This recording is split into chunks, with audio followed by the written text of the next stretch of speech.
You're That's good. actually the one who is fine. You're always Okay. last anyway. In the... Hell yeah, I'm not the one to blame for this one. This ain't my fault. Forever last, so no expectations. Except for Spaghetti Cam. Yeah, of course. Spaghetti. Yeah. If my roommate rolls in making spaghetti, I'll find a way to hook up a webcam just for that. Oh no, the shit joke's back. We gotta see Alex's twirl or just dig in technique. As soon as I saw your shirt, Suzanne, it was, hey Suzanne, why do sharks like tomatoes? Why? Because they're red like blood. Because they're red like what? Red like blood. In high school, we had to, like, I don't even remember the whole conversation that came up to it, but the whole thing was making a joke, like, on the spot. And one of my friends goes, "Well, that's easy. Why do sharks like tomatoes?" And everybody, like, turns to look at them, and they just, because they're red like blood, and then just immediately stands up and leaves. Like, they just couldn't think of anything better. So we have proceeded to carry on that joke as if it's actually funny for years.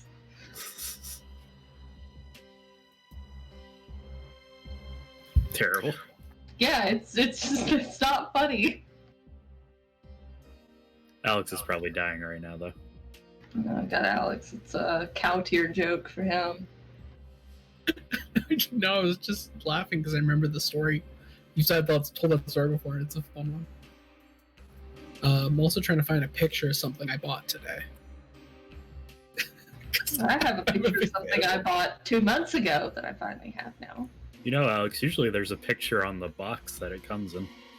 No, it's something that's gonna arrive in like a week. Because I got some like holiday money, so I just bought some shirts basically. Like I want a few new like clothing basically, and I got like a shirt from Trevor Henderson, which I'm really excited to get. It's his shirt called Little Nugget, which I think is just it's this cute little flesh monster just in the middle of it. But then I bought this because I saw it on the front page and it made me laugh. Richie Rich over here buying shirts. And then I bought this, and then nothing had been sent yet, so I like flipped over to the text channel in the Discord of the Anima game. It's still that like huge big dumb jacket. And I'm like, yeah, you bought that. Wait, I posted that. Fuck, I was trying to copy and paste it, but I was using my computer keyboard instead of my laptop one. My fucking muscle memory's ruined. Change is a terrible thing. There, that's the shirt I bought today.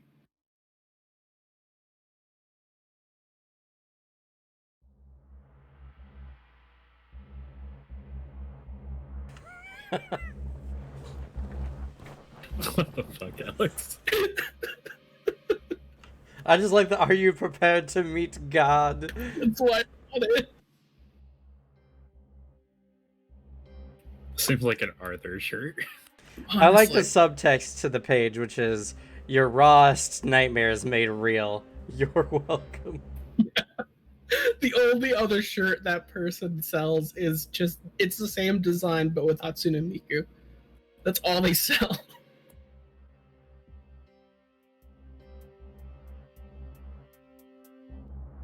Oh, it's on sale for $13. Yeah, that's why I went shopping. Liar, they also sell butt trumpet.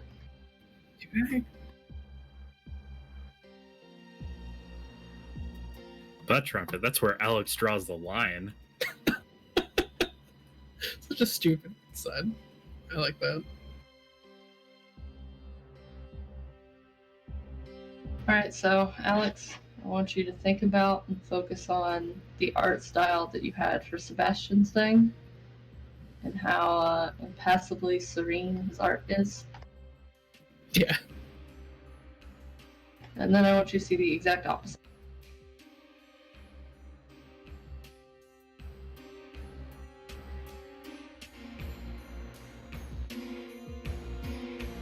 Is it cow?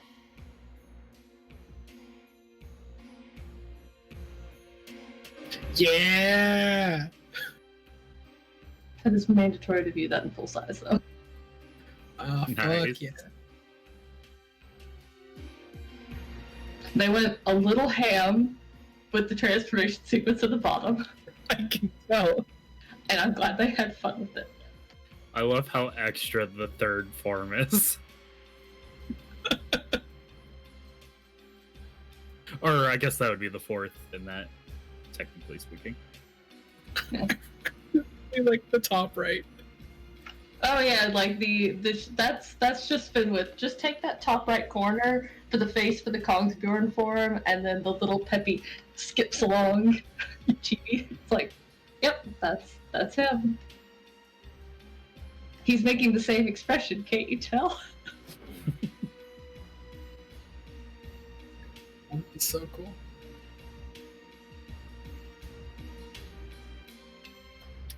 Only the one.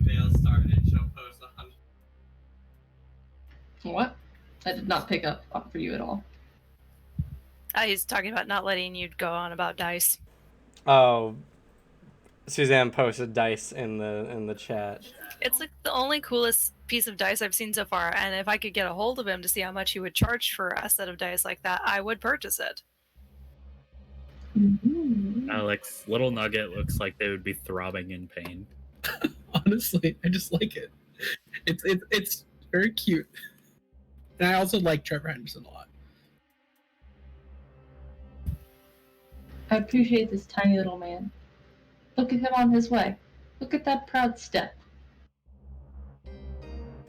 Also, we've been missing you in the Monday game. You're my little anti-authoritarian, and I'm like, well, this new power figure has jumped into the group, and I'm just thinking like, oh man, if Alex was here, he'd probably say something, but no, his character just sits in the corner and looks angry and keeps talking about undead. Is that how you've been playing my character? We don't even ask you for Like, opinions vaguely. anymore. We just know you just talk about undead. That's Just, not true. Hey, Bishop, what do you think? That's I not really want to punch you dead right now. That's not entirely true. Technically, my character walked up to Bishop and had a very, very intuitive conversation that we couldn't have because you weren't there. Yeah, that's true. It That was did also happen. about undead. Did I not make a scene for screen capture? I guess not.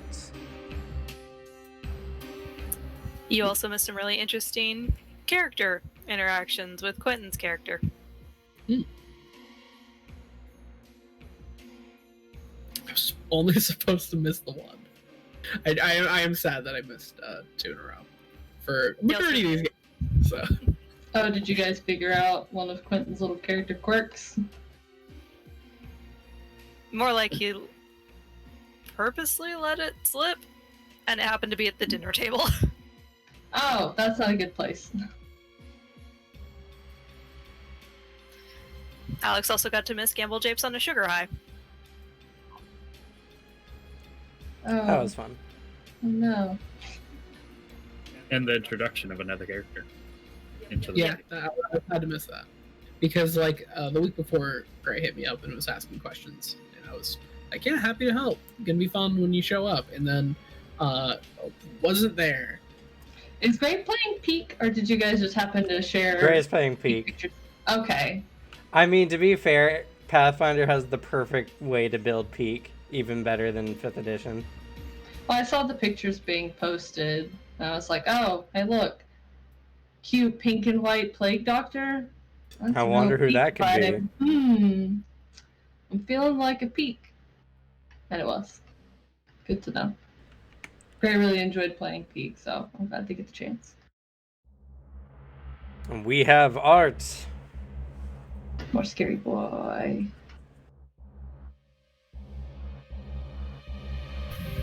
Our resident body horror golden retriever. Oh god. She I turns think into... behind the curtain too much, Cameron. How could you do this? Yeah, we saw the stream manager. I know. My immersion. But, you know. This isn't real life? Sunny Golden Retriever turns into giant bear monster so he can fit more love. And Back in like a everything's minute or two. I can only imagine the hugs he would give in full Kongsbjorn form. Those would be some very tight hugs. He would be very careful to hold you gently. And he doesn't have to worry about Anastasia. If he snaps his neck, he'll come back in about 4 or 5 days. Yeah. No, the Anastasia, he could like fucking fling you off the goddamn peaks and you'd be fine. You'd go splat for a little bit. You'd blood puddle back together though, you'd be fine. Someone asked some random passerby, "What's that bloody puddle in the corner?" Just ignore it. That's my friend. He'll recongeal later. All right, reunions aside, now that we're glad that Alex is alive and not dying of coronavirus, That's true. We can get back to what we're really here to do today. Actually, Shit on Alex. Cameron, can you swap your picture and his so he's not next to us? We should be farther apart from him. That is far closer than 6 feet. I'm like not even an inch away from his picture. Yeah, but see, if I do that, then I'll be closer to him. That's what I'm saying. You swap. Oh, that's true. Yeah, there you go. He can be in the isolation chamber up top. Let's see. You know what? I know exactly what I can do for this. Give me a second.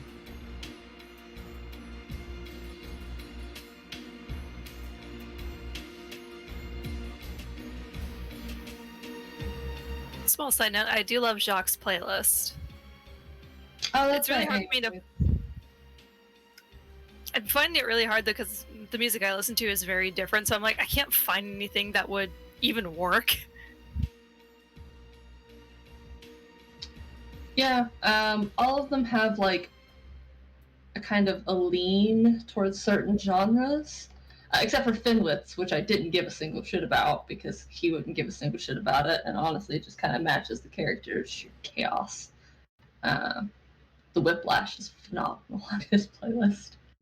But yeah, Jacques I tried to keep in one corner, and then it still kind of bled over a little bit anyway. Not nearly as much as Fenwith, though.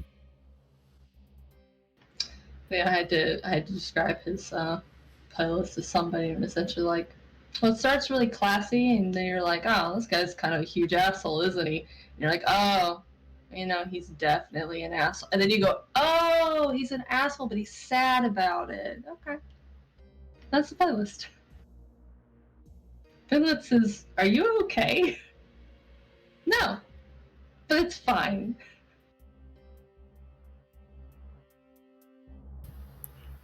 I don't know why, but you say that's fine, and all I see is that meme of the dog in the fire, and that I see Fenwith sitting in the chair. Yeah, just imagine an avalanche and him instead. Like, it's fine. Oh, that reminds me. I need to throw Sons of Odin onto Alexi's playlist. A little on the nose there. Maybe just a little. Just slap immigrant song in there too. I've come to the realization that Alexei is a very simple man. It's not the worst thing to be. Yeah, Fenwith's playlist definitely gave me whiplash, so I was listening to it at work, and then the music tone would suddenly shift, and I actually had to pause and make sure I was on the playlist, and something hadn't shifted me to something else. I want to say that Icicles is probably the weirdest song on there to like not be expecting. Yeah, but after listening to everything else in the playlist, it does fit. It's just not consistent. This is like this weird rogue wave where it just drops you suddenly. Yep. A lot of like, let's see.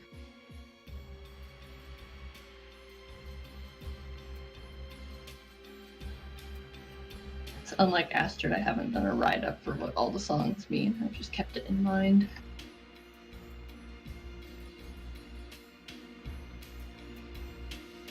Bam. We are now in COVID compliance.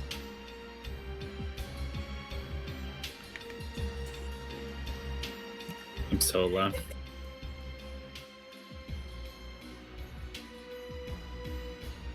Oh good, my stream's entirely frozen. Hold on. Sorry, Devin, but if I move you, then I have to move everything back afterwards. I'd rather just move Alex's shit and my shit. There we go, where he belongs. Heh. Oh, he's muted. And probably Take that's shame. He's probably coughing, you know. He's got the Rona. Diseased freak. Okay, but I yeah. don't know.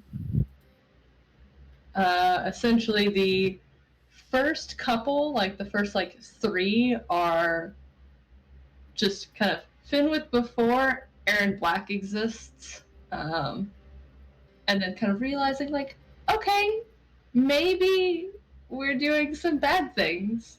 Maybe we're doing some bad things. And then everything happens. So you have a nice little drop and a shit, I have to do this on my own. I'm gonna go away and I'm gonna do better. I'm gonna be better.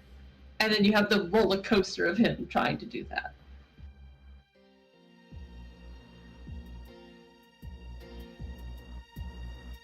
And I lied. Icicles is not the biggest swerve because I did in fact reorder that. Become the beast, going immediately to just in a bad thing. Third song in is a pretty big turnaround in genre. Oops. If it's considering what's happened to him, it kind of makes sense his mental state would be not the most consistent. I mean, a lot of it's just also the comparison between like the actual aesthetic for a character like him, but then his actual personality, which is Ray of Sunshine. At least trying to be most of the time.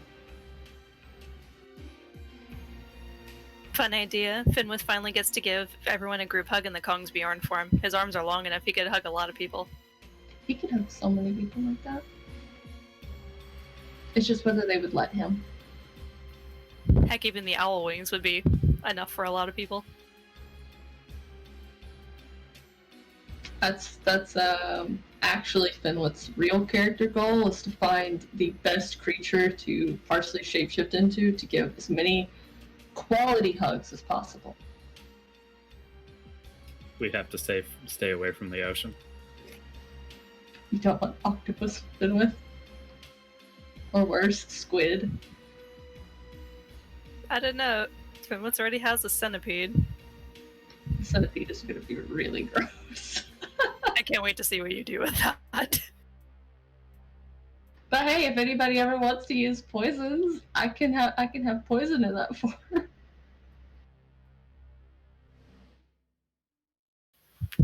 Just stay away from Anastasia.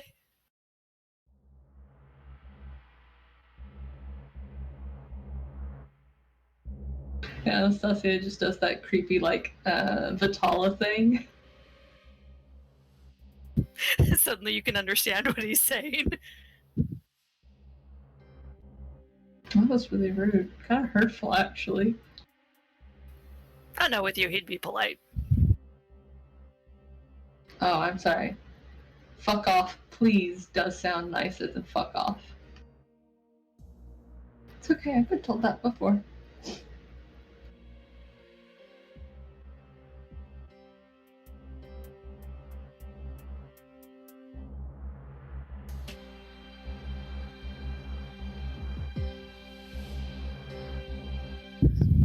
Hope he's doing okay. Maybe he's grabbing stuff before. He wasn't fully set up by the time he jumped onto Discord.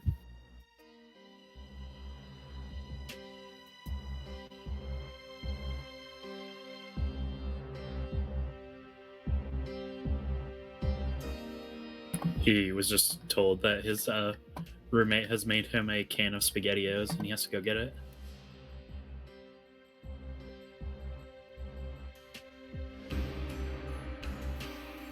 Oh yeah, Vale, we almost got a cat. Almost. We were so close. You almost broke. Almost. It was a black kitten. His name was Horace, and he'd been in foster care his entire time in the shelter. Sweetest thing, loves to play with dogs, keep himself entertained. Pure black cat. And he happened to be a town over. I was lucky because I was at work when I saw it. Cameron saw it at home. How did you resist? Easy. My I excuse have was no I was money. at work. That's very fair. My excuse was I was at work and my job's really not worth being fired over. Like, sorry, I have to go save a kitten. That's when you just say, I'm sorry, family emergency. Yeah, my job's We're not... adding to it. It's an Yeah. emergency. They would just assume, oh, somebody's giving birth. Okay, you know. Everything goes well. See you when you come back. If Okay, only yeah, my job sure. was like that. Lame. I apologize for that. Wait, our washing machine fucking flooded, so we had to clean up What'd the you water. do? I put in like a comforter to wash it, and I guess my dryer wasn't a fan of it. I did nothing abnormal. I did business as usual. Was the comforter my- extremely soaked and waterlogged? No, it was just wet. But no, it was just I got a comforter, so I was like, oh, I'm gonna wash this thing, and then it I come to check, like, oh, the washer's done. Why am I stepping in water? So we just had to mop up all the just standing water. You stuck a pencil in a crevice to see what it would do, didn't you? Maybe start fiddling around with it, trying to see what does what.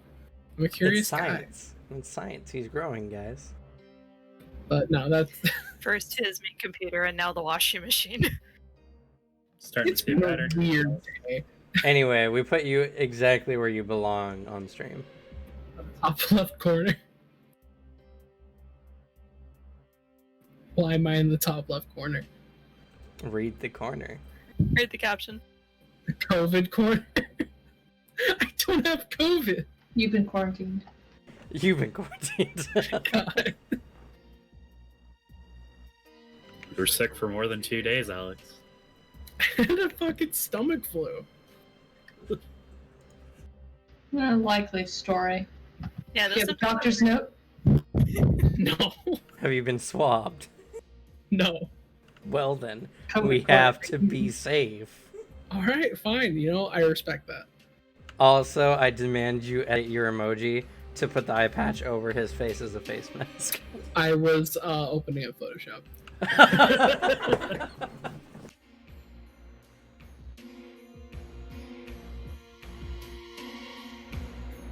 So yeah, we're doing a boss battle.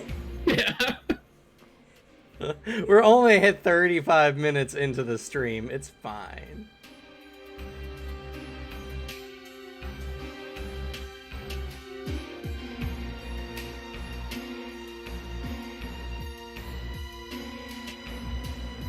There it goes.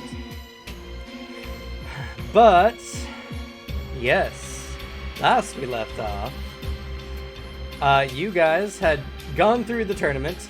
Alexi murdered the shit out of Fortune de Auvergne. It's okay, dessert. He has a song in my playlist. About how much of a bitch ass he is. Is it the Barbie World song? No. I can just imagine him just being sliced to pieces. And they're just like, yeah. Come on, Barbie, let's go party. Just getting sliced up. That's great. Not any more gruesome imagery than me hoping for somebody to make a music video with do you believe in magic, with a wizard just dominating people, just wiping out an entire city.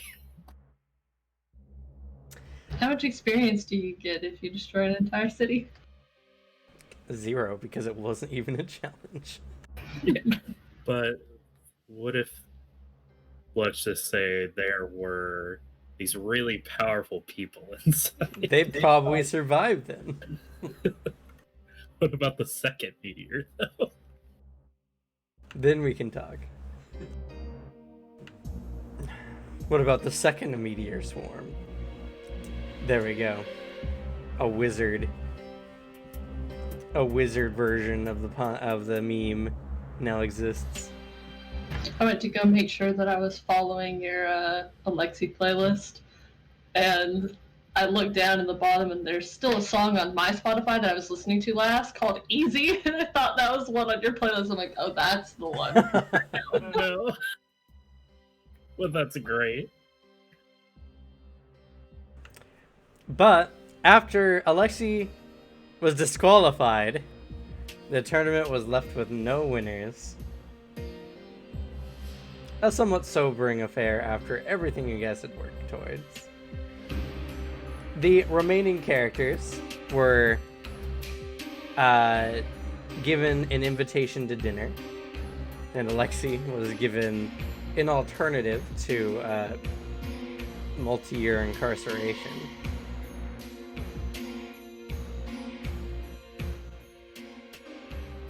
Music's really loud. And you guys were offered by Illumina to go into this ancient ruin called the Prison of Noah to retrieve whatever it is that's on the 99th floor down below. Well, more specifically, you guys only need to get past the 42nd floor, as this seems to be a challenge that not even her strongest of knights, Hallian Soulbringer, can handle.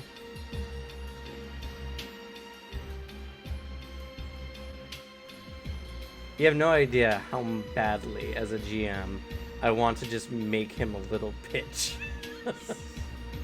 But his stats in the book say otherwise.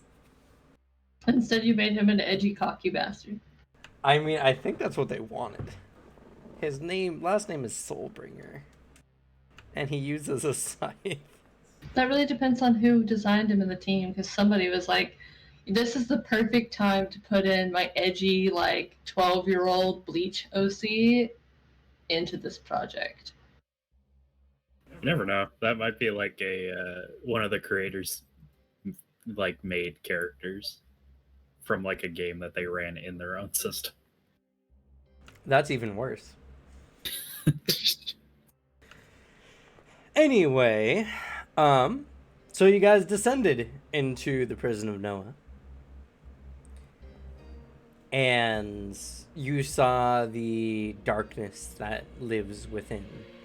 At times, even literal shadows coming to kill you while you rest. Up until that point, anyway, the dungeon seems more or less well cleared. Many of the traps have been subdued or disarmed in some fashion or form. And besides the enemies that reoccur somehow, spontaneously coming to life to stop you guys didn't have to lift a finger. Hallian himself, despite his injuries, or so they say, that's preventing him from fighting the Cerberus, managed to keep you all safe with very little effort. You guys are also informed that the creature, I should say, with 3 heads and 2 serpent-like tails with lions per heads, has the ability to adapt and to throw whatever techniques you throw at it back at you.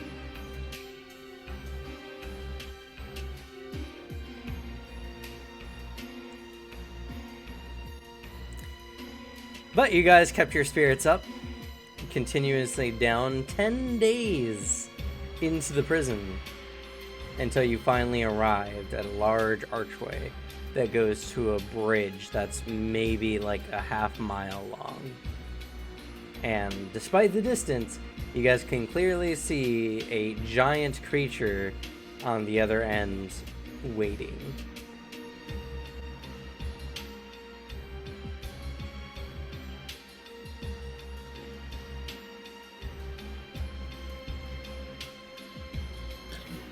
So, Hallian has brought you there. He's like, well, it's all up to you guys.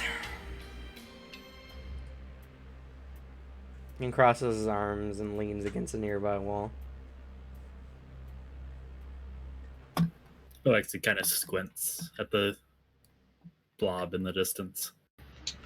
It's very blurry to you. You have no idea what you're looking at. Proceeds to describe. I mean, from this distance, even the majority of you, like, it's hard to make out. I didn't say well. That's fair. Any other pieces of advice before taking this thing on? Don't die.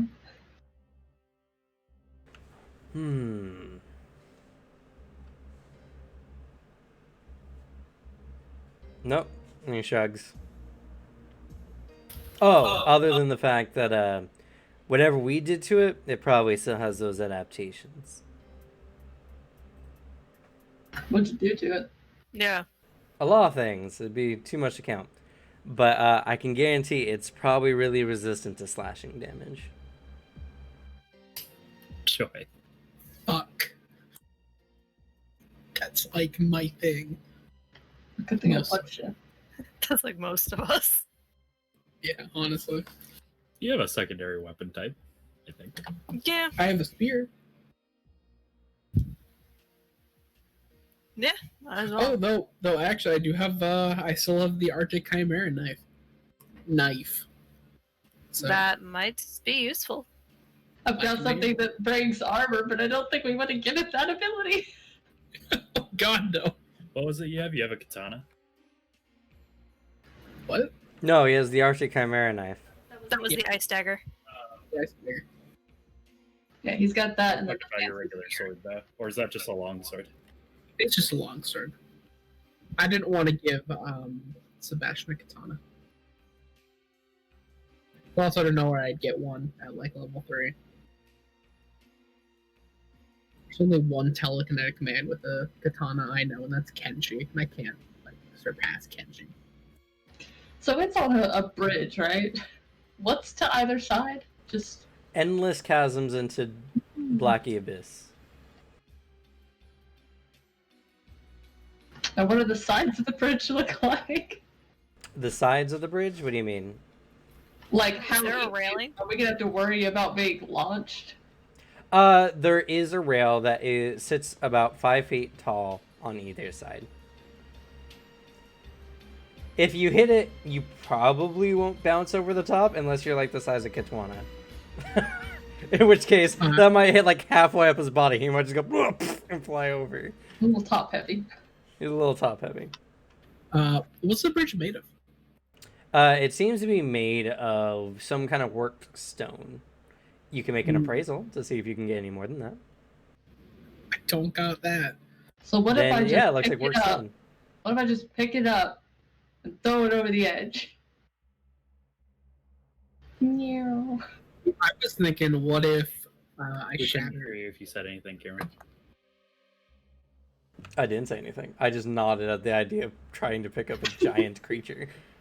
Well, I wouldn't have to actually pick it up. It's just, can I impact it?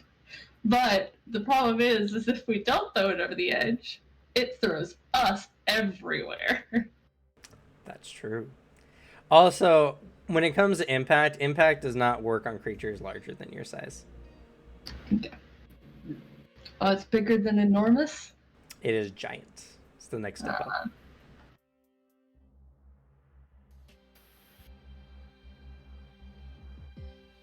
Also, welcome Beagle, as they're trying to plan not to die. And I'm trying to plan to make sure they don't kill it in one turn. It's a battle of wits. I don't know. There's not very often that we've beaten you, Cameron. That's not true at all. You guys have surprisingly done pretty well. The only fight you guys didn't do well was the Arctic Chimera. It's just because Well, I don't know. The Arctic Chimera and then the Kongbjorn fight, that literally would have killed somebody if it wasn't Anastasia, who's a freak. That's true. But Fortune de Avern was supposed to be somewhat of like a demi-boss battle. And Alexi was just like, how about Blender? and then he died. He was too cocky. Well, I'm specifically meaning like the outwitting you. We don't generally do too well at that, except for the ass blaster assassination, courtesy of Alex. Peak IQ, like maximum. That was Galaxy Brain. That except was it true so Galaxy s- Brain. It was so stupid. It Galaxy Brained. It wrapped all the way back around. Arthur is truly the idiot savant. Just to explain it for you in the chat, my gunslinger to kill a cult leader, I hid in the bottom of an outhouse, and when he came to use it, I shot him up the asshole. Into the heart. To the heart. And then he had a 2% chance to hit him in the heart, and he did. I'm never gonna forget that. No. Sounds like our most iconic thing we've done. I'm like, okay, this is a surprise attack from behind. No pun intended. He can't fucking possibly save himself, so I'm just gonna say you kill him. And I was like, no, you know what? This deserves dice rolls. And we rolled the dice. And my god, did every dice roll just make it better and better. Sometimes rolling for damage matters. Yeah. It's just Yeah, like, so oh, well, just you one- did 200 damage to his asshole. Let's see what part of his body that you crit. Oh, you hit him in the heart. And it's a silenced gun. So there's just a inside the outhouse. No one hears it, though. There's a little leaking at the edges, but, you know, it's nighttime. No one can see that. The last thing that cult, like a brainwashed guard, heard before Doc showed up to murder him was an uncomfortable splatter. No, the last thing you hear is, are you okay in there? Oh, yeah. That's right. That's like he tried to make a noise. I tried to pretend I was sick. After he had actually vomited. Yeah. With his shitty disguise roll. And then he opens the door and Jacques has to shiv him a few times and then push him in. So now Jacques trapped in an outhouse with 2 corpses. Oh man, that was such a good I session. didn't think that would get Wow, funnier the second time I would tell it.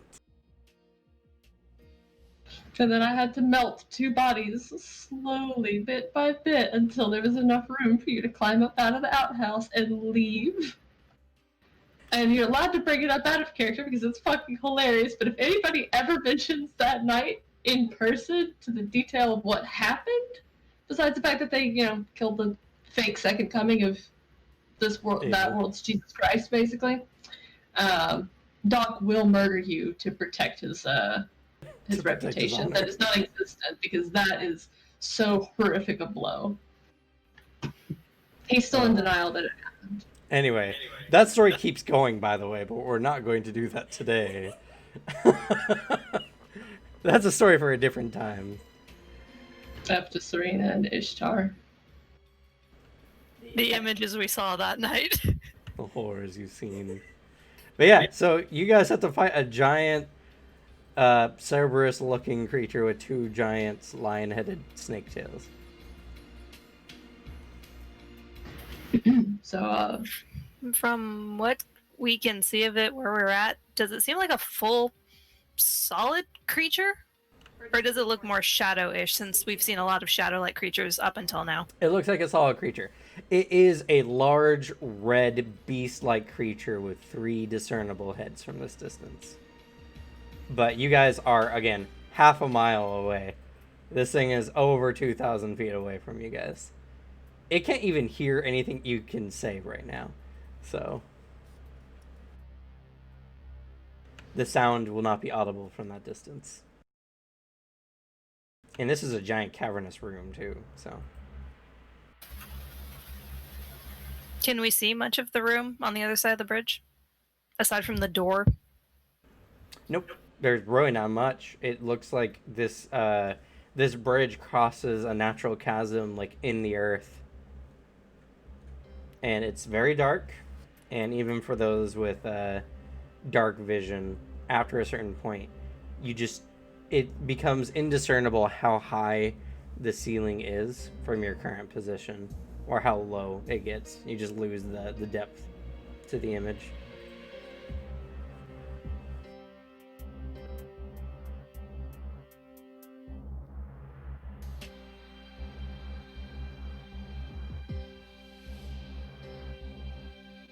So, you're better at all the planning stuff. what you think, Sebastian? He's examining the room, trying to see if there's any advantageous positions they could take or anything, or how they can like best approach. I would like to make a tactics roll. All right.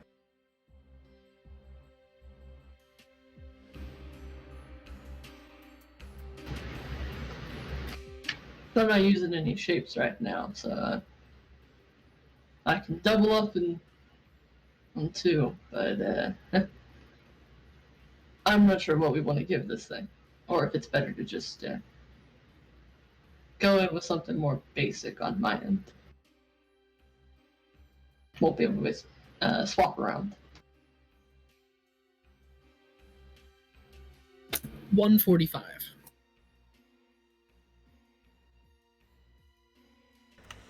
All right. Judging by everything you've heard up until this point, and looking at the room in general, it's unfortunately seems to come down to mostly a slugfest. This creature is nearly the width of the bridge itself. Getting behind it will be hard, and even if you could, the tails at the back of it or anything like the Arctic Chimera would just not give you any strong advantage in doing so.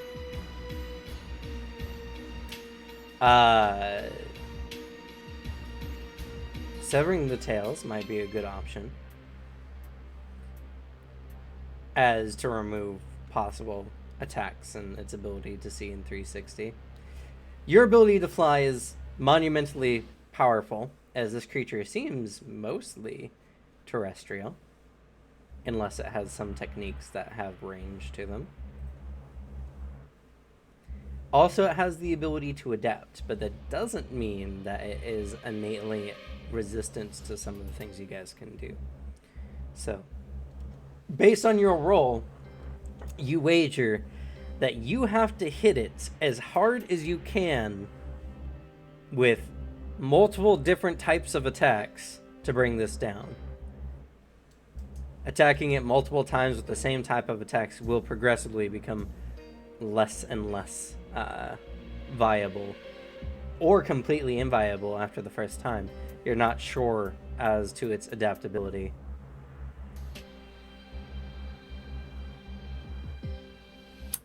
We're going to need to diversify the type of damage we can do. As from what he said, it's resistant to what I assume they all charged it with swords and the like. If we attack it with the same thing over and over, it's just going to become resistant and then immune to it. Getting behind it is completely pointless, unless you can destroy the tails. But that's typical Chimera.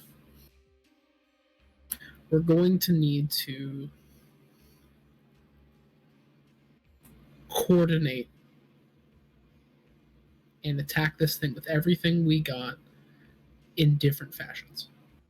That is the only way I can see we win this.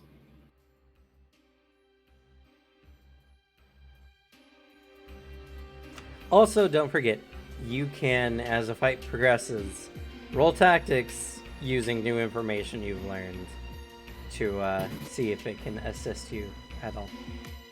Will do.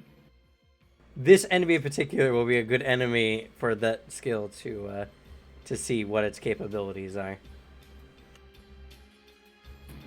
Keep it in mind.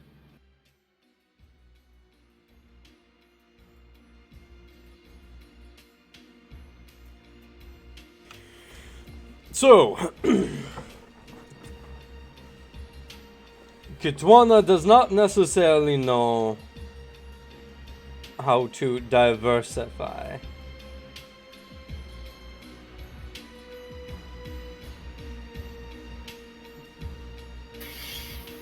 Basically, do not attack more than just hit and stomp. Look at me. Do I do anything else? Do you know any magic? Look at me. Do I You do shape- anything else? You shapeshift into your spirit creature. I say that counts as magic. No, it's spiritual. There's no good word for it in your language. Okay. What this Basically, means... don't. Oh, go on. Nope. Tactician goes first. Okay. What this means is that none of you get to punch and stomp. That's Kitwana's. Oh, then Kitwana will do what he always does.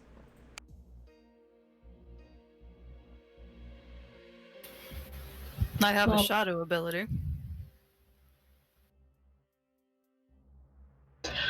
Oh right, you used that in the. When the fuck didn't you tell us you had that? I didn't think I did. Saw one of my uncles use it.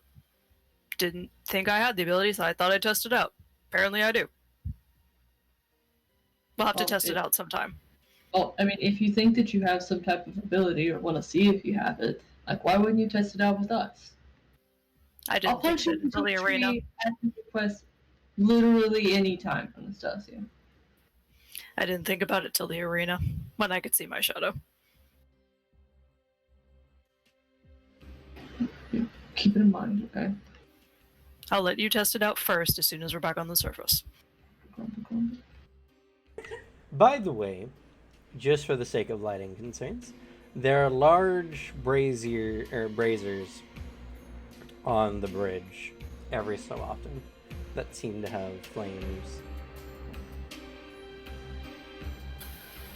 But once we're off the bridge, there's no light past that. Correct. Well, Ken has fire, so that goes straight to him. Yeah.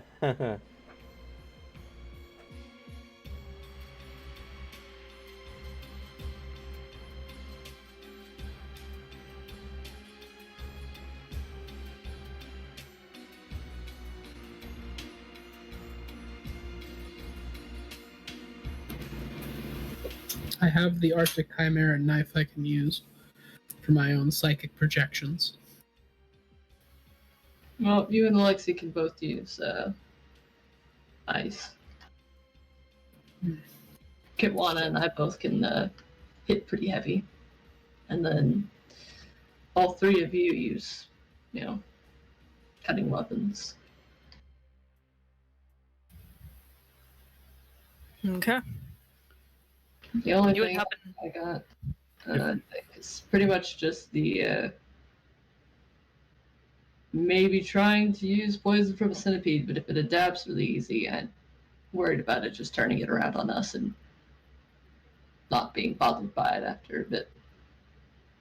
And then, of course, the ice for the Arctic Chimera, but we don't want to overuse something, yeah.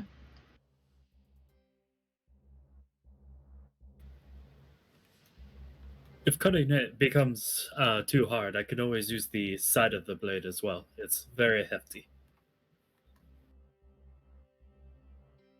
Hey, but didn't you use those ice attacks before? Isn't that good? That could work as well, though I'm slightly worried about what Hallion said about them possibly utilizing the attacks back. Yeah, but I mean, like, you had that one thing you did to your sword, right? That made it cold? Yes, I have that as well.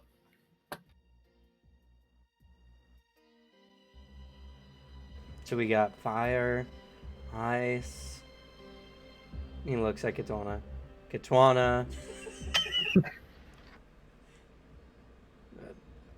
Shadow magic. We'll go with that. And sword. And Monster Man. Yeah. And whatever she does. Yeah, I was about to say. Oh yeah, I forgot about her. She does brain stuff like Sebastian. Right? I'm not suited to fighting monsters, but I am suited to defending other people. I'll work on defense.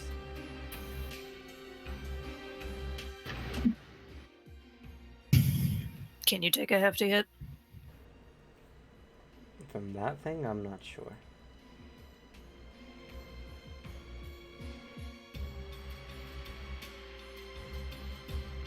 But as a police officer, it's my job to protect those with bright future.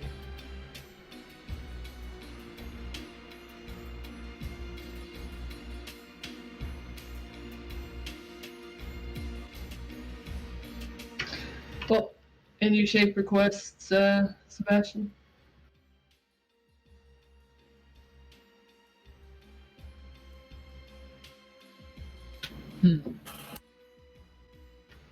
Comic Bjorn, obviously, but out of the more basic ones, he kind of tugs at some of the totems.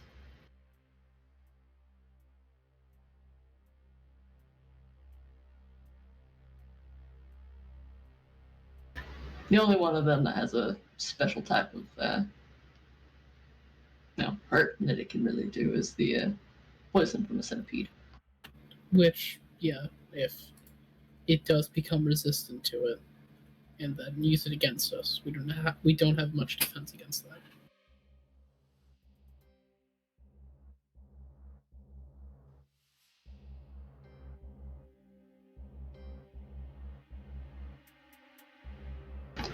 Why the fuck is your Google Docs thing a hot pink background neon cat? Excuse me?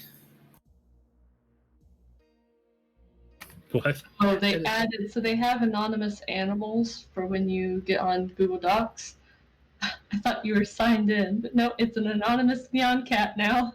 Is one of them. I mean, no, that's what happens when you send someone a link rather than like a direct invite through their email. Yeah, I just thought you were signed in somehow. So when I saw like a picture instead of the regular like white bordered animal, I'd never seen the anonymous neon cat before. So my assumption is you were just being you, finding new fun ways to make me go.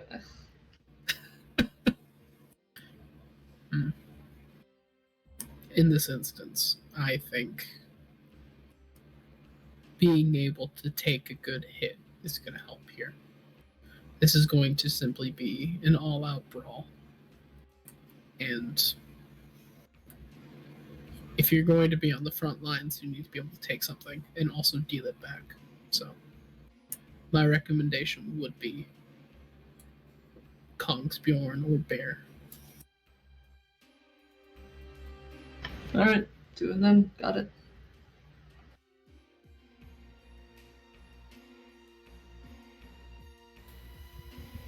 Can your Kongsbjorn form see in the dark? You don't need to worry about that, unless you guys plan on flying off the bridge for some reason. I mean, as fun as it would be to be the Kongsbjorn with wings, flying Kongsbjorn, that would be terrifying. Oh god. Oh my god, the wings would be huge. That would be really fun. Oh, A wait. new monster was born that day. Should I use the bear with the Kongsbjorn like usual, or should I use the stag with it? The charging won't necessarily be a thing, but the charge, well, no, if it breaks our armor back.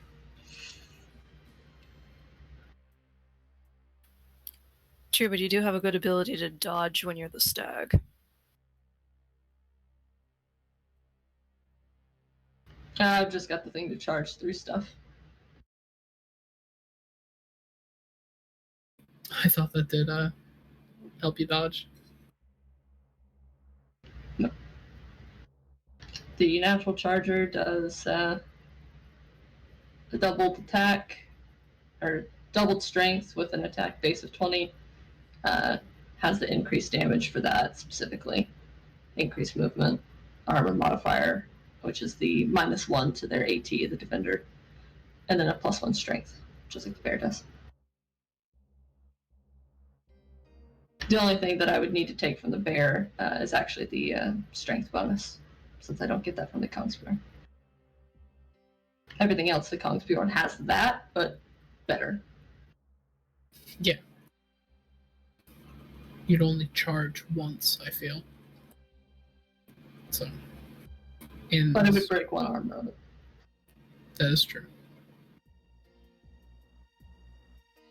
Hey, Sebastian. Yes. I can only throw like my fireballs a few times. Do I need to do that at a certain time? Are we going at it one at a time? Or should I just go all ham at the beginning? We can always test it and see.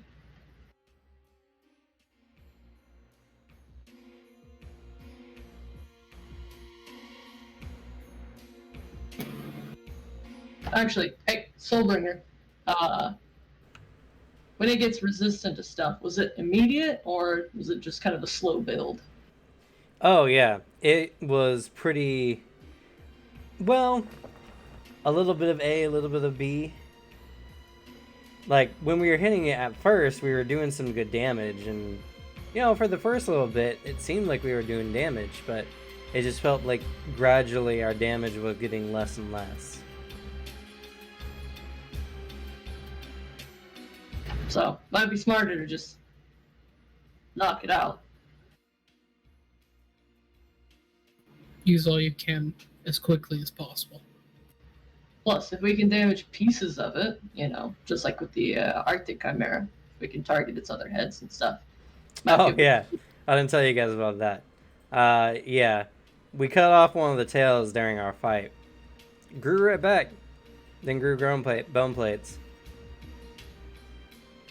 Nah.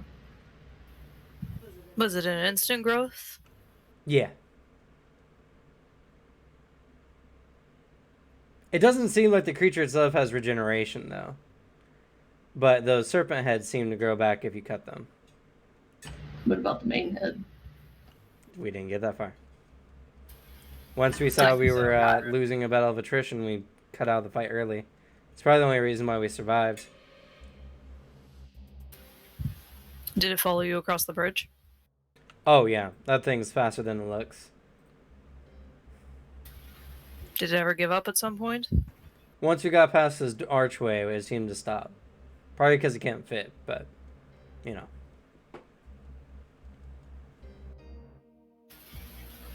When fighting the tails, did the tails do anything specific? Bite, mostly. They also seem capable of launching our techniques back at us.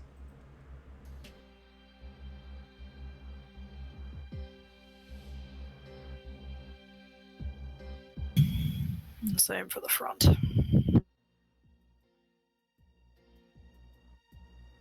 By the way, look out for my demon slicers. Your what? Well, normally I take my scythe, I swing it, and I project a line of cutting energy that slices through things like butter.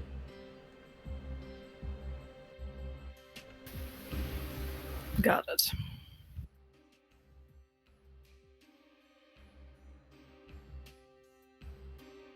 Once I did that, though, none of my other compatriots did anything of the sort. We didn't want to give it more ammunition.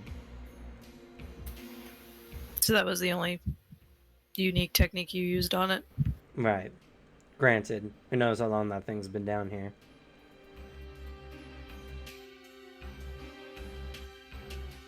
But it was most definitely my technique. The piece of this thing's so bad.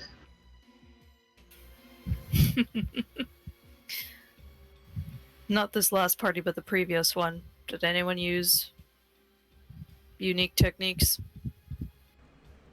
Oh no, me and the other knights were the first ones to fight this thing. Oh, you mean the ones after us? Oh hell, maybe. Honestly, they weren't anything worth remembering. Didn't last long enough to do anything too fun. The fight was over in seconds.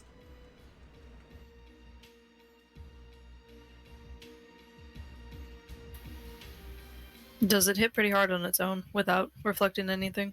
I mean, yeah, it's a gigantic demon beast thing.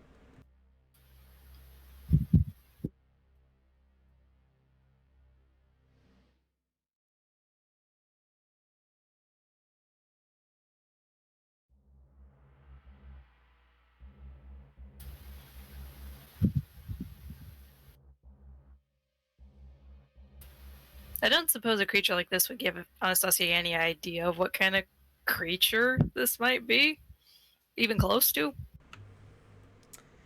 I believe we rolled an occult last time, and it didn't really come up with much. Okay. Also, you guys are just not at an observable distance where you can make out too clearly any details. Yeah, that is true. Hit it hard, hit it fast with everything we got, and if it gets too bad, back out. One of the weird times where binoculars are actually really useful. Or opera glasses? I forget what's one of the things in here. In the system, anyway. I think it's a monocular. That might be the case.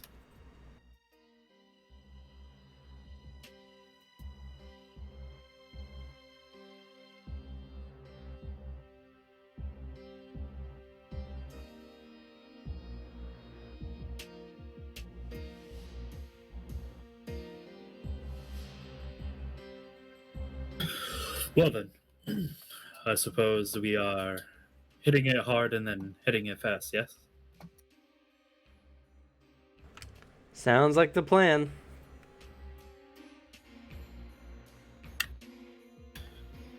As you are the battle planner for us all, did you want us to go in a certain order or attempt to do so?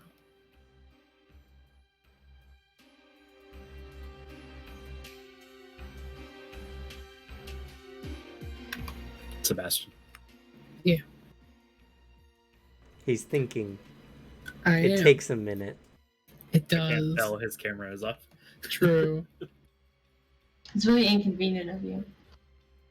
How That's right. inconsiderate. Doesn't show up for 2 weeks and now doesn't use the camera.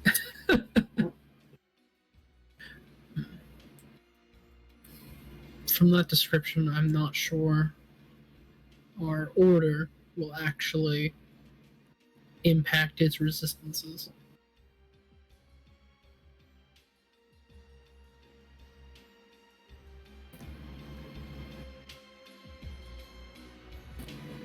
I think we should just go in. I will also tell you guys, because it's obvious at this point, but it's a large creature. Gigantic, even. It doesn't look like it's super agile or, like, defensive. So you Yeah. guys are probably fighting a damage-resistant creature. Yeah. Probably. Well, if you got any fun AoEs, fuck it up. Oop. Though Sebastian begins to fly as he is clearly going to fly around the bridge and just float above the chasm. Hey, if you get hit by anything and you think you're about to pass out or die or something, try to get back over the bridge so I can grab you. Yeah. Yeah.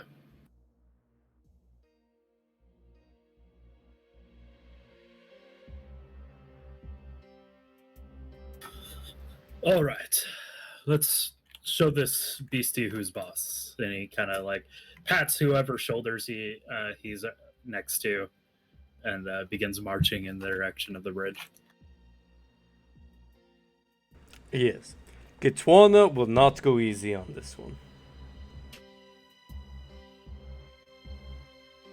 I think that did accumulate so much. Good thing you have half a mile to do so. Yep. I actually just need to accumulate a turn for what I want to do. Yeah, I can't turn into the Kongsbjorn until we're right ready to throw into the fight, though, because that one's by turn maintenance. Fair. Yep. So, for all intents and purposes, this bridge is about, let's see, it's 50 feet across. So, you guys could all face it in a line. You guys could face it in some kind of special formation. We already know that Sebastian is flying around, so he's kind of a formation at the moment.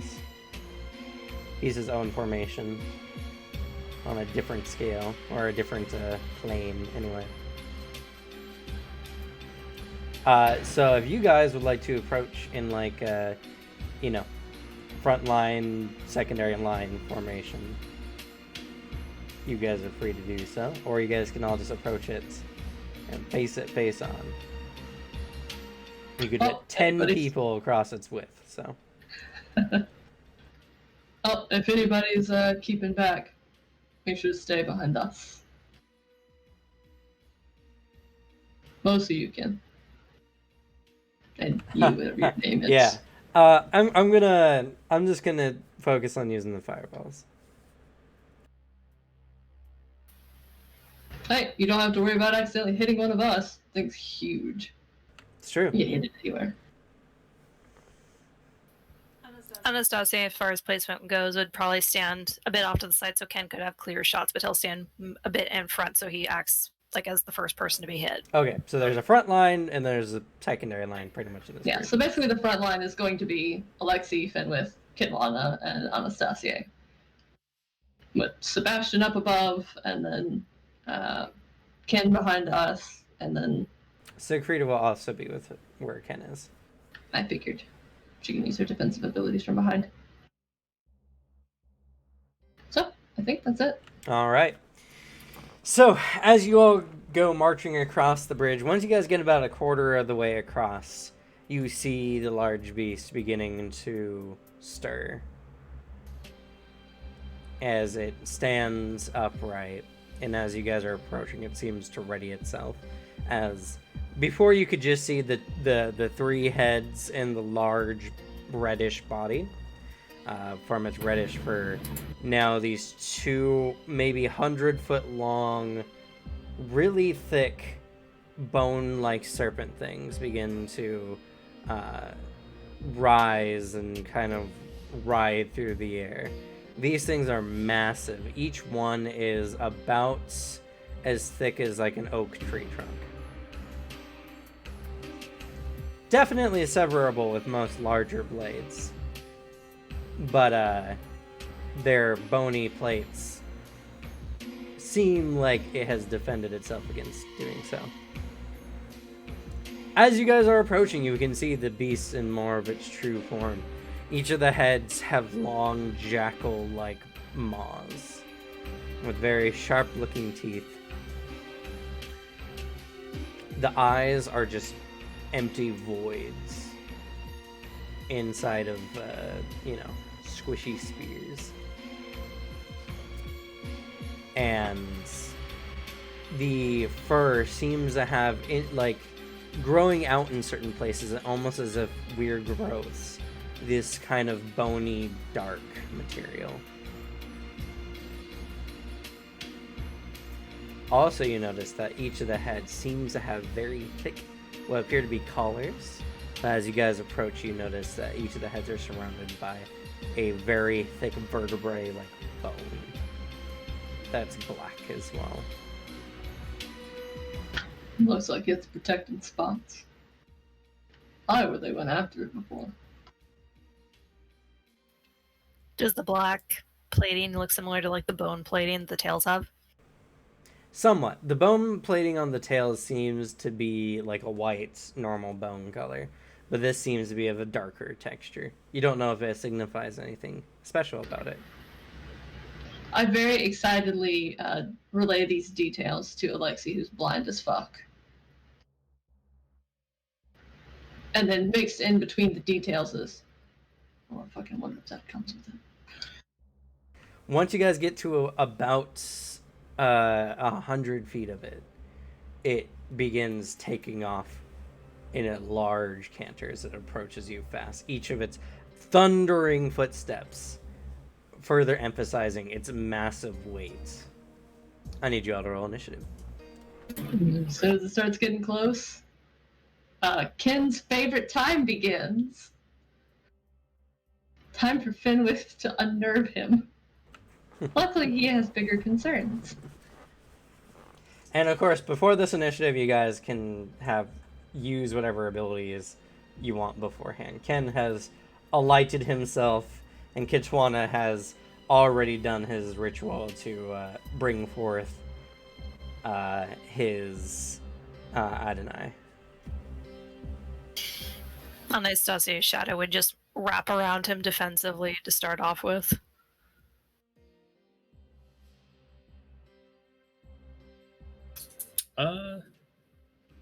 Alexei thinks this might be a little bit of a longer fight, so he's just going to accumulate this round, and then hold for now. Not gonna ice the sword. I could do the regular one. So yeah, the sword does become icy. Pretty much consider this like you guys have a surprise round, except only for buffs. Yeah. We eat like 4 of the foods from Breath of the Wild, confer a bunch of benefits, and then go for it. Yeah. Eat 400 potatoes in the middle of combat.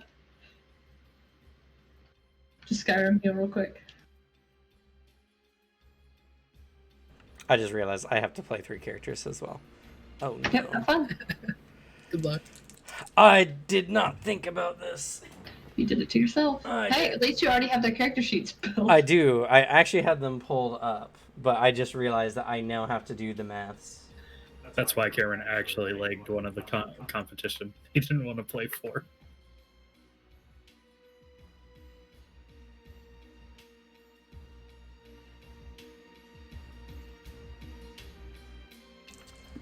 Alright, let's get Twana. Next is Siegfrieda, I believe. It is. Okay. I rolled like Garbo. Same. Fortunately for you guys, so did the true Cerebus. Ooh.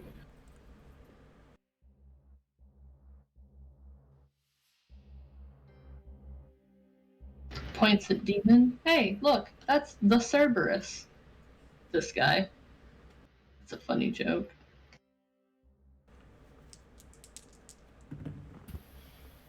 If it were possible, I could see Fenwith combining a piece of this creature and the tree bark. That'd be a pretty interesting combination, if it was It would possible. be pretty cool. I mean, yeah, it would be possible because the Gestalt tree is natural powers. This would be the other spell.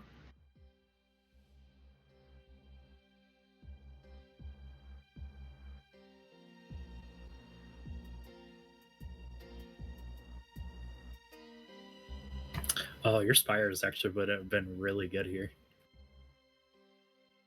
Oh well. The problem is they take a really long time to go off. Yeah.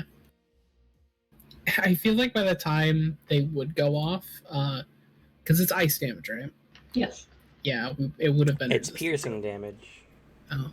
Thrust. Oh. Thrust damage. Oh, that's right, yeah.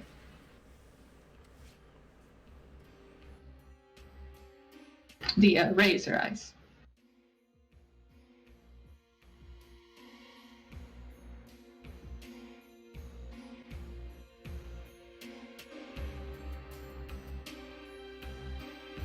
Did you take the slow disadvantage? Who? You, Alexei. No, I have a big ass fucking sword. That's fair. I was just like, the true Cerebus went pretty slow. I rolled an 8. It still went faster than you. I have a plus 40 to my initiative because I have a minus 70. Oh, that's very unfortunate. And it's not a special sword, so it doesn't lower or increase the initiative at all.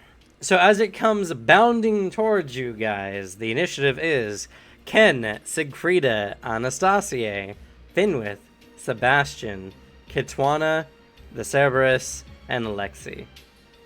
Lexi, enjoy the immense penalties this thing will have. That's a fair point. Oh yeah, that's true. Yeah. I mean, they'll cap eventually, but still.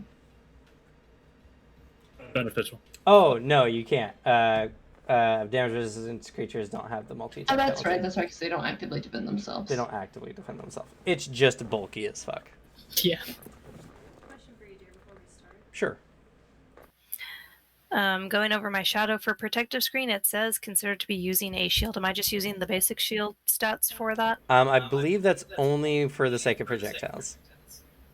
It just says for protective screens from suffering from defending himself projectiles. I'm just Yeah. trying to figure out if that's a basic shield stat that I would be looking at. Because you're going to be dodging, if it ever uses a projectile at you, you essentially take no penalty for avoiding Okay. the projectile.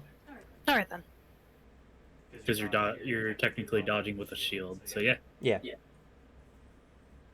But that's the only thing that it adds. Other than that, if it's not a projectile, you don't have to worry about it. Okay. Never know with this thing. It's a really awesome ability, honestly. Until it only really taps out until you get like mastery and dodge, and then. But still. But if you're a blocking character, it's extremely useful because it allows you to not take a penalty when you get mastery with block. Okay, good to know. All right, Ken is up first. He burns hot. He's already triggered his burning fists or sparking strikes technique, so he's going to launch his igneous bolts, which is going to give him a plus 100. We all reach into the air and give him our power, right? Go, Ken! You can do The it. power of friendship. I like how you changed your emoji there, Alex. Hate that. Yeah, I just finished it. All right, so Ken's launching it. That's going to be a 269 giggity. Nice. And I read in the Spanish rules they actually removed the natural of damage resistant creatures. So now you just deal damage to them rather than them rolling and then doing the math. Nice. I mean, it's just an addition. They say if you feel like your creatures are going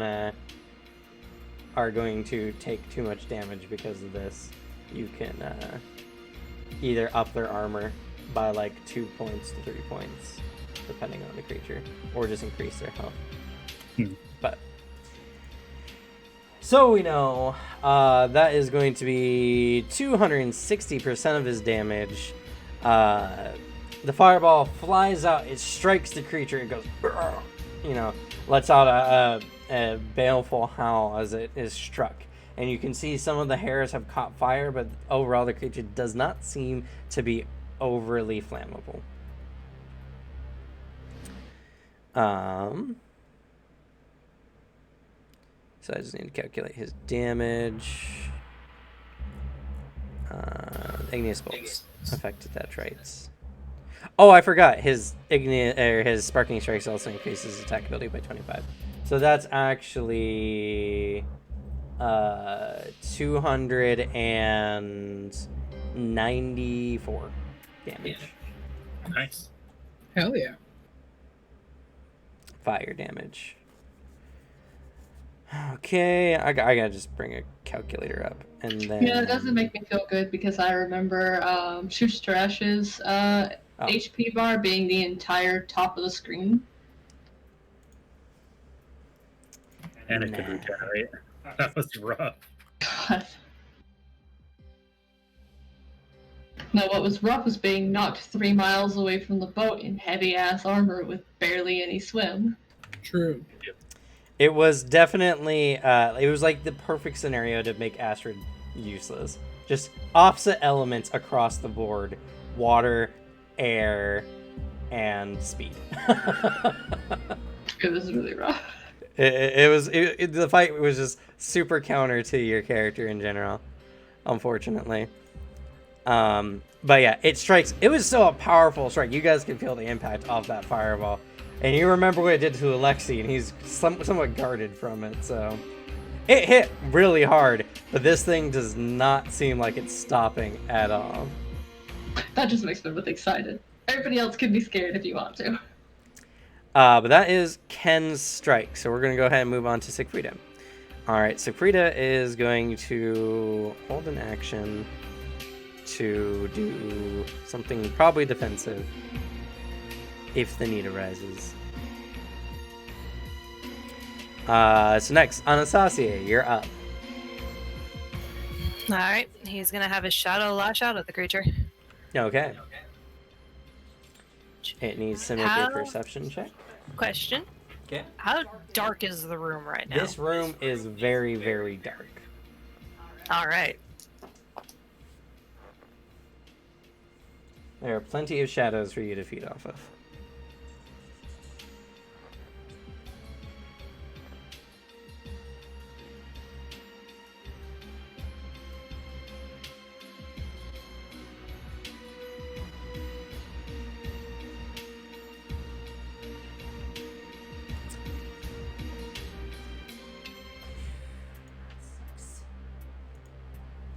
That's what calculators are for.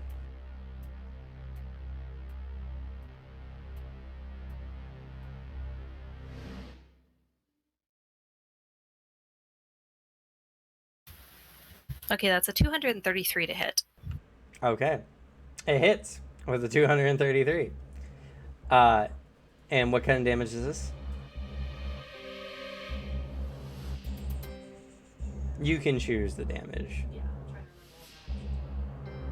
I believe it's cut, thrust, and blunt. Impact. He's Impact. gonna pick impact. You do know, based on your conversations before, that Kitwana is probably going to be doing a lot of impact damage. Alright, then that would be That's thrust. fine. Okay. So the shadow comes out and splinters out. It strikes. You can feel strange. You haven't used this technique a bunch yet, and you're still getting used to it. You can feel some resistance though. What was the damage again?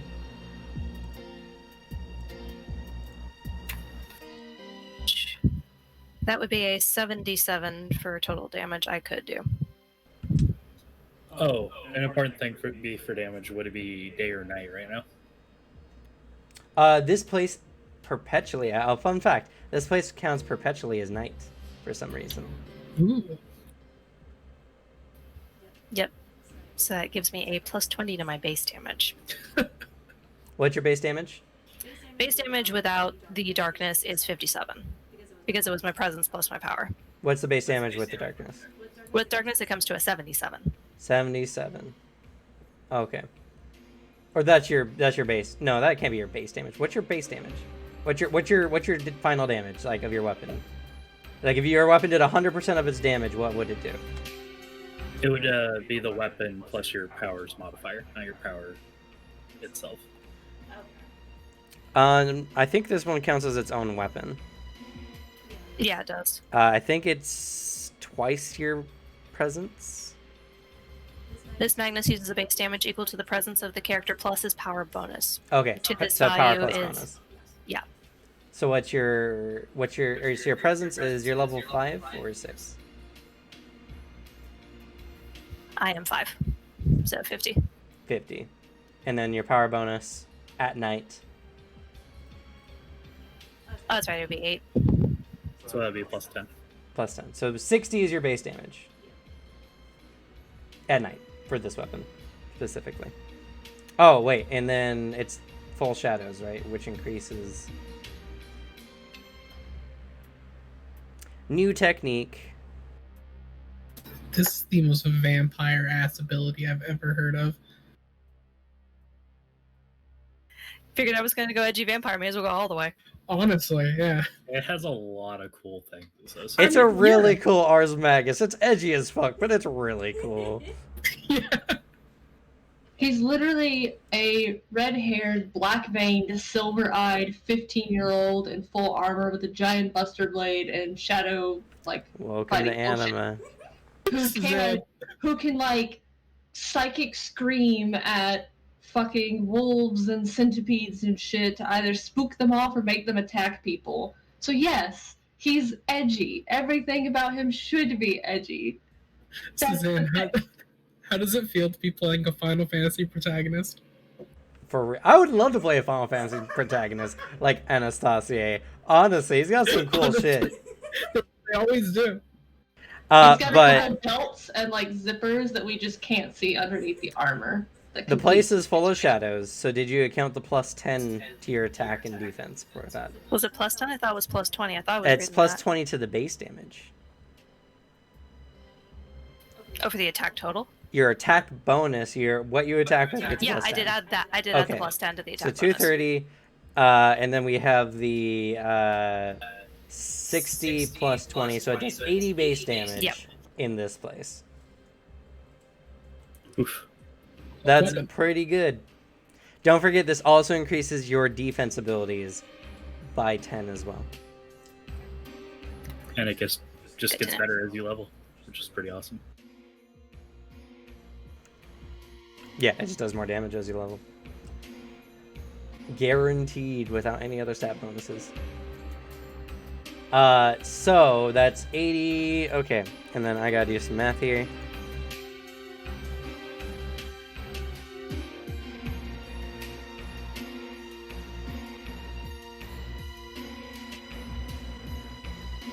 Okay, so your first strike with that pierces through. You can definitely feel some resistance, though. You can make another attack if you so choose, at just a penalty of 25. Sure, why not? It literally doesn't defend itself, so there's no penalty for doing so other than counterattack possibilities. But that's if it chooses to attack you.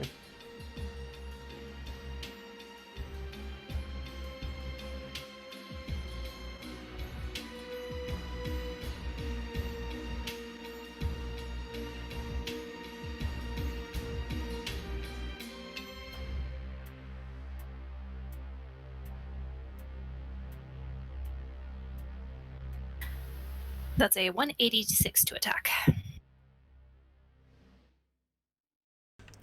186. Okay. So again, this one strikes out at a different angle. It gets pierced multiple times by these spikes. It does seem to be doing some damage to it, but it does not seem overly impaired in the slightest. Okay.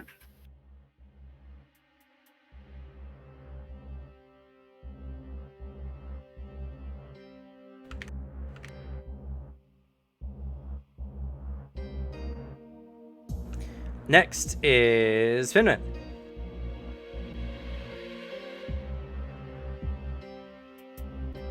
Alrighty. We're going to start the true slugfest. As this is a wall of meat and there's nothing else to do but to punch the shit out of it. Giant bear hands.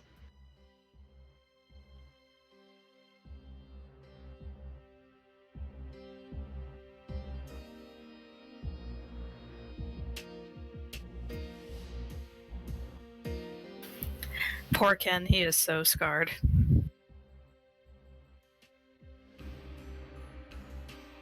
He's not scarred by anything. He's fine. He totally wasn't very terrified of the owl eyes at the dinner table. Shh. I mean, that would be unsettling, to be fair. It's unsettling for everyone. It's unsettling for me from a third-person perspective looking in on this imaginary game. Hey, I mean, to be fair, the Kongsbjorn shift is extra traumatizing now that we have actual art.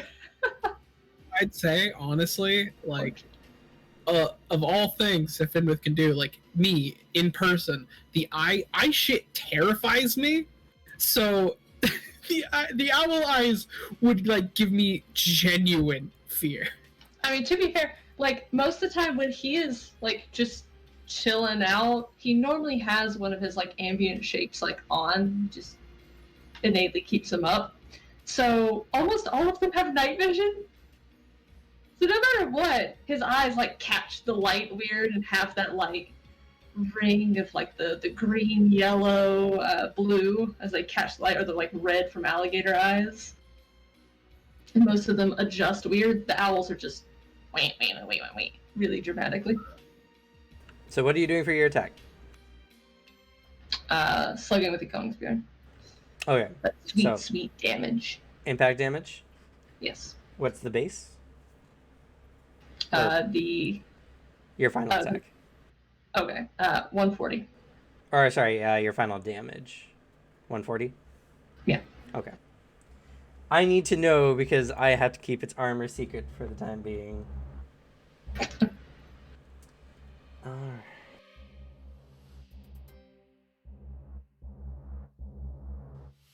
Okay, your first strike, you come in. Despite your enormous size, this thing just is slightly taller than you by like maybe like 10 feet, but it's just wider than you. And you come up and you slug one of the heads, and it turns to the side. It does a fair amount of damage. And you guys are definitely hurting it. You have another attack if you choose to use so. There's a lot of people present, and I'm not sure if it's going to counter or how heavy it's going to hit if I can. So I'm going to go ahead and attack just because we're trying to burst at the beginning here. Okay.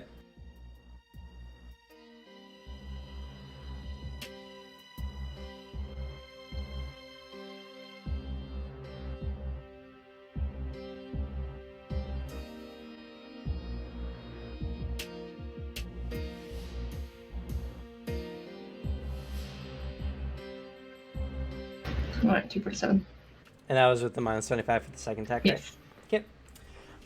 You come in again, overhead slam, bam! The head hits the ground really hard, causing the bridge to shudder somewhat. A more powerful blow, but it just seems to get back up. There's a deep, resonating, echoing in the cavernous room from Finwith as he's rearing to go.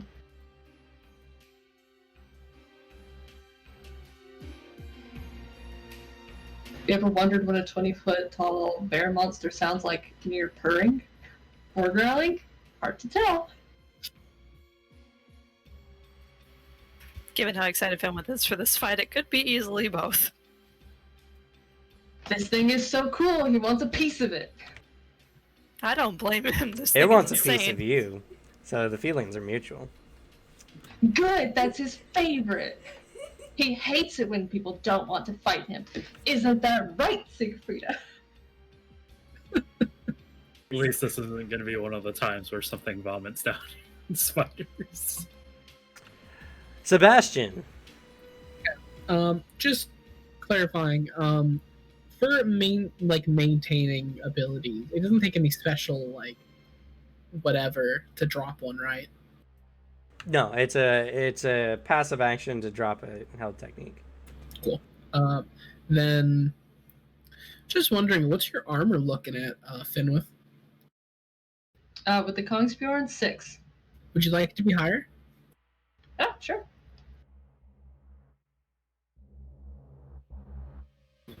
All right, you have +2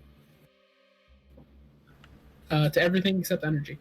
1 second. Because there's rolls for stacking armor. Yeah. It's actually. I believe with this one specifically, It can be used in conjunction with any other protection as an additional layer, but will not cause any special penalties. okay. I checked beforehand. Does it count as natural armor? That's a good question. It says force armor. It says what, sorry? Force armor? That's the only thing it says. Like, Let's see. Psychokinetic armor, correct?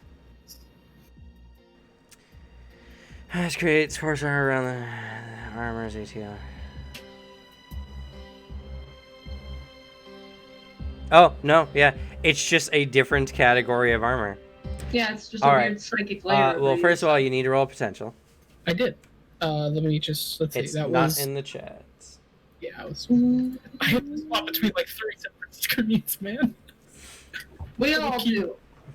I need to make sure. What did you get on the check? Okay. You got the armor 4. AT4. Shit, I'm on the Twitch page. I'm all flustered. My muscle memory is destroyed right now.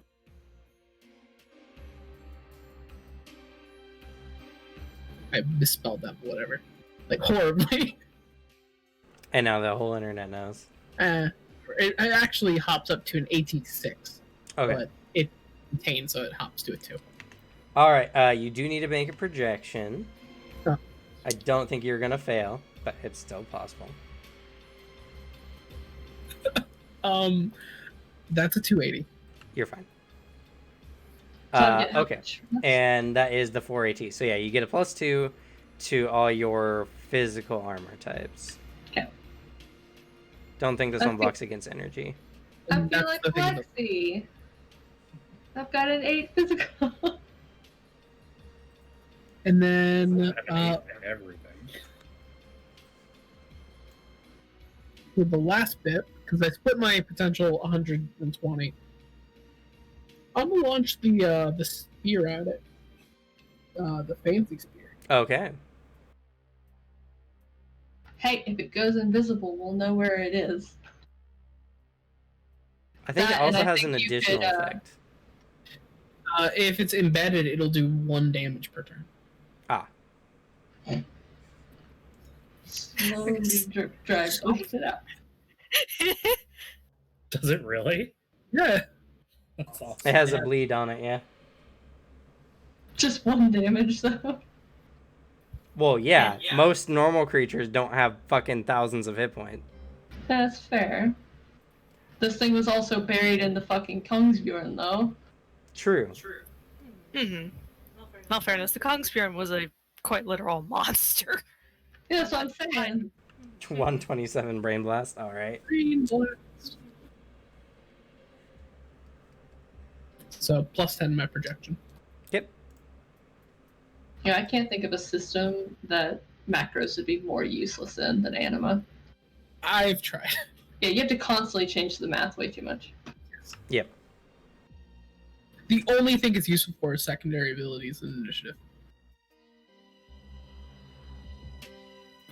Okay, well, I open roll, but it's useless because I maxed. So, 280. 280. Okay. And that's thrust damage. What's your final damage? Let's see. Oh, for the... with the 2.8 or whatever? Yes. What? Yeah, okay. What is your base damage that we're working the multiple off of? I guess the spear is also a quality. Well, maybe not. Yep. It is, plus 5. 65. So, yeah, 65 damage. Oh. Does the blood count as, or does the shadow count as a quality weapon?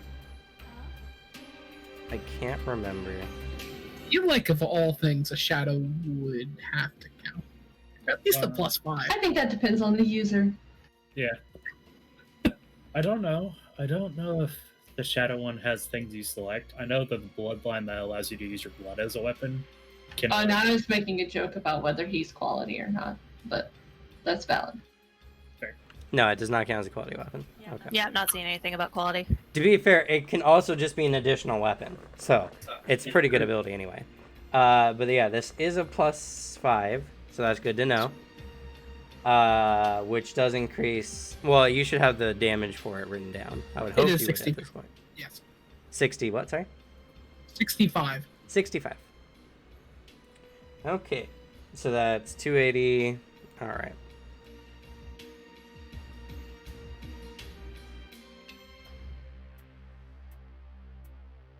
Alright, it lodges into the hound as it rears up, and you can see blood is starting to form around where the injury is.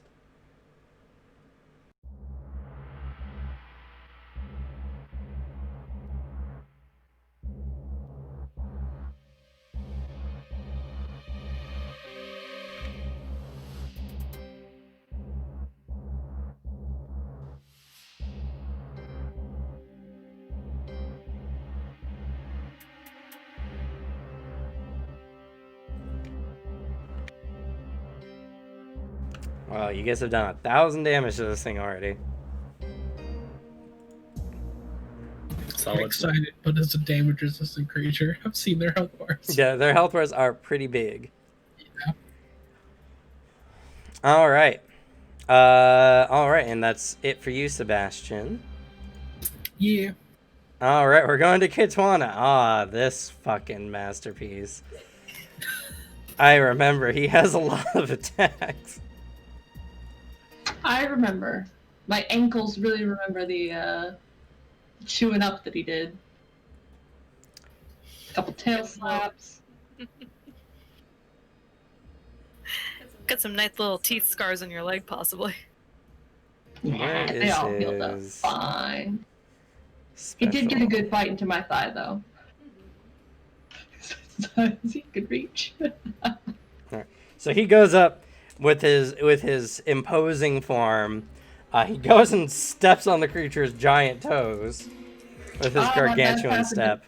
I know what that feels like, true service. Don't worry. It increases his damage for that attack by 40, so it's worth it. Well, it Or hurt plus 40 to for- the damage, oh. I mean. I'm just imagining Kitwana in Gandalf's place just going, "You shall not." And steps on the Balrog's foot. Ooh, and it breaks the bridge and they fall anyway. Alright, Kitwana rolled like shit, unfortunately, in his first attack. That's only going to be a 171.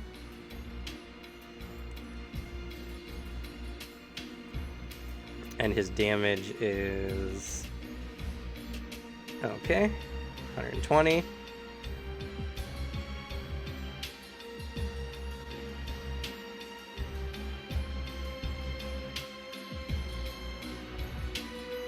He still did a lot of damage to this thing with that step regardless. This is also impact.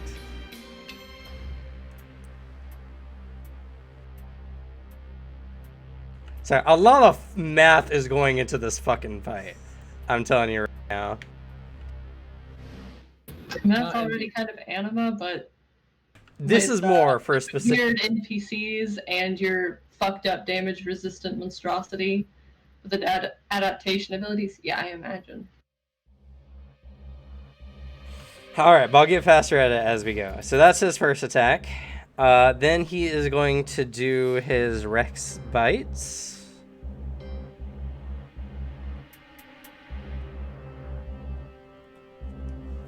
Okay. Minus 25. Ah, he almost open rolls. That's sad. Alright. So that's going to be...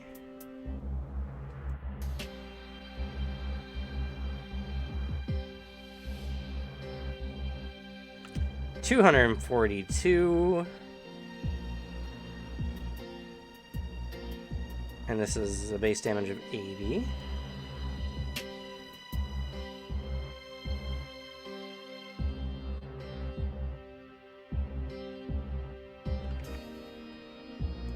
More damage than the previous one.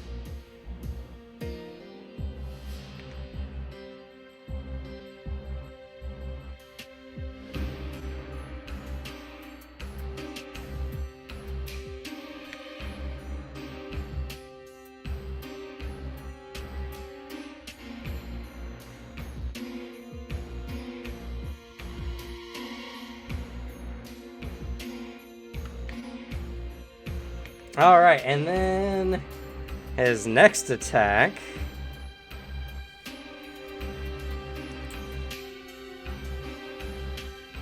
Oh, his bite did plus 20 more damage. Oh no, never mind. That was his second attack. Now is his actual Rex bite. Okay. And this one has minus 10 to his attack. Well, then he rolls like dog shit. Good, good. Alright. Which is going to be...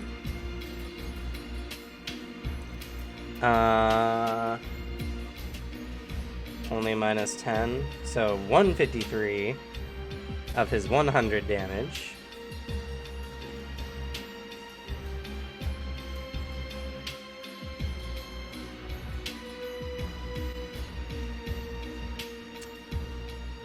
And then his Rex Tail swing. Oh no, Kitwana botched. No. That's a low botch. Oh. So Kitwana comes up, steps on this creature's toe, it rears back again. He then goes in for a bite and tries to swing around with a kick. He hits one of the very thick collars on the creature, seeming to do no damage with that last strike. Alright, it's its turn now. Yay. Time to do damage. Uh-oh. Alright, so first it's going to do a cleaving claw attack. Starting with the highest initiative in the front line, which is Anastasia. This is a cleave attack against everyone in the line. If someone manages to successfully block it, though, they can stop the creature. Granted, that doesn't necessarily mean they won't go flying off the edge. Alright, so that is going to be a 299 heading your way.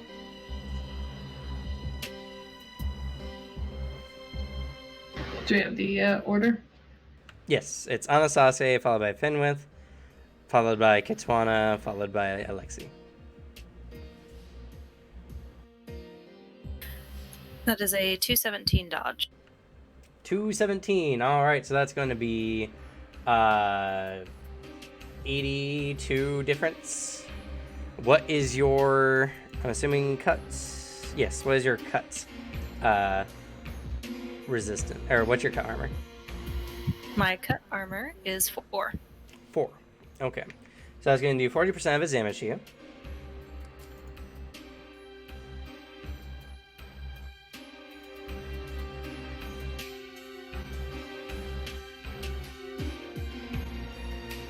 You take 60 points of damage. And you don't go flying, as this thing does not have impactful blows. Next, Finwith, you're also going against a 299. I open rolled. Unfortunately, I open rolled bad. So it's not super fun. And then immediately deleted it. I'll just type it back in.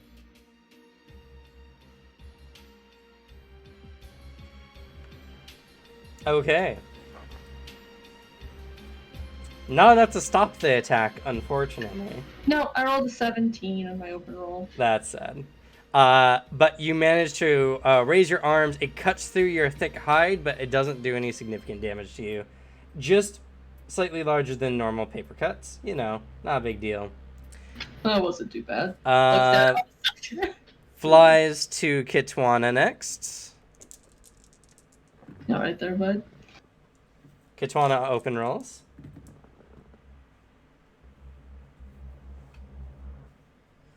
Alright, so that's 96 plus 42. They open roll better than me.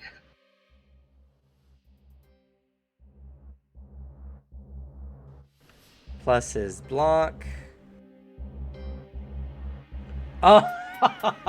He barely doesn't stop it because he does block. He has a 293. Yeah. We tried. He was 6 off. Here you go, Alexi. Your turn. And Lexi, you're trying to avoid 299. 299. Well, his armor comes up as he's being attacked now. Okay. That doesn't really help with the block though. So let's see what we get. It will help with your blocked shit. True. And yeah, just be glad this thing doesn't have what I have if I chose it for the Gong's VR, which is impact and unstoppable. 2 fatigue. Okay, sounds good.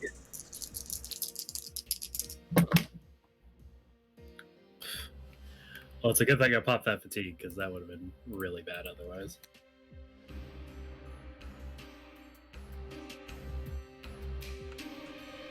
Oof. That's a rough one, buddy. Alright, that's 89 difference. What is your cut armor? I have a cut armor of 7. Okay, so you take 10% of its damage, which is 15. So you're fine. That was its first attack in the round. Then comes the tail attacks. You're going to choose a random one of you on the d8s, based on the initiative order. Number 4, that's going to be Sebastian. Fuck. I didn't think it was gonna hit me, so I don't have potential for a shield. Yeah. I'll have to do it with the throw. It's okay. Sigfrida's got you. She thank is you. going to use her psychokinetic shield. Yo. And she has a bonus for using her abilities on other people for defense purposes. Ah. Aren't you fancy with your mental patterns? The mental patterns help a lot. Sometimes. Oops, she botched her Ah, potential roll. And then Damn she it. does her brain first. That's unfortunate. So her psycho, she goes to do so. There is the sound of sparking near her, which sounds strange. Oh shit! I could roll that. I've never seen a psychic fumble, so. Okay, that's not terrible, but all right. So she has other stuff going on as well. But she does lose concentration on all her currently held abilities, and the power doesn't go off. Well, Your gonna have to turn. I'm gonna have to make a 0 potential shield check. Alright. See how this goes, boys. Please don't melt your brain while you're flying and also lose concentration and thus plummet. if all else fails, I think you get a bonus while you're flying to dodge. I'm not 100% sure on that. But... I don't think so, but I've been surprised. I'll look it up just in case. We just know there's no rule for being, I think, shot with a projectile while falling. That was one thing we couldn't find a rule for in the last campaign.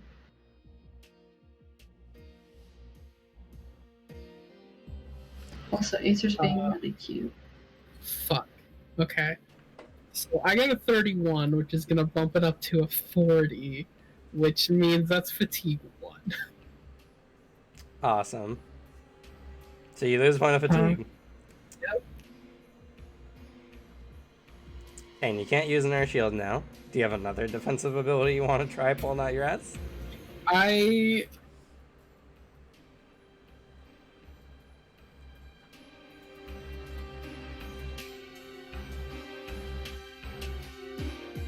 Fuck, I don't really have anything defensive. That's like, Okay, that cool. Roll for me your That's the issue. defense roll, please. Right.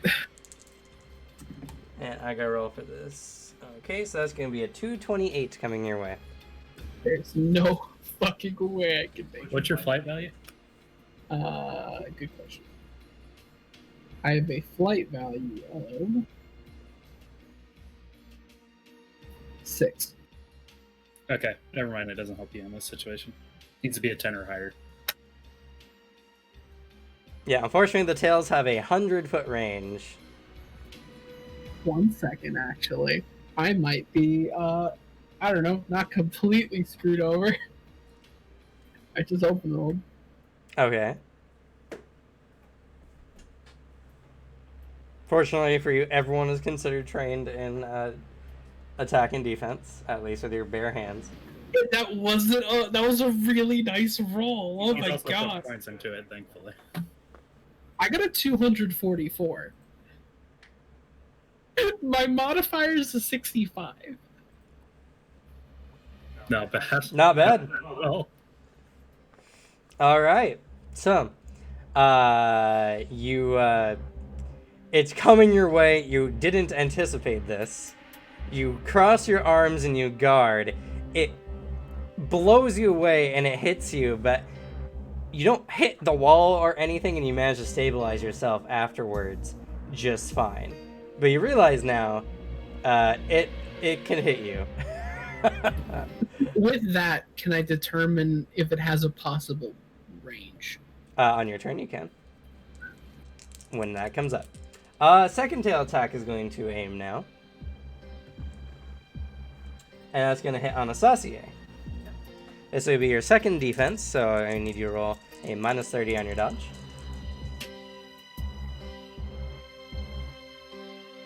That's going to be a 260 from this thing.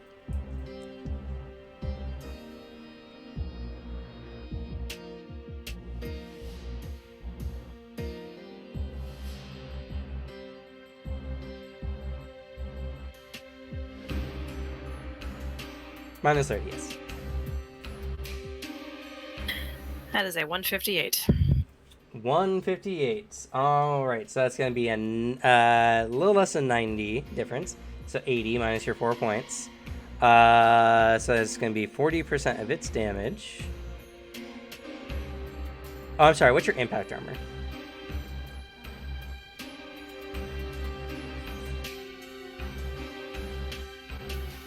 No, impact armor is 3. Oh, so you actually have less impact armor by 1 degree. Yeah. So that's going to be 50% of its damage, which means you take 60 damage. As a giant lion head tail just kind of comes up and then slams into the bridge, and there's an impact as it flattens on a Saucier, who quickly pops back onto their feet. He's not looking too good. This thing hits really hard. All right, that is its 3 attacks for the round. You can always dip back behind the line if you need to. May have to, considering I'm down to 25. Alexi. All right. Seeing that it can kind of like slash across everybody, he's going to run in between its legs to try and reposition to a spot where he's not getting all of them in one go. Or attempt to. It might be a different thing entirely. So this is just going to work exactly like a acrobatics roll. Essentially, if you want to move through his square, you got to roll an acrobatics versus its attack. Because this is, unlike some creatures, which just are large, bulky creatures, this thing is fast, and it has these tails whipping around on it. It's also designed to not let anyone past it. So that's fair. Its functionality is, Gate Guardian. You don't call it the gatekeeper for nothing. I'm not done in this game. You can at least go to its side, maybe. I guess I'll just attack it. Okay. Yeah. Unfortunately, its job is to prevent people from passing it, no matter what. Have you considered retirement? Striking, maybe, for better benefits? All right. Then, with the rest of the key he's charged for the round, his sword becomes crystallized with ice. And he will make his attacks. Okay.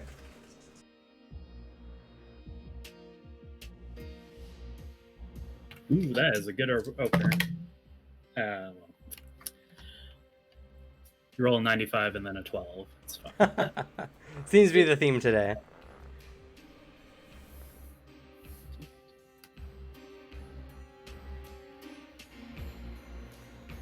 $262. 262. What type of damage is this? Cold damage. Cold damage. And what is your base damage?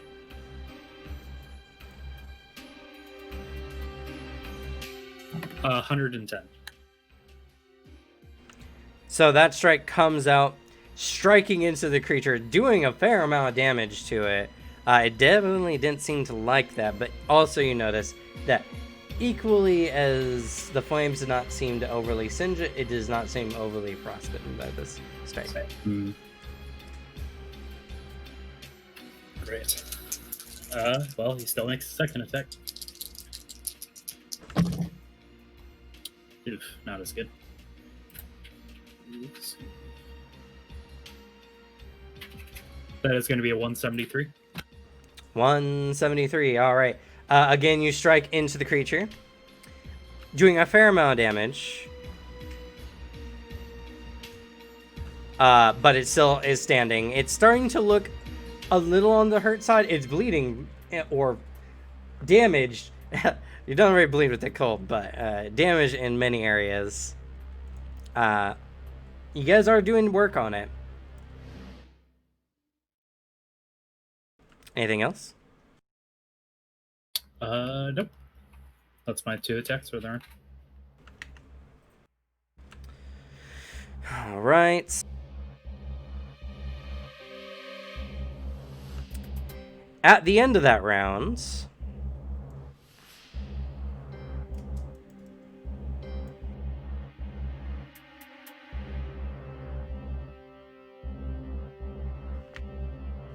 okay. At the end of that round, you can see that the various kind of bone plates on it that were kind of gross before begin expanding in to various parts of its body, giving it a larger covering of these almost like turtle shell like formations. They have this kind of curvature to the plates. As this creature adapts to the damage you guys are doing.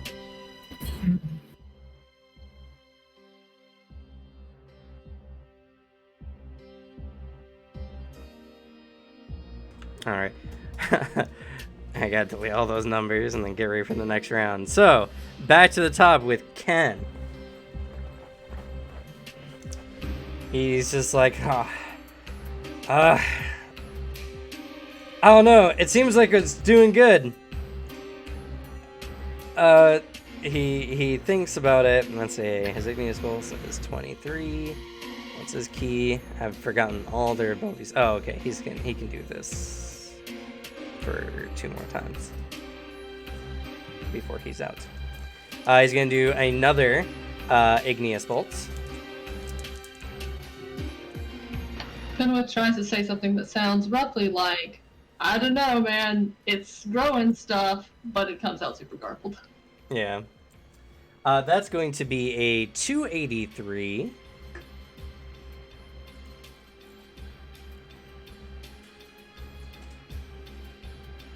Which is going to do a fair amount of damage.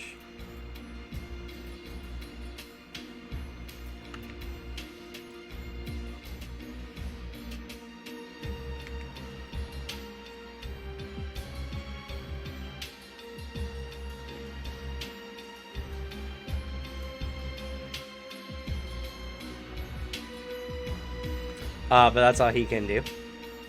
Another one of those big explosions on it. He seems so hesitant to get into melee combat with this thing. Understandably so, as his his history with hand-to-hand combat has not been kind to him lately. Sigfrida is going to hold her action.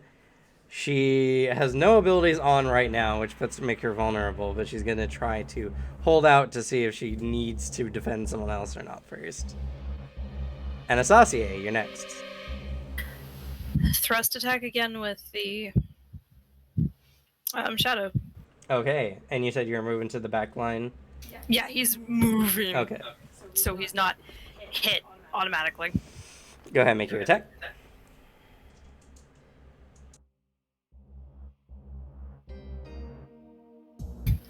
Damn it, 1 point away from an open roll. That's always right. Those always suck.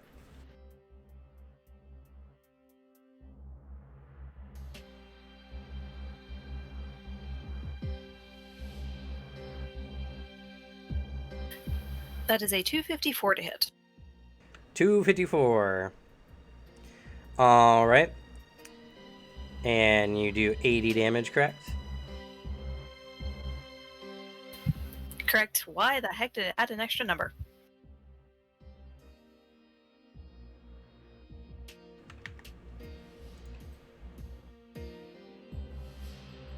So this attack pierces through. You don't notice any discernible difference from this strike and the last. as far as its resistance is concerned.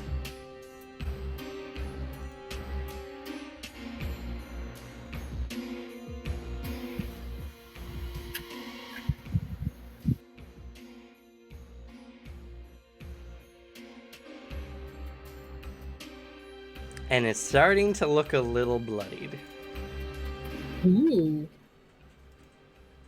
That's just kill before the rest of its armor gets on. Yeah, exactly. Something rage.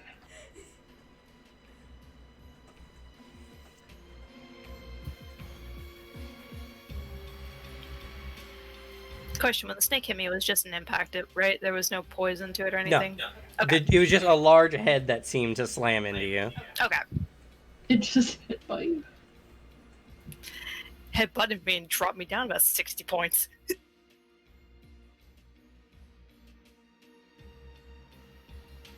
Do I have a second attack? Yes, Even though I moved? you always do. Right. Attack then. Okay. Same attack, but not aiming for the same spot, aiming for various spots, so it doesn't gain resistance in one specific area. Okay.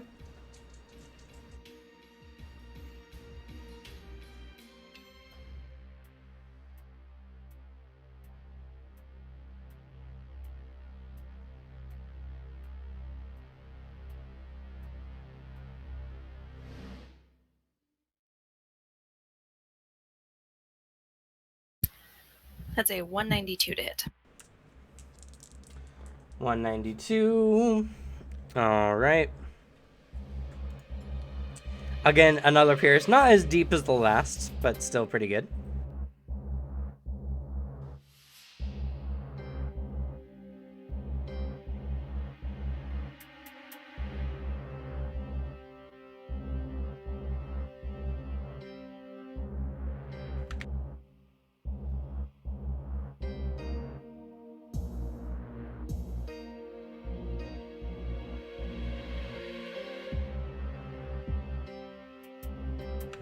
All right. Finwith.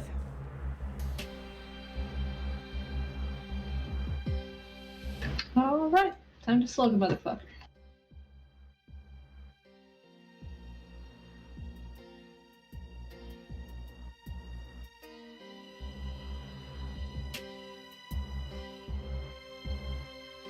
Alright, that's a 220. 220. What was your base damage again? 140. 140. All right. You strike it, but you realize this attack didn't hit quite as hard as it did before. That is apparently what it do be doing. But that just means he's gonna need a little extra help. So he'll hold the second one to see if he can counter it. Use its strength against it. Okay. This has to be strong. I would only imagine, considering at like 60% of its damage. College read. I'm not used to looking up Akinwana.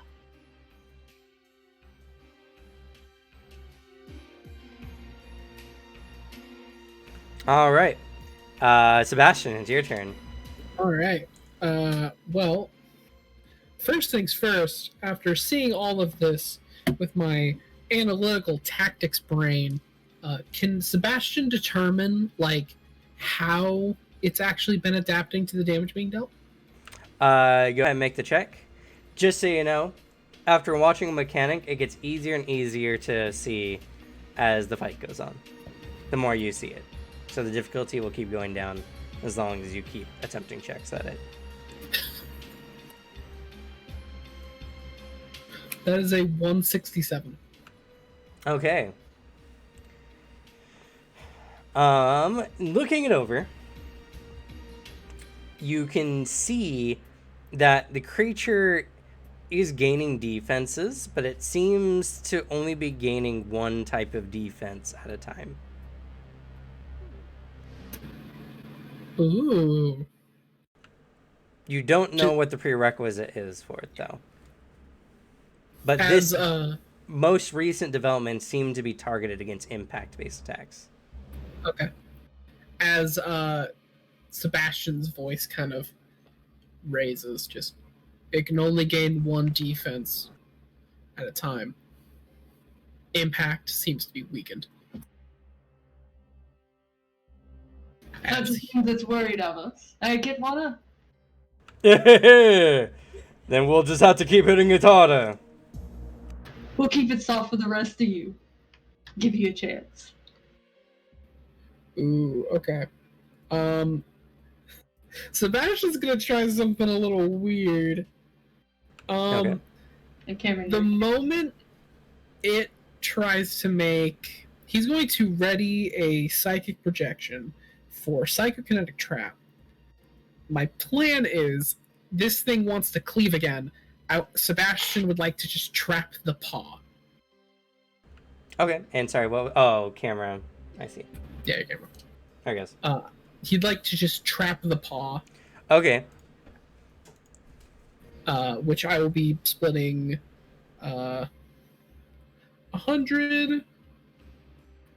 I'll spend 100 on it, and then I'm gonna launch some psychic points into it for potential. Okay. Do you want to do that now, or do you want to wait for it to try to attack? I'll wait for it when it attacks. Okay. And then with the last bit, just he kind of learned his lesson. He's going to toss up a shield. Okay. Go ahead and roll the potential.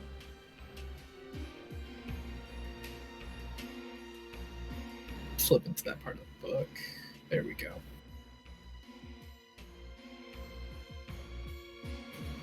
There we go. Now I actually have a fucking shield. It's gonna be like an 89, bumps up to 500. 500 life points. Okay, 500 life points.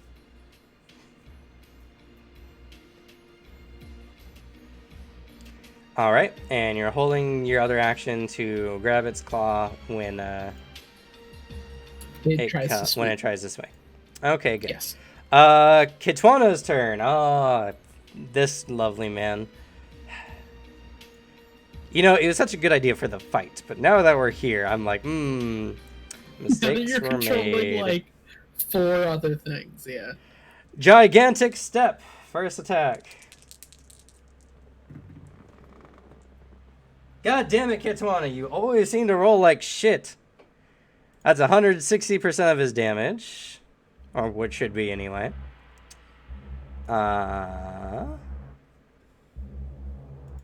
Which actually means he does that.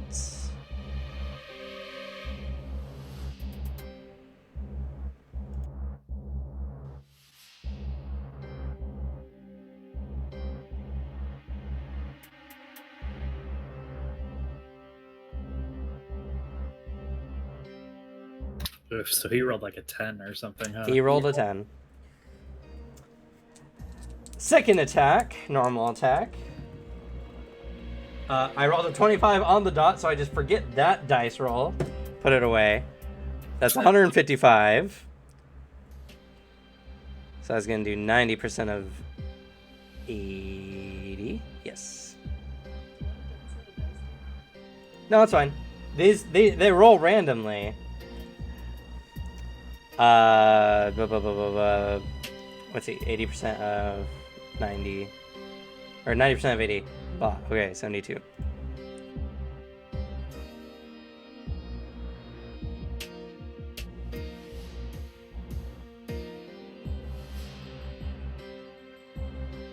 Okay, Rex bite.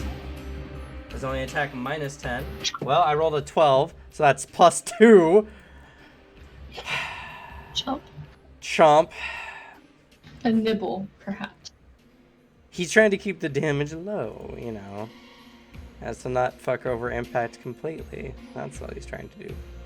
I'm suddenly reminded of the lizard from The Rescuers Down Under, where it's trying to eat the egg. Oh, Joanna chewing on the rock. Yeah. Oh, the rock. That's what it was. Well, I thought it was an egg. Yeah.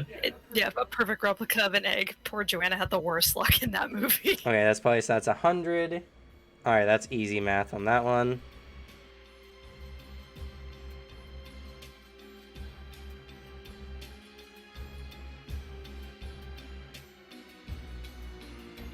Alright, and finally his Rex tail.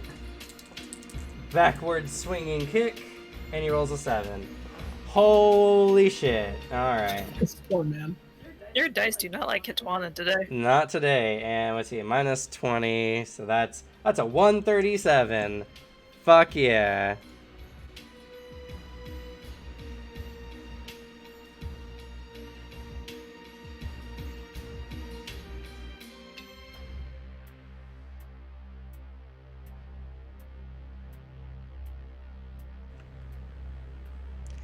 I'm gonna say, I can't, damn it, I can't say because I'll tell you what the numbers are. It was not a lot of damage.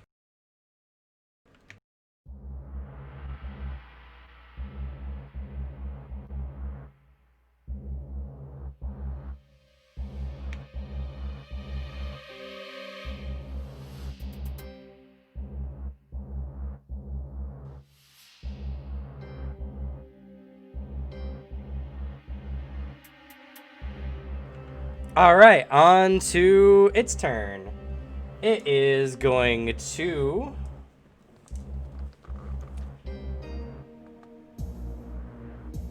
It has an option. Let's see, who's in the front line right now? Fenwith, Kitwana, and Lexi. Oh, perfect. All right, it's going to change up its attacks for this round. And instead, it's going to do a triple bite attack.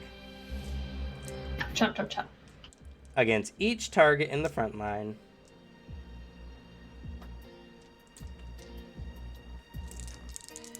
So, first in this initiative will be Fenwith.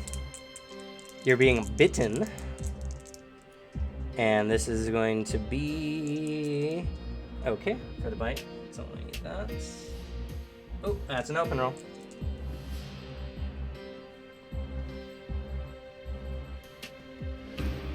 Alright, math time. I don't counter. No, you probably do not. That's going to be a 361. Ow. I actually rolled well too, Cameron. It's unnecessary on your part, but have at it. Alright, what is your thrust armor? 8. 8. Okay.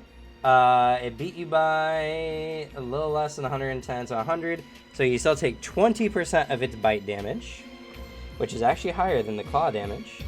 That's 34 points of damage. And I need you to roll a contested strength check with it, as it grabs you with this bite. And it has no penalty to its strength because it beat you by at least 100.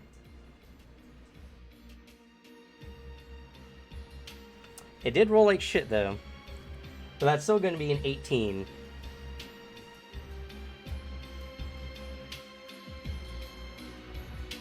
So what happens if we both get 18s?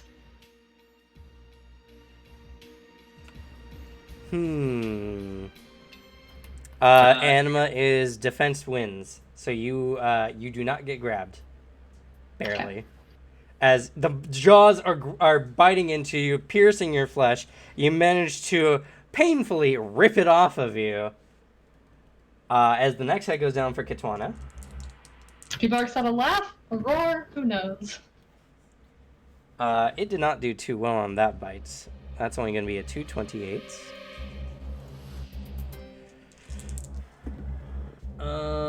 And Kitwana actually rolled really well for once. With a 137. So, it tries to bite down on Kitwana. He grabs its jaws and diverts its massive head to the side. And then against Alexi. It's just the two of us prying it off to the side of ourselves. And this is going to be a 268. This will be... see, 55, yeah. So 226. Okay, so 68 to 26. It's a little over 40. So, what is your thrust armor? 8. 8. Okay. It does not do enough damage to actually hurt you, but it will still attempt to grab you. It has a -3 to its strength. It gets a 15. I got a Let me double check my strength. I'm pretty sure I got that. Yeah, 13. All right. It beat you. I think it needed to beat you by 3. I think you're only partially immobilized. I mean, double check the rules. Because Anima does not have simple grapple rules. No system does. Yeah, I saw that Pathfinder flow chart. Original. Yeah, it's so much easier now. I like it so much better now.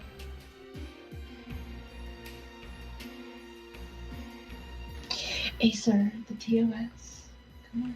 Let's see. If the attacker achieves the trapping by a margin of less than 3 points, it did beat you by 2? 2. Okay. Less than 3. You are only partially immobilized. Great. I'm sure that won't come back to haunt me. It has grabbed you by one arm and shoulder and has lifted you off the ground. For all intents and purposes, you have a minus 20 to attacks and blocks, and a minus 40 to dodge. Your initiative also adjusts by negative 20 points, but you're already last anyway, so it doesn't matter.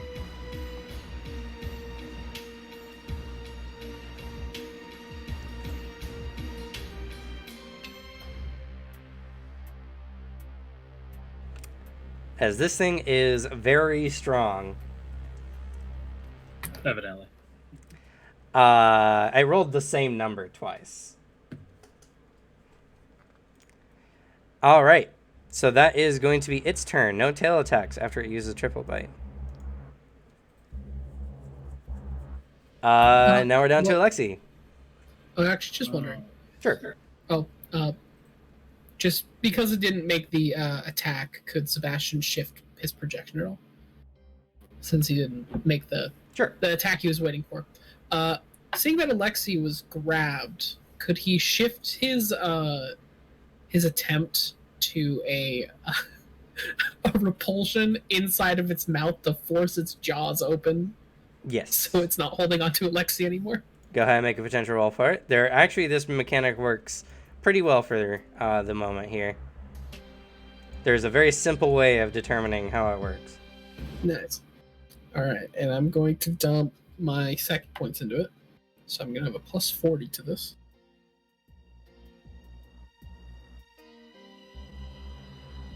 Suzanne, what are you drawing? Well, I was working on one of 2 Christmas presents I was commissioned for, so there's the slight panic of finishing them before, 2 weeks before Christmas. I see. And then I got an idea for a cute little emote for the channel. Damn, that's not that great. I got a... it goes up to a 140. Ooh, baseline. Yeah, it's a strength of 6. Okay.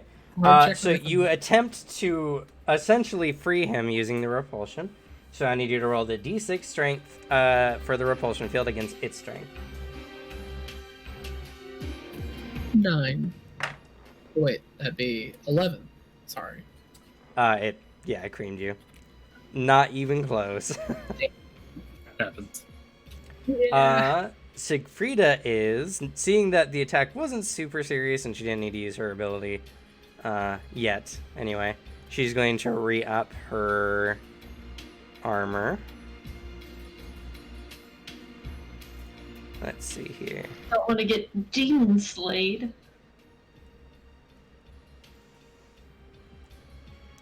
Let's see.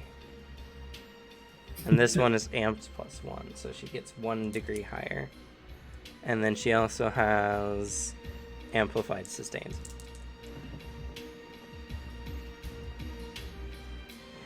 So that's going to be a 190. So that would be the 180 amped 2 times to the 280 for this round. Oh no, that's only for the sustained power. Never mind. Which just means that it gets to the 240. Okay, so she has an AT of 8 until her next turn.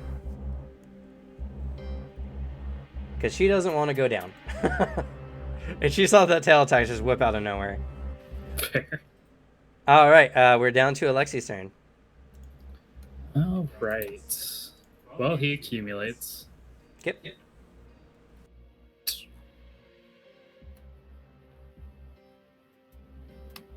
And he'll try to make his strikes. Okay. Let's see. And a minus 20.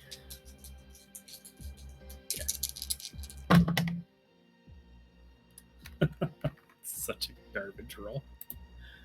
That is a 142. 142. What's your damage? Roll a 7. That's 110 base. 110.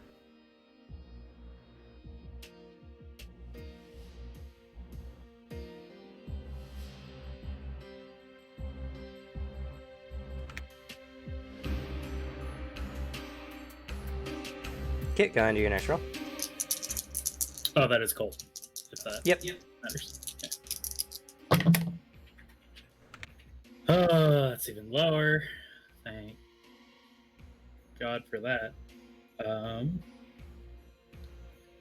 Good thing I don't have bad luck either, so that's a plus. Currently at a minus 35. So that is going to be a 125. 125. Oh, I don't want to grab the dice. Habit. 125. That's not a good one, Chief. Well, you know, I'm partially immobilized and I rolled a 5, so Yeah, it's unfortunate times, unfortunately.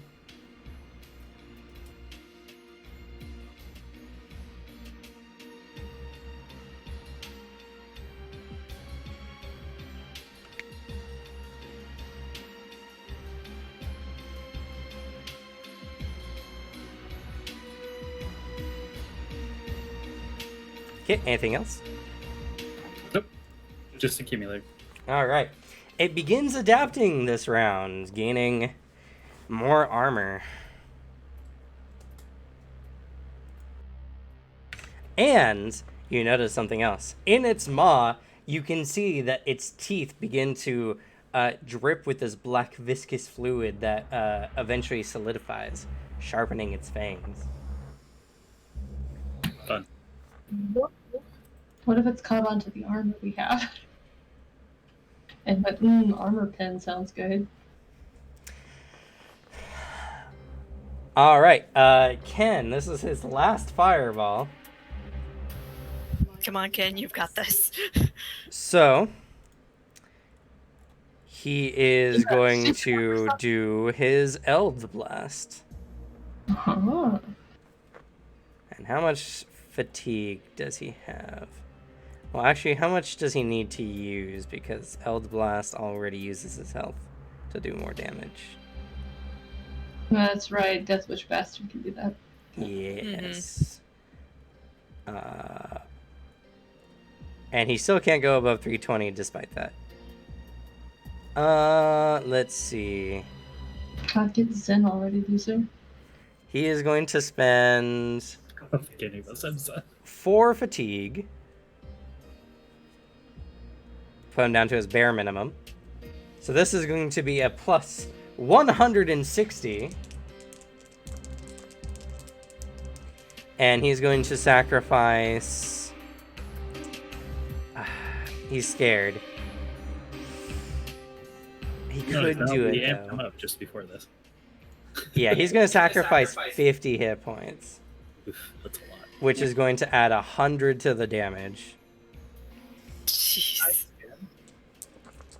Ken is a strong individual. He's just a glass cannon. Thankfully, Siegfried is standing next to him. That is true. He still rolled like garbage, but that's fine because he got 23. That's 153 plus 160 equals 13.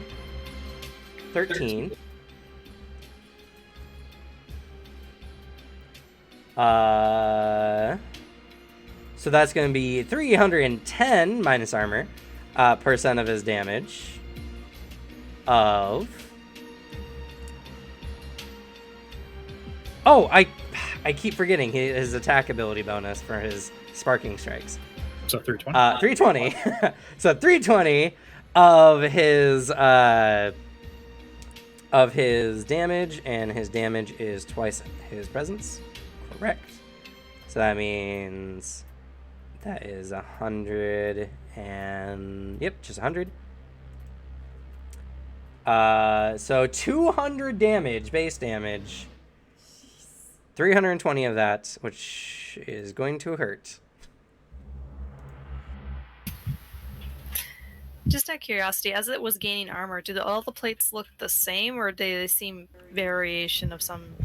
These new plates that seem to grow in seem to repeat the same pattern as the ones before. Okay.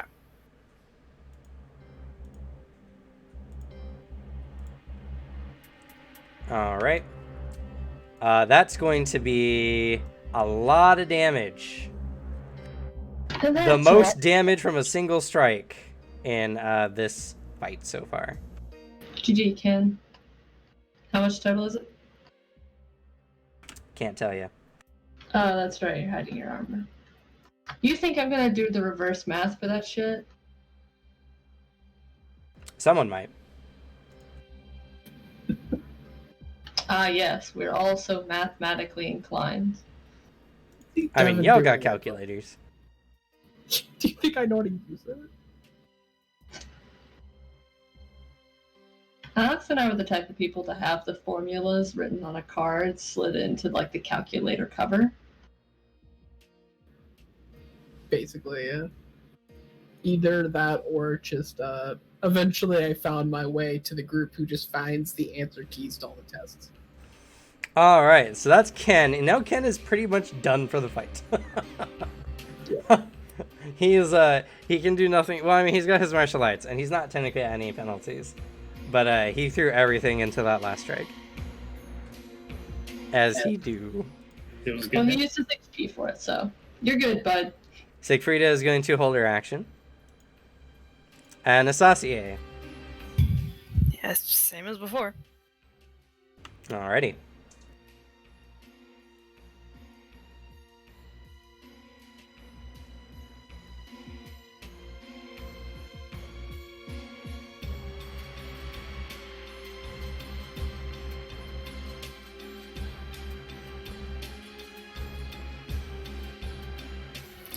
That's a 241 to hit. 241. Alright.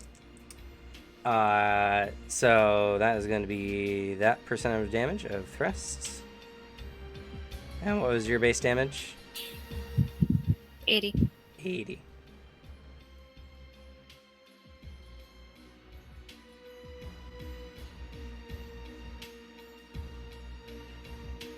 So more of these shadow spikes jumping out of every crevice and corner around the creature. It seems unable to predict where they're coming from.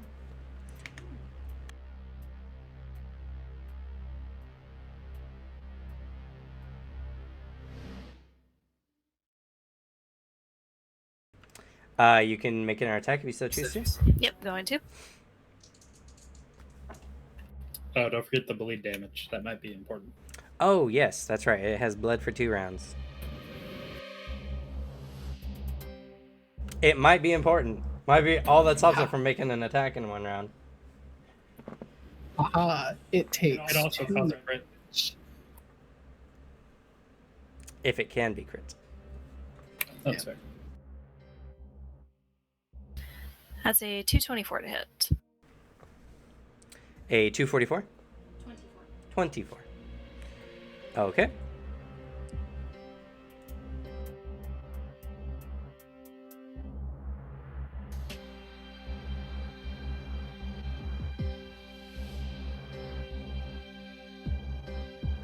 A fair amount of damage. You're needling it for sure. For consistent amounts of damage. Same thing as last round. About the same amount of resistance. About the same amount of resistance you can feel. Oh, I should also say for Alexi as well. About the same amount of damage.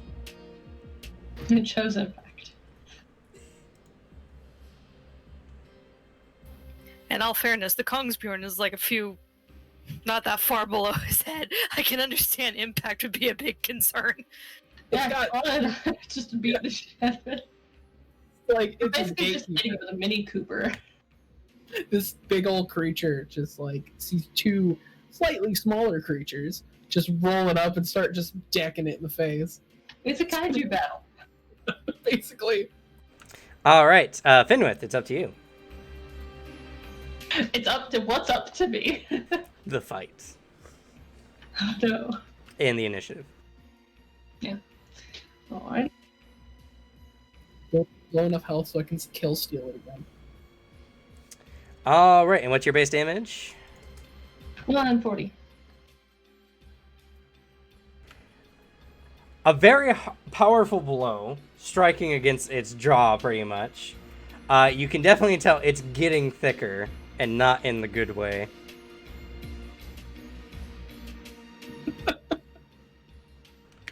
That thick Cerberus. It's a good shit.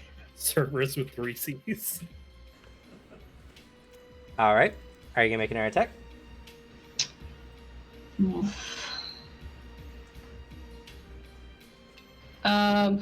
I don't know how it works with damage resistant creatures, but like, is there anywhere that these like the like platings and stuff that are like growing on it aren't forming? The plating is pretty much growing everywhere on its body. It's got essentially full body armor. The only thing that doesn't seem to be changing are the tails. But they have their bone plating and they grow back instantly, so. Its eyes are also not growing armor. I'm gonna slap it in the eyeball. It's only a minus 50 with natural weapons. You got this. I mean, it doesn't exactly defend now, does it? It's true. Yeah, fuck it. I'll make it defend its eyes. That'll make it have to pick something, I guess. Or add more to randomization, however it decides. Yeah, sure. I'll try and gouge its fucking eyes out. My big ass meaty claws. Okay. Minus 50.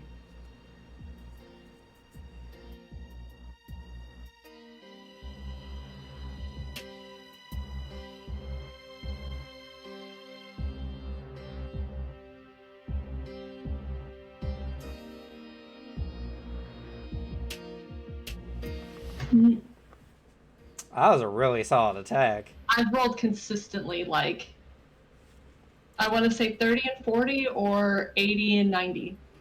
All right, striking it in the eye, you find little to no resistance. What's your base damage? 140. 140.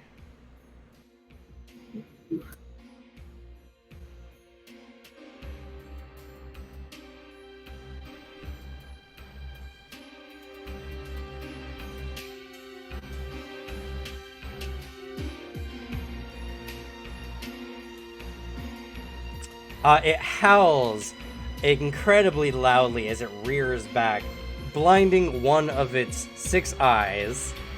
Well, no, actually, one of its 10 eyes. It's definitely not a fear of having a sight penalty, but that did seem to really hurt. Shonoth is immediately laughing at delight. It just sounds horrific. Is it like an unearthly howl, or is Oh, it it's like a standard demonic howl? sounding howl. Okay. It's multi-tones, guttural. Multiple heads. Ooh. All roaring. Do the snake tails make any noise, out of curiosity? They They do. have They to. make a loud rattling noise. Enough to shake one's bones if they were too close. That could be useful. All right. Sebastian. Well, seeing what Fenwick just did, that is a good fucking idea. And he's also gonna launch. He's gonna launch the. You think he could get a Fucking, twofer and just kind of like shink? Thread the needle? With the Arctic Chimera Ice Horn. Ooh. He's Okay. going to try for the eyes. Okay. Don't It you will have be two a of them? minus 100. I have one. Minus what? It's a minus 100 for you. It's a minus 50 because Fenwith uses natural weapons, which have the Precision trait. precision trait. Go for it. Oh, it is a knife, though. It is a knife. It's his. He's using his ballistics ability, Hmm. which isn't a precision attack. Yet. I forget the Arctic Chimera dagger. That was a quality weapon, right? Plus 5. Yes. And I'm going to. Not much else I can do because it's all strength shit. And this thing's way stronger. So he's going to use all his potential. All his potential. All right. Beef it up. Gotta hit it hard. Believe in the heart of the cards. Not the best, but I have a lot of modifiers for this ability. It's almost like it's a specialty or something. Yeah. And then he has psychic inclination as well. Come on, you have to clutch this because you've stolen pretty much Yeah. everything that meant anything to fit within a fight. You absolutely have to kill steal this thing. Come on, get good. Alright, so that's going to be. Bumps it up to a 240. I got a 201. So then it's gonna give me a plus 30 in my projection. And I have a minus 100 on it. So minus 70.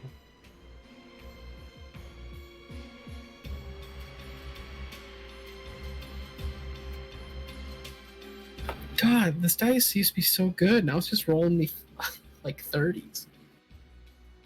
143. Okay. What's the base damage of the dagger? Base damage is a 50. Wait, 55. I did not write the quality damage for this one for some reason. All right. It does a fair amount of damage despite the lack of punching power you could feel from it. As the other eye on the same head gets rocked by the dagger, leaning to the side. You can see that where the dagger is, it's slowly starting to spread with icy veins. And Sebastian uses like the rest of his shit to just like, oh, you know what? He just he flies under the bridge. Okay. Can't get me here. You definitely know that as long as you're within 100 feet of this thing, it will hit you. He's going for a blind penalty, I think. No, maybe. I mean, I can't get away like 100 feet. I can't do that. So You could if you didn't have a shit flight speed. I'm just gonna try to like make it harder for it to hit me. You could just hide behind Fenwith. He's got a whole body. He does have indeed a whole body. I'm gonna hide behind the. So. I'll hide behind the. The true Cerebus is definitely looking quite bedraggled at this point. One of the eye heads are completely blind. And it's definitely taken a serious amount of damage. Kitwana's turn. Does Ketwana notice this tactic and does he go for it? Nope, because Kitwana is dumb as a box of rocks. I mean, Fenwith did say to stab it in the fucking eye. Admittedly to Sebastian, but... No. Yeah. Fenwith actually laughed, chortled something inhuman, was what you said afterwards. I was paying attention to this specifically for this purpose. Sebastian just noticed, and he's also smart. That's Kitwana, fair. not smart. And doesn't roll well either. That's a 168. It's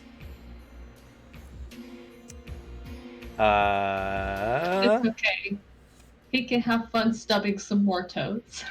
Toe smash! 120 Yeah, or I'd like to roll 160 to hit his toe. of 120 minus armor.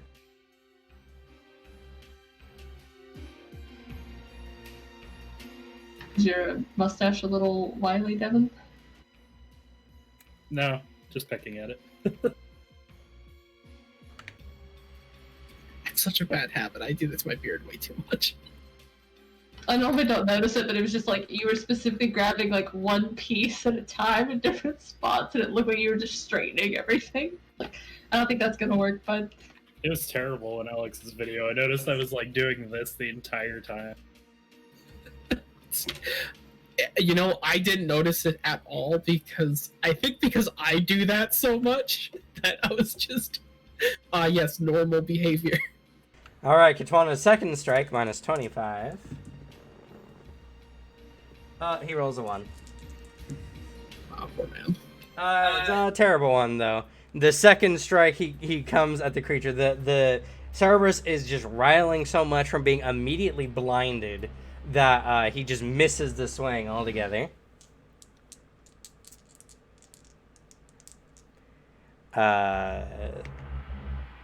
Next is his Rex Bite, minus 10.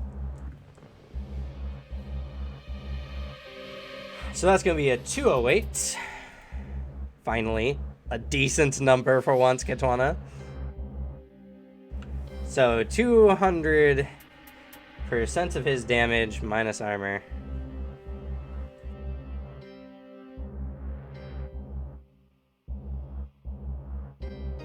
Still a fair amount of damage.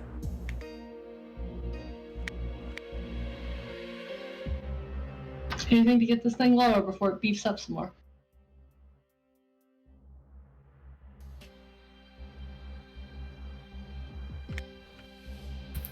I just realized with Alex not having a cam, we don't get to see Ripley craving violence. Yeah. Very sad. We were missing it. And Rex Tail Swing, minus 20. Well, he botched again. At least he doesn't have bad luck. And he just straight up whips that one too. Jesus. Y'all quit saying that shit. Kitwana, you're a monster, literally. Come on, man. He doesn't want the kaiju fight to end too early. All right. Cerberus's turn. It is first, as a free action or a passive action, it's going to crunch the person in its jaws. Of course it is. I gotta go back to the monster page I was using as a base. I'm fine, Alexi. The black viscera was on all the heads, right? That sharpened the teeth. Yeah, all Okay. its teeth got sharpened. How's your health looking? Pretty good, actually. I've only taken 15 damage this fight. Yeah, All he right, is. so you get a minus 20 to dodge or minus 40 to block. No, that was the other way around. He said minus 20 to block, minus 40 to dodge. Oh, you're right. Okay. Yeah, that would make more sense. That would make more sense. That's why I remembered. It almost open rolled, but that's going to be a 292. Sweet. I'm going to pump 2 fatigue into this. Skip. Help with the deficit a little bit. Okay. So, times 85. That is going to be a 235. Okay. Okay, not bad. That's going to be a little more than 60%. What is your thrust armor? 8. All right, it's still not enough, but you can see that with the sharpening liquid, black liquid from its jaws, it's digging deeper into your armor. It's just saying you gotta stop petting the couch and pet the cat. Next is going to be its claw swipe. So this is going to hit Finwith first.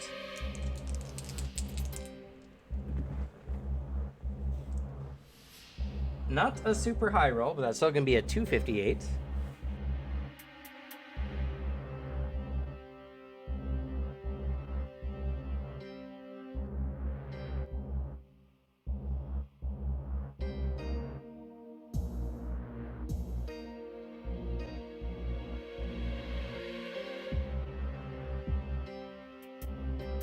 All right. What is your cut armor? 8. 8. All right. Doesn't actually hurt you. Just another swipe. Your thick skin taking up the majority of it. Next is going to make the same attack against Kitwana, which was 258s. Kitwana. rolls a 31, so that's going to be in 186. So that's going to be a little over 80. And Kitwana has how much cut armor? He has a lot of defense stuff.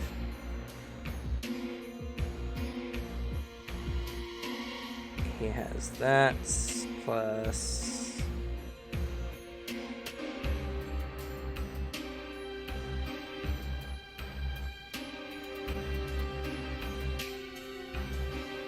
Where is it? It can't only be that much.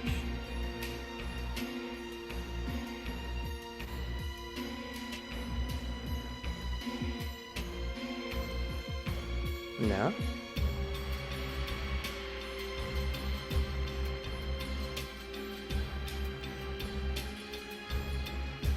Huh. Weird. I could have sworn he had way more armor than that. Alright. So let's see. That was a difference of... having a ton. It's a difference of, what, 80, right? Yeah, it was a difference of 80. A little over 80. He has 4 layers of armor.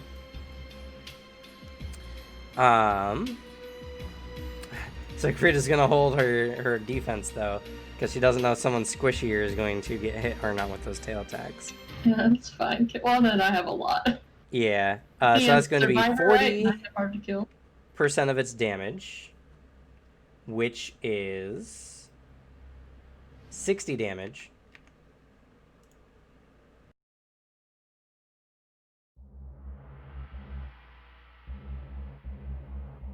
Not bad. It was definitely a solid hit, but not too terrible for Kitwana.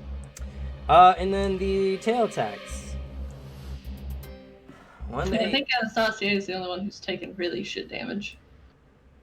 I mean, not Arthur, but Sebastian almost got fucking nuked. Almost. I got so fucking lucky. 1, 2, 3, 4, 5, 6. Kitwana gets a second attack from his flank. Not really for a penalty, but the tail attack comes swinging from that direction. That is going to be a 219 versus Kitwana's minus 30.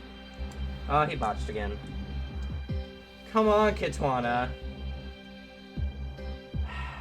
He botched, and it's a pretty sizable botch.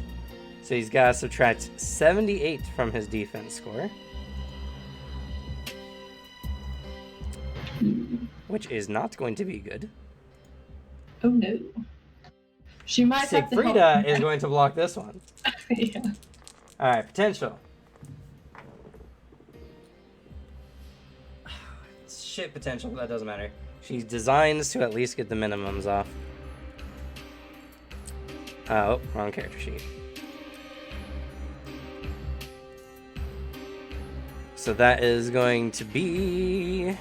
What is her amp 1? And she has... okay, so she gets the 180 for the shield.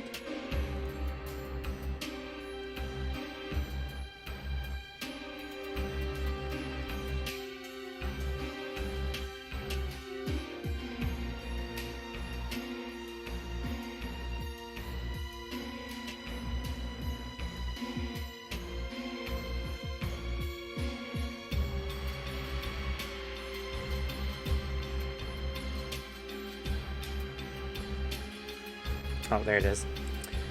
Which means it has 1,000 life points, which is good. And then she needs to roll her block skill, because she has psychic combat.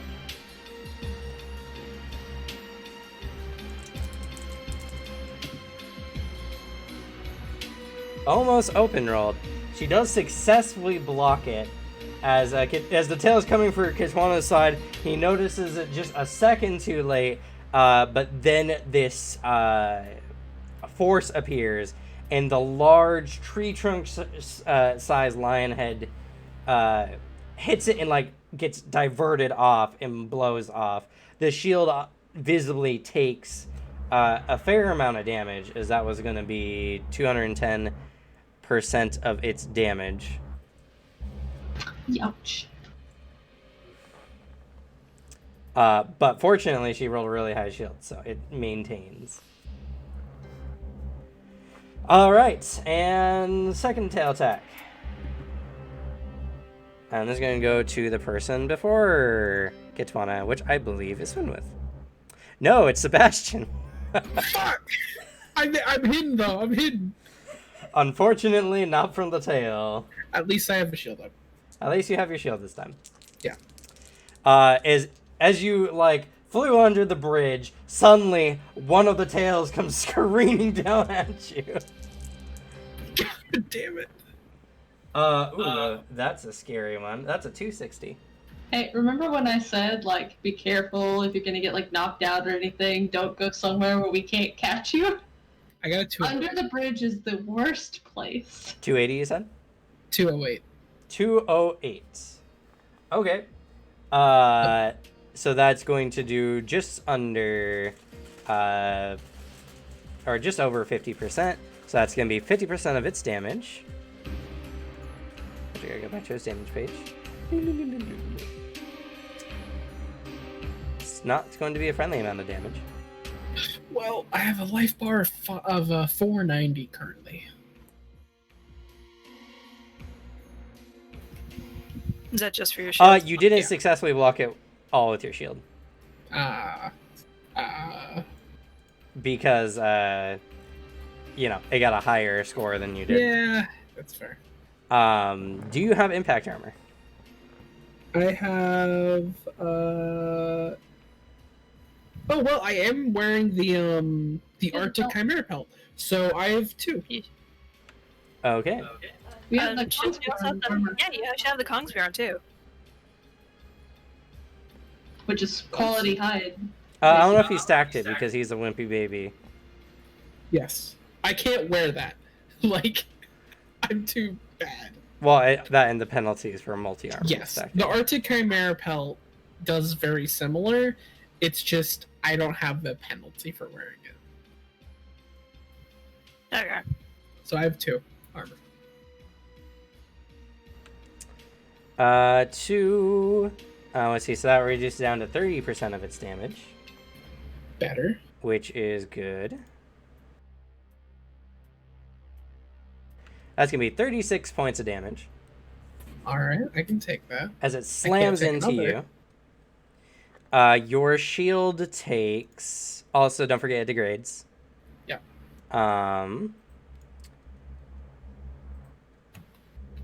No, his was the weird one that doesn't degrade. No, it degrades. It degrades. Oh, does it? 5 Yeah. points per. 5 points per turn. I Which already. it's been one worked turn after you used it. Yeah. So, 36, and your shield takes. Let's see. So it blocks. Only. Or it blocks 200% of its damage, and you took the excess. So your shield takes 240 damage.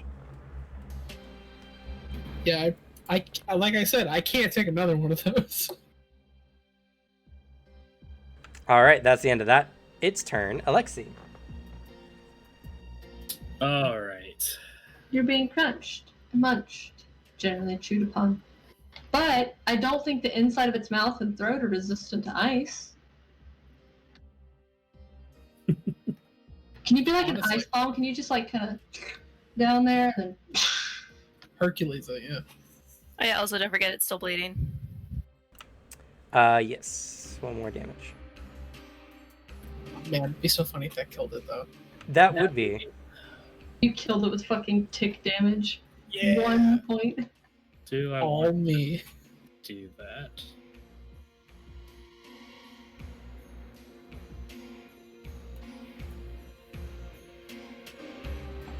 How bad off is this thing looking? It's looking pretty beat up. You guys are getting it down pretty good at this point. Solid thanks to Ken and some eye shots. And just the sheer amount of blows this thing's weathering. Oh, good old action economy. Yep.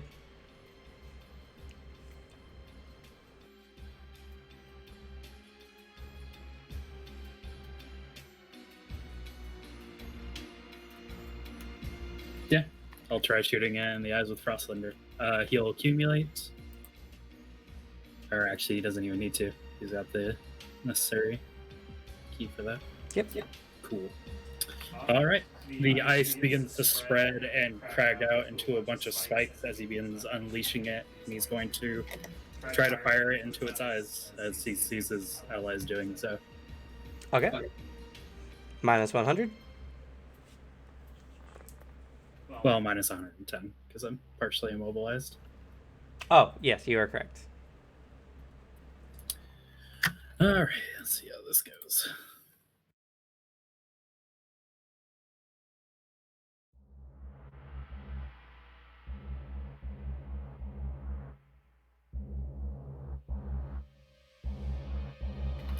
First one is an 83. Okay. Oh, is this point blank or no?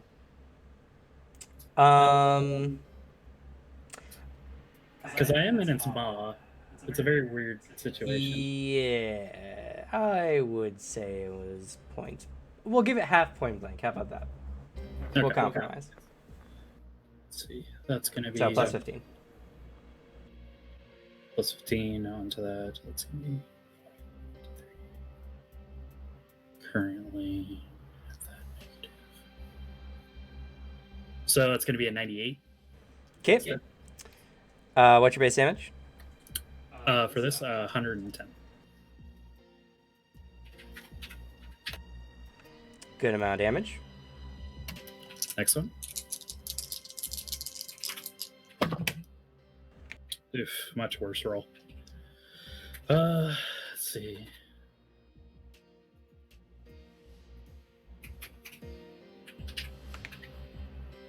Hundred times 45, 55, 63, 78.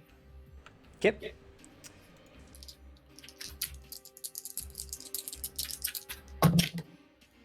Much better roll. Give me a second. Have to do maths.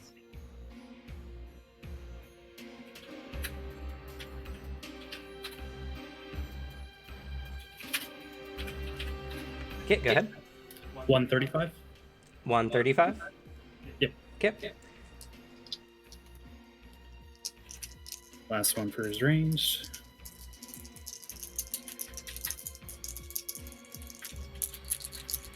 A little bit better, actually.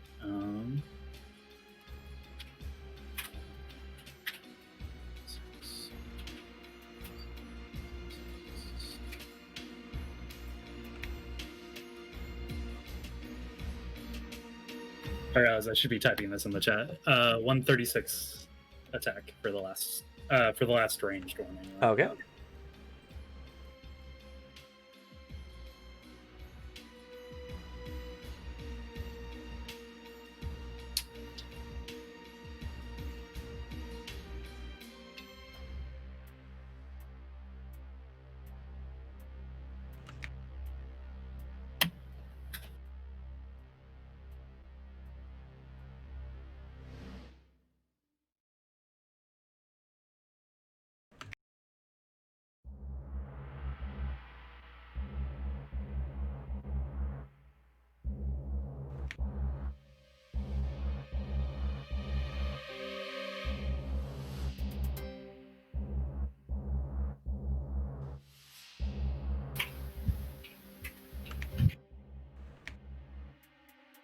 Almost made you do 400 damage to it with that last ring. I fixed the math. And I was like, that seems weird. All right, and then he'll do a regular strike on its snout. Or, well, strike on it, anyway. Okay.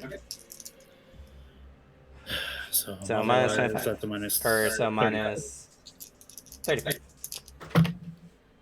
Hey!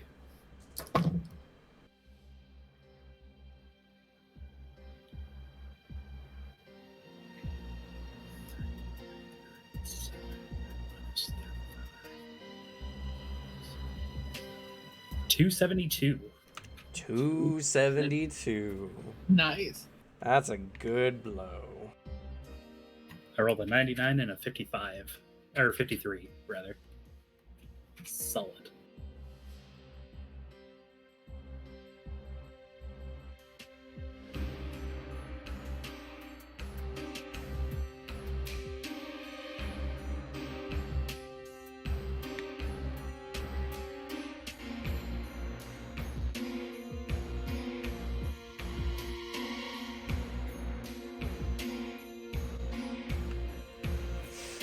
All right. So, at the end of your turn, it adapts again. It's not looking good.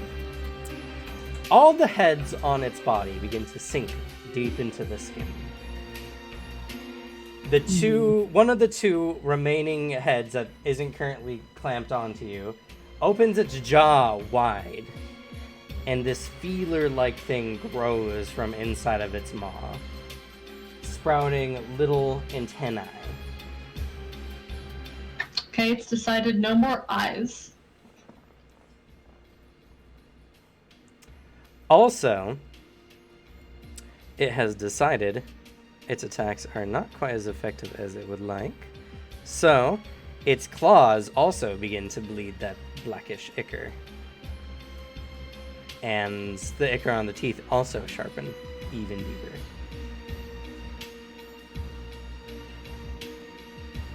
So it has 2 top heads, or a top head and a tail head?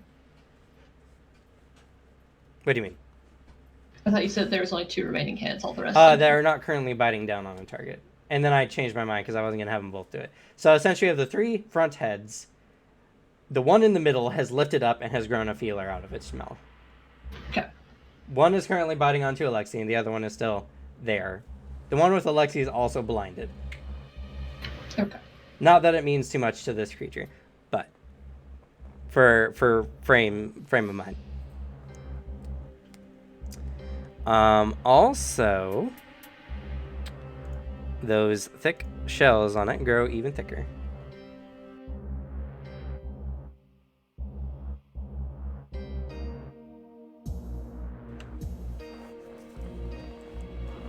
All right, Ken's turn. He's gonna hold his action in case he needs to do something. He feels kind of useless now. I don't even think he can maintain his igneous or his sparking strikes after that round. What's the maintenance on that?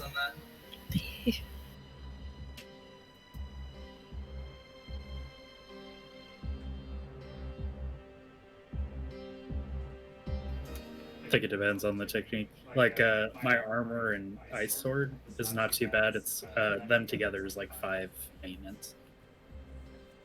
Oh, I see. It's his sparking strikes is okay. It's 5 for his sparking strikes. So he's got about 2 turns left of his igneous strikes, and then he's just out of keep pretty much. In all fairness, he's done a very good amount of damage to this thing. Yeah, for real. He has done. Groovy. Whoop, Groovy died. Well, no longer. He used to have the highest single strike, but I think Alexi took that. Nope, Ken still has it. No, Alex, go back to your corner. Stop trying to ink closer to Cameron. Oh no, he's gonna Stop. cough on you, Cameron. Stop! No! Social distancing! Social distancing! Okay. So, yeah, Ken's kind of kaput. Anastasia, it's your turn. Well, he was going to strike the eyes, not anymore. However, it still can be blinded, in a sense. He's gonna try and aim his first attack at the feeler that just showed up. Okay. This will have... Is your shadow a precision weapon? I don't think it is. No, I don't think so. So it's going to be a minus 100. Okay.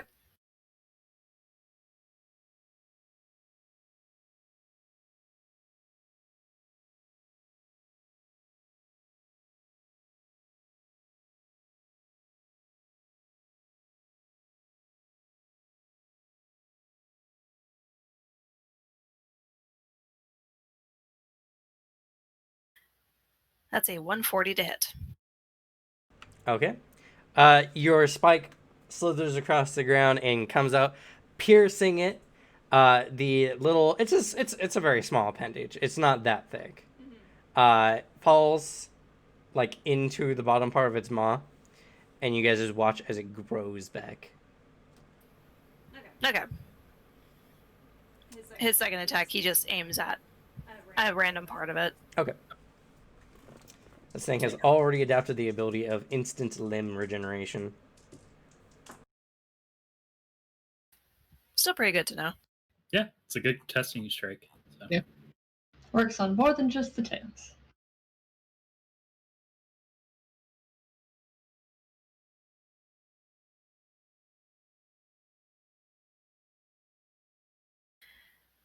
Next attack is a 208.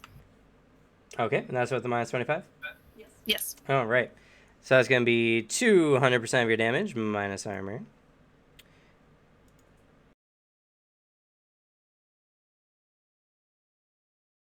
A good strike as it pierces into the beast's hide. It's really not doing good. Same resistance. Same amount of resistance as you felt before.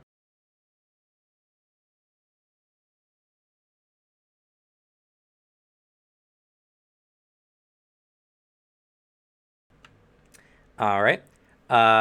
Moving on from there. Let's see. Can I get Groovy back? Yeah, gotta get Alex back in his corner. Get to your corner. We're moving on to Finwith.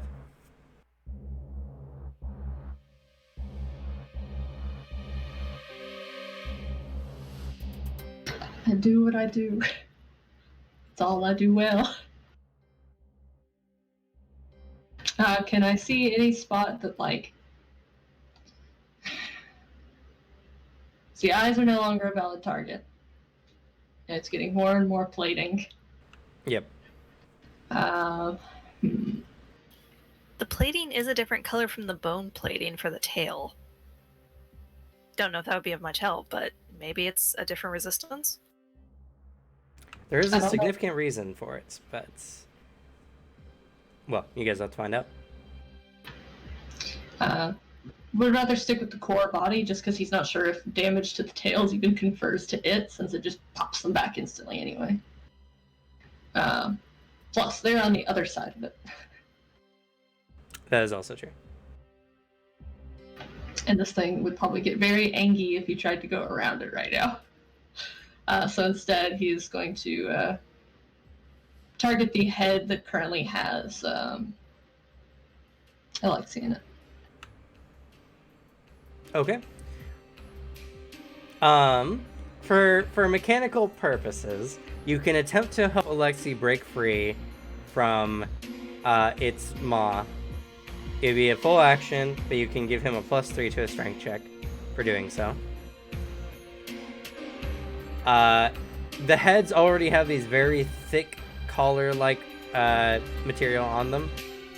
So doing damage to the head, I mean, theoretically, if you did enough damage, you might be able to crit the head. And the idea was more to like break its jaw, basically, so it'd have to drop him. And I'm just kind of telling you the mechanics of it. Yeah. So Lexi seems super concerned. Is he taking a lot of damage, or is he just kind of...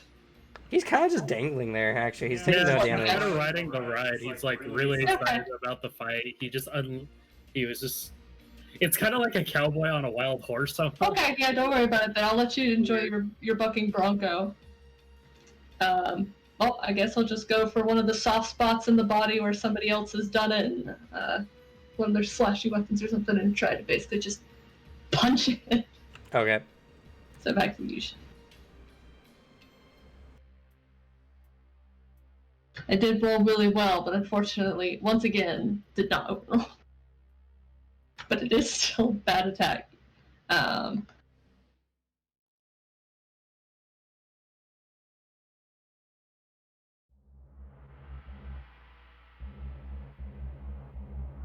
forgot I was going to do fatigue too for these two. Oh well.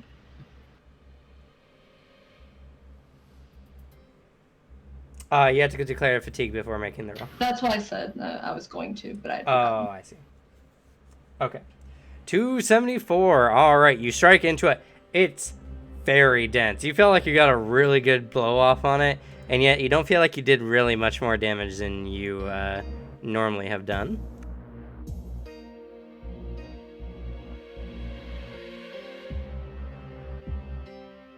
It was still a very good blow.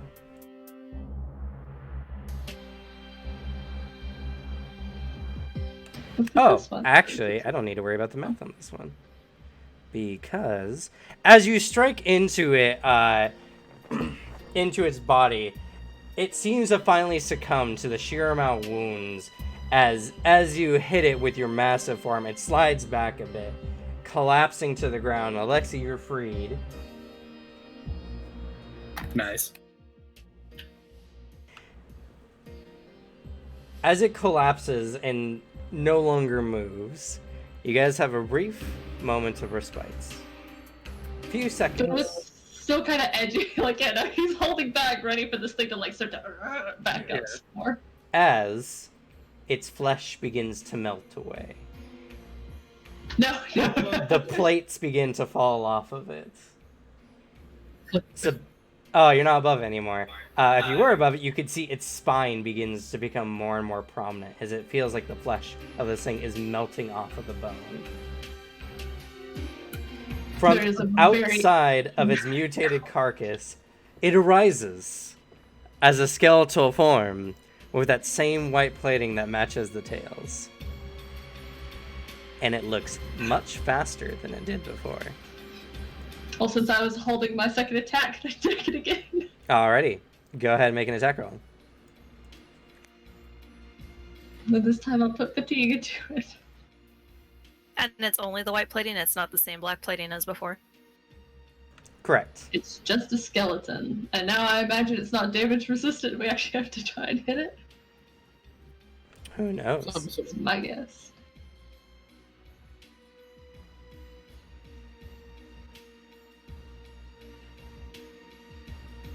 $249.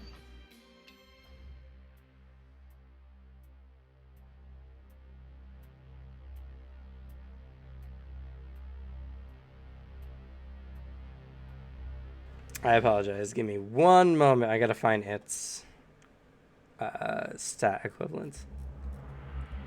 As if you didn't have enough sheets, now you have its bone sheet. All right. It's going to dodge. Finwick goes very quickly from, fuck yeah, I took it down, but I don't trust it. Maybe it's gonna get back up again. It starts melting. No, you better leave something. Fuck, it does get back up. Oh, okay. You punch it.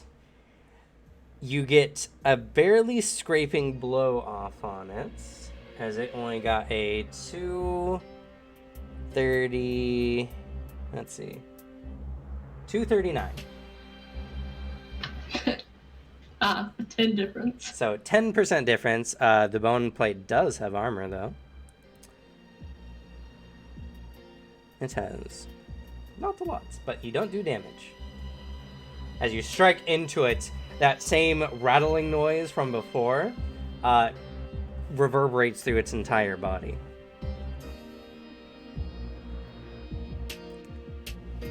All right, it is Kitwana's turn. Will I go after Finman? Oh, no, I'm sorry. You're right. Sebastian, it's your turn. All right. Well, now He that just sees these puddles just come off the sides of the bridge. Like, the fuck? something happened up there. As he floats up and sees a skeleton creature.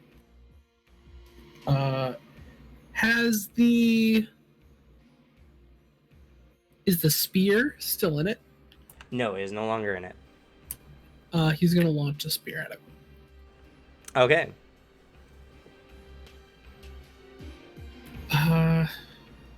Still not much he can do for other psychic abilities. Though, what he's gonna do, just to be safe, he's going to spread his potential. Let's see. I'm gonna say 80-40, so he can re-up his shield. Okay. So the sword attack first. I'll make the potential rolls. Alright.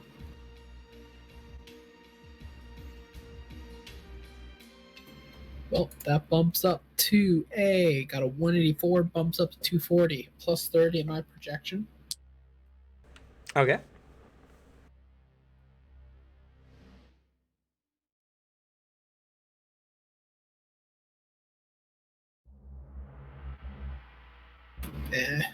Not a great roll, but that's going to be a 231. As the spear flies into its body, you see it ricochet and rattle between the bones before going through.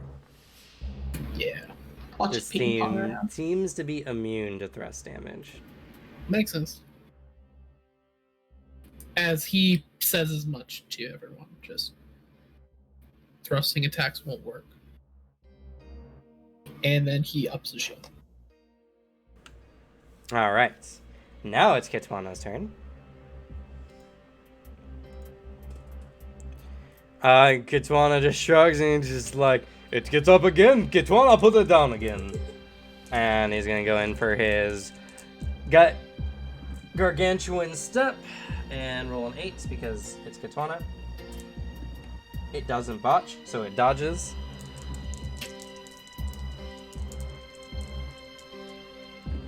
Kitwana is going to come around again.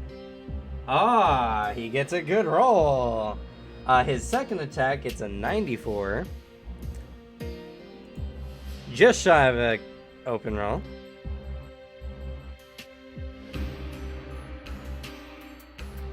That's going to be 224 minus its armor, which is going to be 200% of its damage, or his damage, which is going to be 160.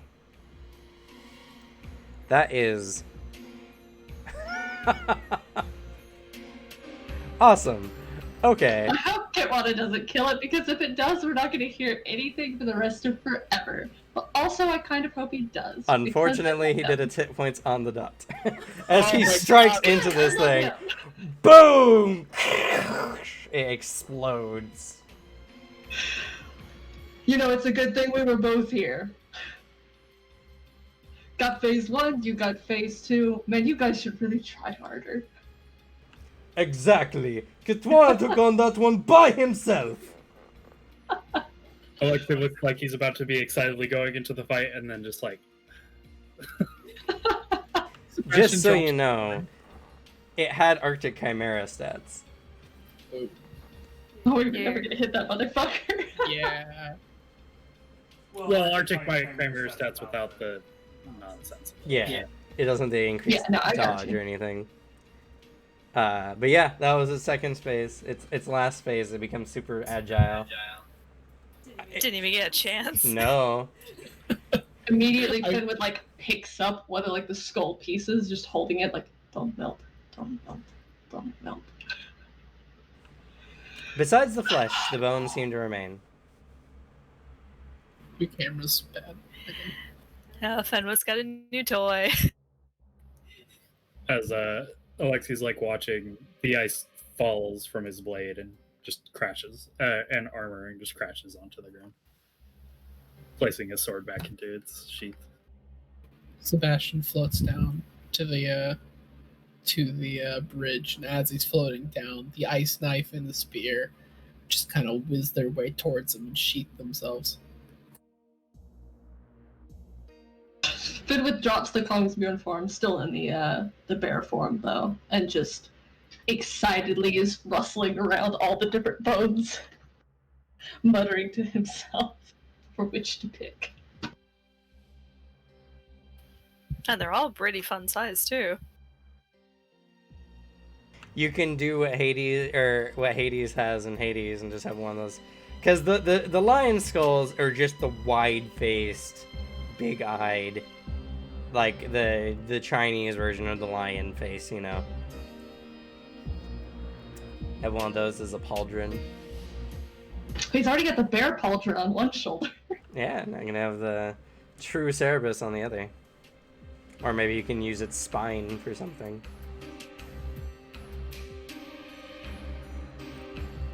Or like, I don't know, something. But you guys have taken down this mighty beast. Hey, Soulbringer.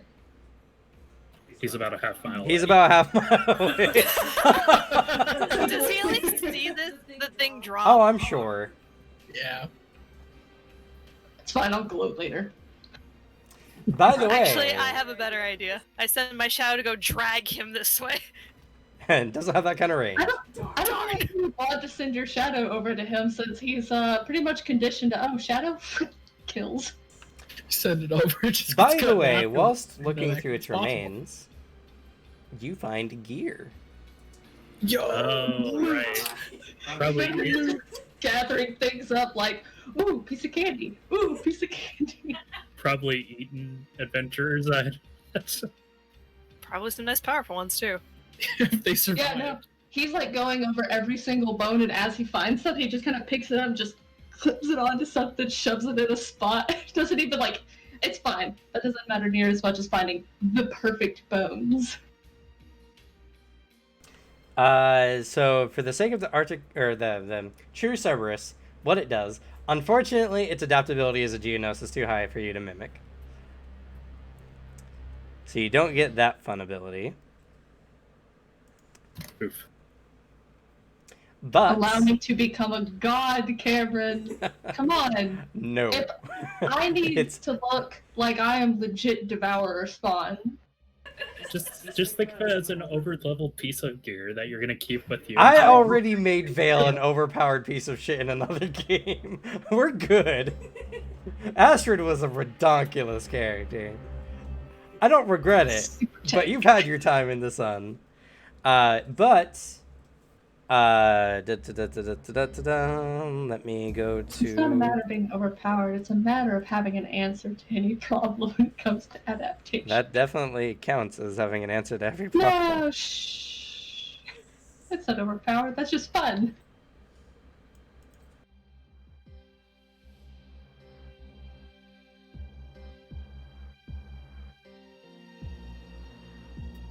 I got close. Sometimes man wants to turn into an abomination. Sorry, what were you saying, Schwenzi? I got close. At the end of the round, I was gonna be at 15 key points. Oh no. It surprisingly did not do a lot of damage to you guys. We have Overall. so Anastasia much- took the biggest hit. Granted, there is 7 of you in this party, so Yeah. it had Yeah. a lot to deal with. Yeah, and out of everyone, I think, aside from the squishy people, I had one of the lowest sets of armor for the tanks. Because I've just got the Brigantine and the Kongsbjorn pelt layered. Yeah. So essentially, it has the same ability as the Arctic Chimera as far as like the 360 tail vision ability. So that is pretty much the same across the board. But But it does have instantaneous limb regeneration. You do not heal damage, but if any of your limbs become maimed, they grow back at full functionality and no wound penalty. Based on how the last campaign went, that's honestly really useful. That one Yeah. has a cost of 140 though. Are you making fun of Dawn, Alex? Maybe just a little. Says the man who's lost an eye in nearly every campaign he's in. Actually, funny enough, if Titania had ever been like a limb cut off, the dark aura of her energy would have replaced her arm for her. Fun fact. Pretty cool.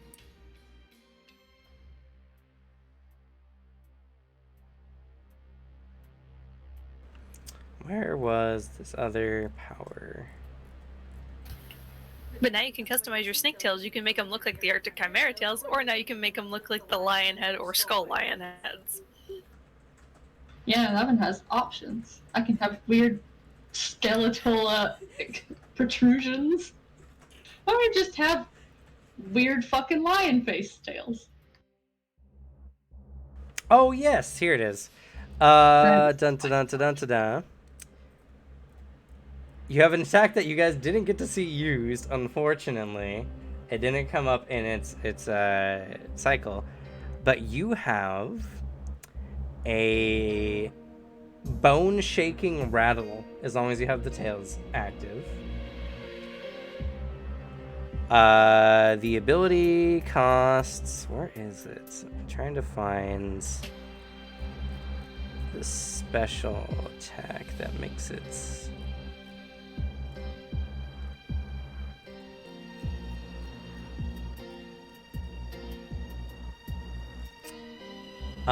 Anyway, it's full action attack. It does sonic damage, which, for all intents and purposes, it does impact damage to a target within 60 feet. It requires a 180 notice check, or they're blinds to the attack. And it has a final attack score of 220.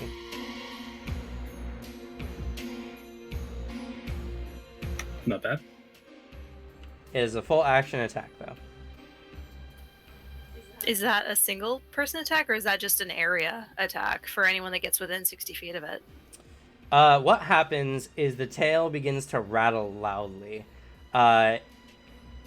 It then begins to move in the direction of a target, and as it gets closer, their bones begin to vibrate at an incredible rate, causing internal damage as their bones are damaging the nearby organs. Attacked.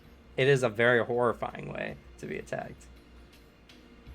Alright, so the cost is 140 for the limb regeneration, 60 for the tail heads like the Arctic Chimera, and what for the 60 for the bone rattle. Or 80, I'm sorry, for the bone rattle. For an invisible attack. With a final attack of 220.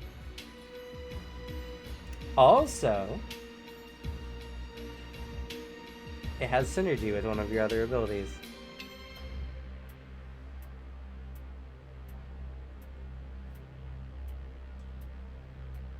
You have another ability that's based somewhat on vibrations.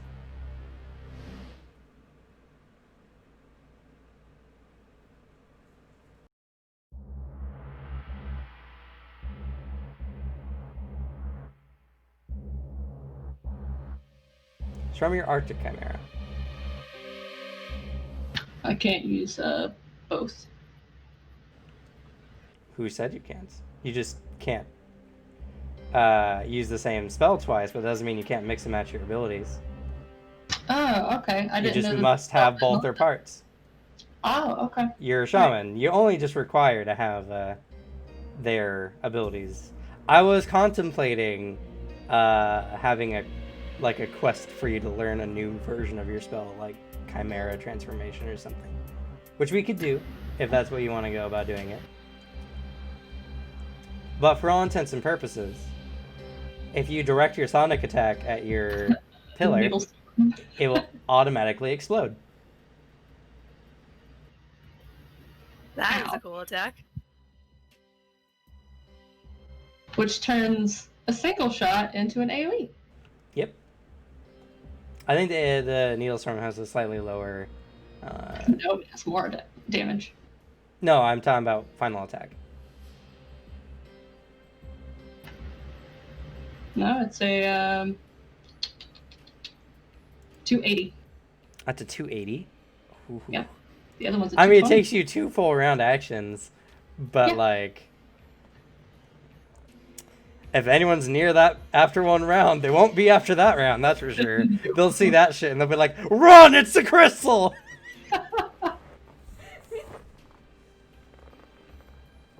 How to crowd control. It's just burst damage. Oh, and then it gets even worse because then you just have Anastasia just launch them back into the crystal.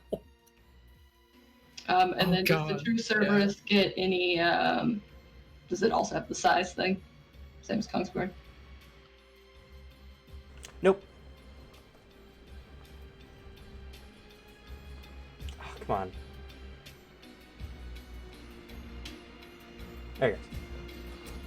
Nope, it does not have any size difference for these powers, unfortunately. Okay.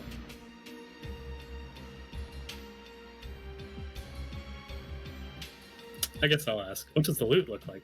Well, we're going to get to that actually next. Let me pull up my loot table, shall we? No, not loot tables. Well, unfortunately, I'm still not a professional when it comes to anima artifacts.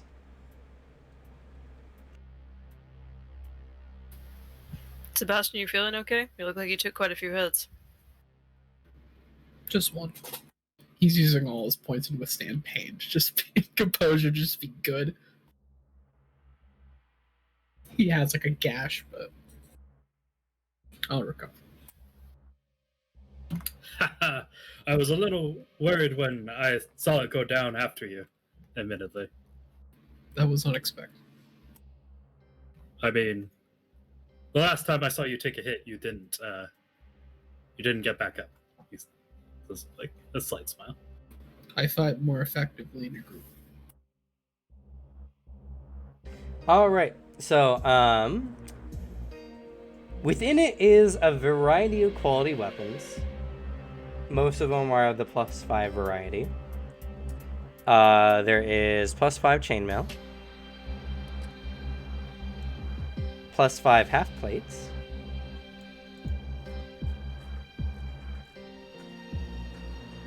I'm sorry, partial plates.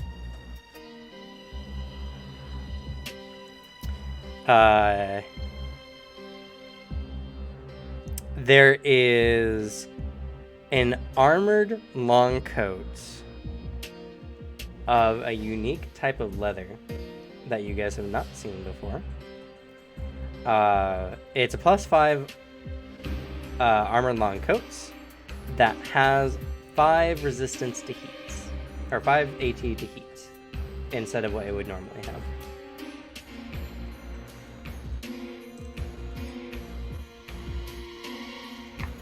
I feel like Sebastian armor you can wear without a penalty. He's already taking it. Do all of you wear like? Actually, yeah. What is Alexi's armor situation? Oh, he wears furs. Oh. But also, He actually, uses I say the that armor. you can just create your own, right? I'm sorry, So, he wears fur stacked with an armored long coat. yeah, you're fine. There is also a you can +5 katana. There is a +5 longsword. There is a +5 halberd. And there is a +5 longbow.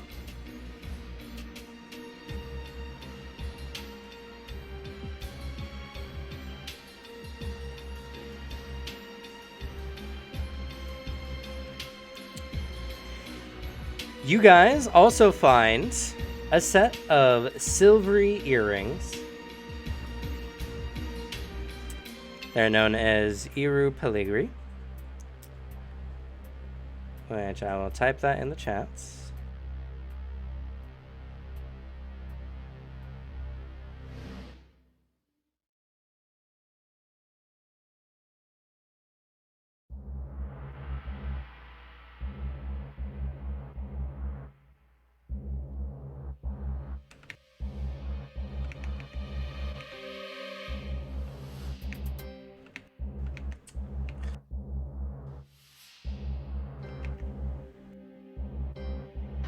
Post an anime game, you fool. Oh, did I post that on normal? I did. Not everyone knows our secrets.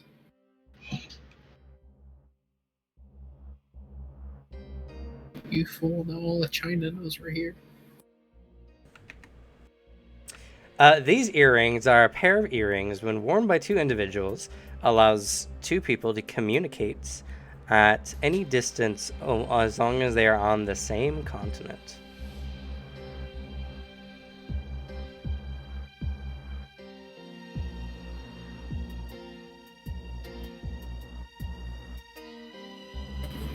Fucking useful.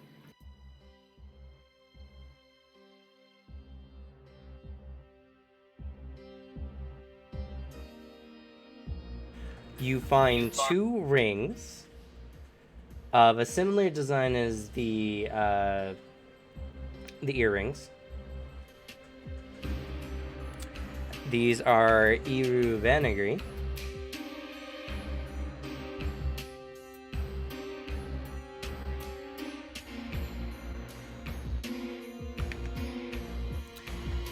This unique pair of rings, when worn between two individuals, allows each other to know the state of being of the other at all times, regardless of distance.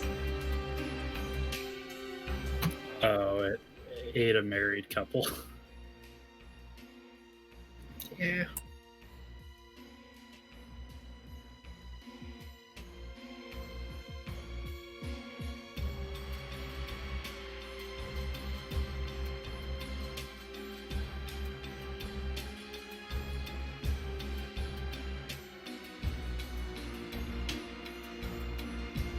You find a strange lamp made of dark metal and fashioned after bones and a skull.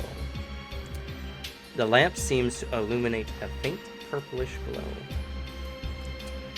This is a lamp of Oneros, which I'll put in the chat.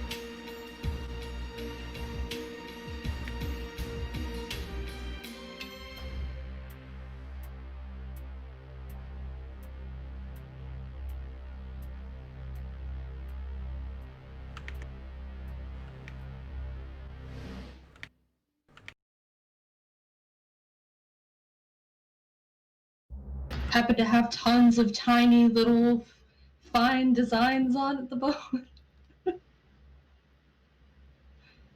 This lamp is unique. And the only reason why I'm telling you guys, I think we already discussed, you guys get the powers, you just don't know where things are from, more or less, as before. We don't have any smart characters in this group to identify. The lamp light reaches several people who are sleeping or going to sleep. All these people share the same dream. The dream is usually that of the first person to fall asleep. But if someone has an extremely strong presence, his dream can absorb the dream consciousness of others. Whilst you're all sharing the same dream, your dreams are protected and cannot be affected by outside sources. A counter to Freddy Krueger. Or, you know, whatever the fuck's going on to, like, any place too steeped in wake. Moth. That's sad. Yeah, fucking Moth. It's just a counter to more stuff to happen to you in Moth. Yeah. If Also- anyone was gonna slither into your dreams and have a bad time. When someone puts the light out on the lamp, all people currently affected by the lamp wake up at the same time. As the dream is essentially extinguished for everyone immediately.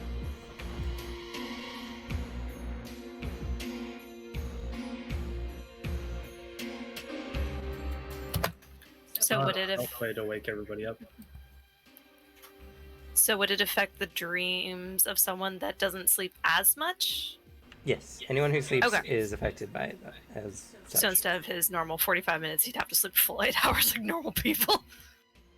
No. It doesn't force one to sleep the entire time. The only condition is if the light is put out, everyone wakes up no matter what. But the individuals can wake up at their own rate, if so chosen. Okay. You guys find a purity canteen. This canteen can purify any harmful liquid, as long as it's a disease or poison of level 50 or lower.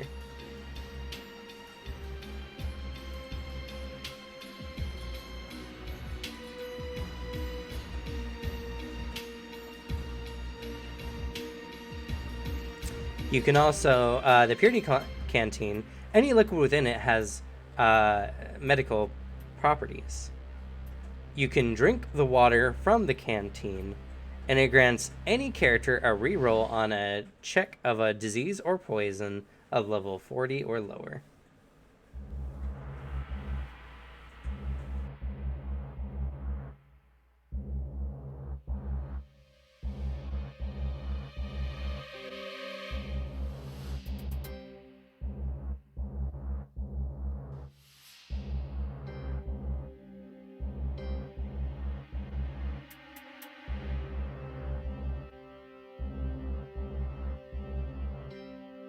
Pretty cool. You find a pair of spectacles that count as spectacles for those who have vision impairments. Coincidentally. Also, when viewing through these spectacles, you gain an innate bonus of plus 40 to your magic appraisal, and you can see spells and magical effects as if you had see supernatural. And these are called Supernatural Analyzer.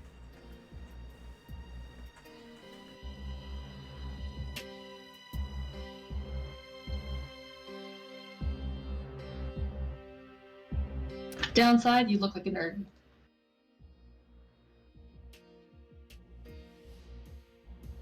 You get the disadvantage shaped like you belong in a locker. Everyone just starts calling you Four Eyes.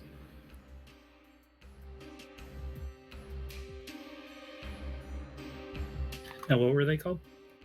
Supernatural Analyzer. Supernatural Analyzer. Supernatural Analyzer. Yep. Or you can call them magical spectacles, whichever you prefer.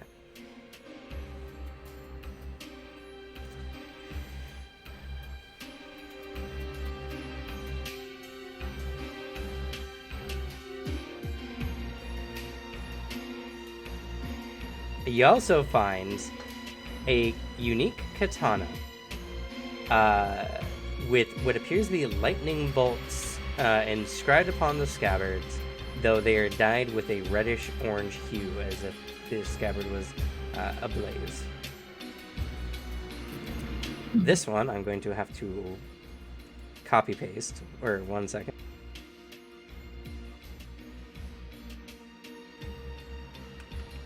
Alex, your weeb dreams are almost coming true.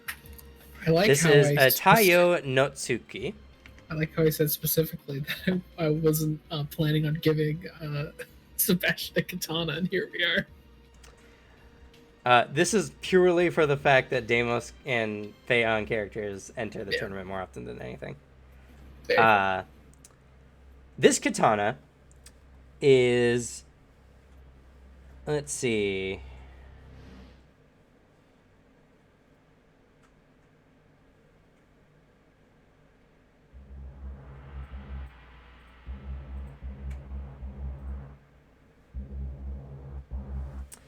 Interesting. This katana is not quality, despite being an artifact, but it has a unique ability. The ability is called Heaven Unsheathed. When making an attack, the unsheathed blade of the sword can cut through anything in its path. If you draw the weapon in the same turn that you make an attack, for that turn, it becomes a plus 15 weapon. Shit. That deals energy damage. Shit. The katana must be sheathed for at least 5 turns beforehand.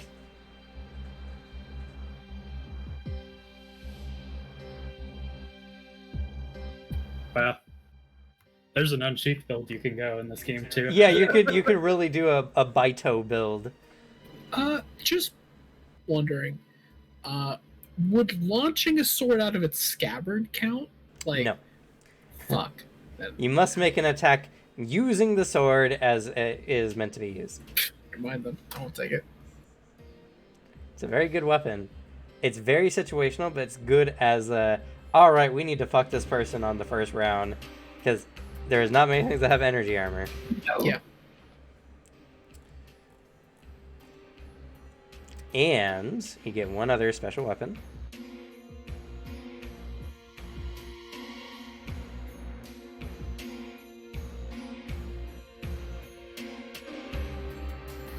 Poor Soulbringer, he's just sitting there hearing all these sounds of combat, then just nothing.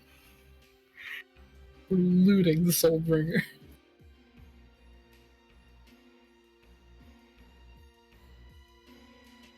Listen, he's got a sugar mama. He doesn't need any of this.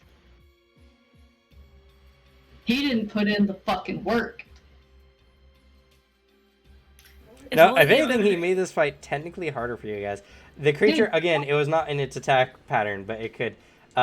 His Demon Slicer Strike penetrates all armor,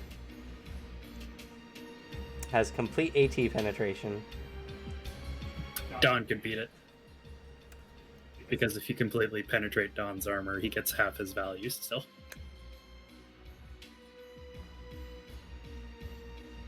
That was a weird ability he had. If he had just been a better tactician and figured out how this thing worked instead of just rushing in, he probably would have succeeded in this fight. Also, I think he was him and his allies might have been the reason it's potentially its cut armor was so high. I'm not 100% sure because we never used cut. Well, I mean, looking at the weapons currently inside of it, Yeah, they probably all just there rushed is it with swords. there are 2 katanas, a longsword, a halberd, and we know that he uses a scythe, and that they cut the heads off the tails, and that it grew bone plating on them. True.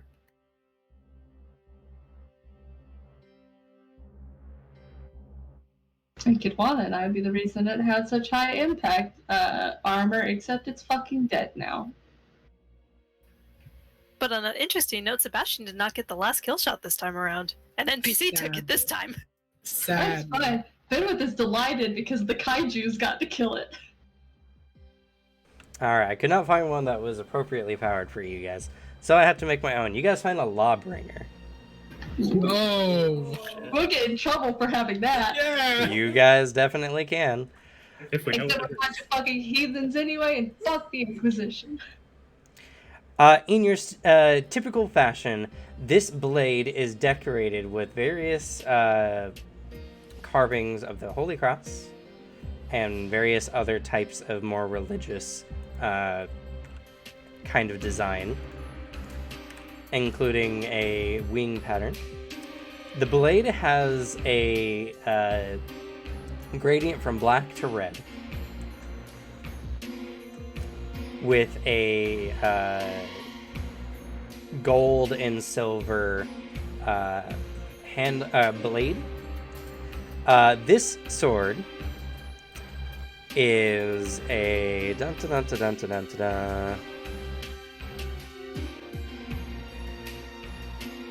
What part of it was black to red? The blade is a gradient of black to red. and it was golden. What? The handle and a part of the blade, and a part of the blade's casing that kind of follows along the edge a little bit. It's a one-edged sword. Is silver and gold with the various amounts of, the cross and everything on it. Okay, I thought you had just said both were blade, and I was really confused for a second. No, sorry. That's my bad. This weapon counts as a... no, it's not making a saber. This weapon counts as a broadsword.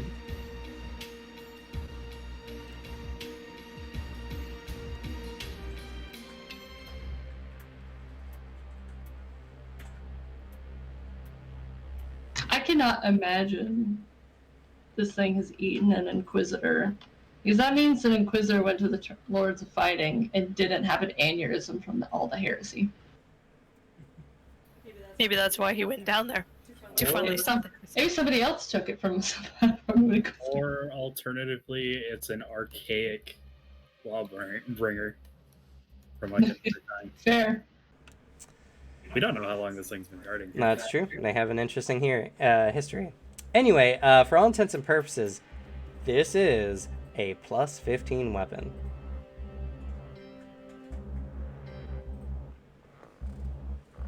Ooh.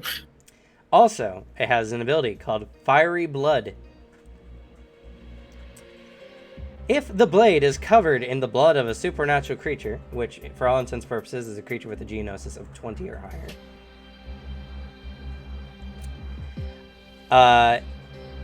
the blade begins to glow with a slight bluish tint as flames flick off of it.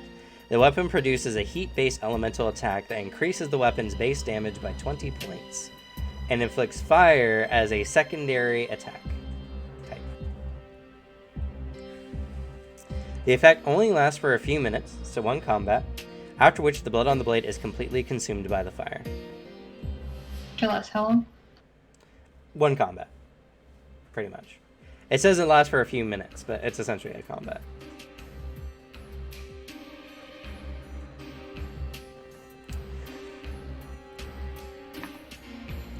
Also...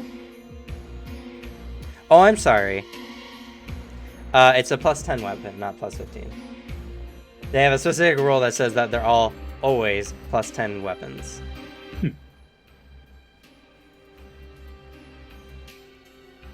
And when it's on fire, what was the other thing you got besides it having a secondary fire attack? It adds plus 20 to its base damage.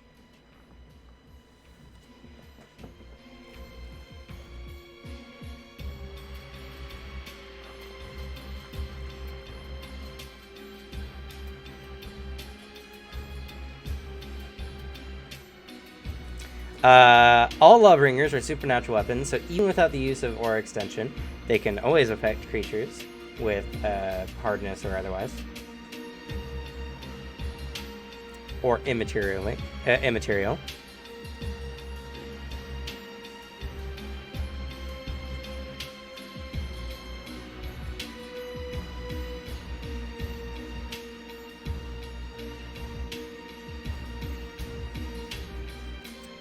And... Oh, major Lawbringers are plus 15. That's okay, this isn't a major one. That would be a problem for them, otherwise.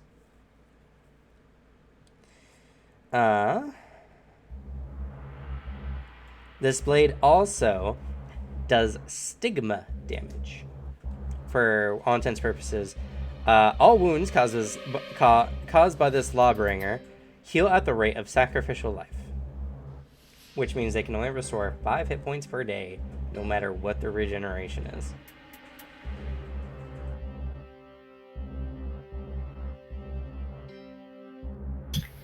Definitely a very tempting sword, but in the wrong area. This sword will fuck us over. Yeah. It's a strong weapon that has some prerequisites, but it's a good weapon.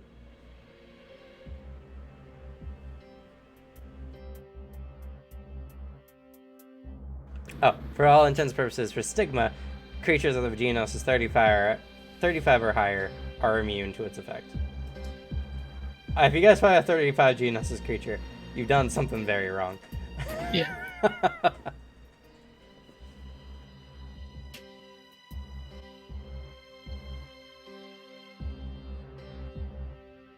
Is that the last of the loot? That is the last of the items you guys found. You guys got a veritable treasure trove from this thing, though. How the hell are we gonna carry all this back? Forget weight alone. The bulk from all these weapons. Honestly, Sebastian's already like, he's putting on the armored long coat, and like his old long coat, he just kind of chucks over the bridge. He picks up the better long sword, chucks the old one off the bridge. There's some poor creature at the bottom of this cavern just minding its own business, gets hit by the long coat, gets whacked by the sword. I'm guessing the sell back thing didn't click in. No. Fair. Or it's at least for him at this point, it's like there's no point. Anybody wear jewelry? As he's looking at like the rings and the earrings. Finn would like looks like I'm obviously like covered in. He was asking everyone else. He knew you were different. Yes, I do Kitwana count is all also my items as jewelry. surveying the bones for a suitable trophy. Which is fair. Looking at one of the skulls and is just like, too big. Hey, Kitwana, do you think vertebra like spine brace for the back, or do you think a lower jaw like toothed belt? I don't know. I feel He like reaches another down, paw print on the he other pulls shoulder out one of its talons that still has a bit of the black ichor on it. This is the best piece. And he just like puts it in his gear. It's mine. Yeah, no, that's fine. It's got tons of them. Actually, that is a good question. Did the teeth remain as sharp when it improved them? Or did it go revert back when it switched to skeletal Nope. form? The teeth and talons all maintain their sharpness. Yeah, I can't decide how much of this can I take with me. It's It is shame, a Rhoda. giant creature. The talon alone is like a megalodon's tooth. It's just massive. It's a shame Bjorn's not here. These teeth and claws would make some very nice arrows.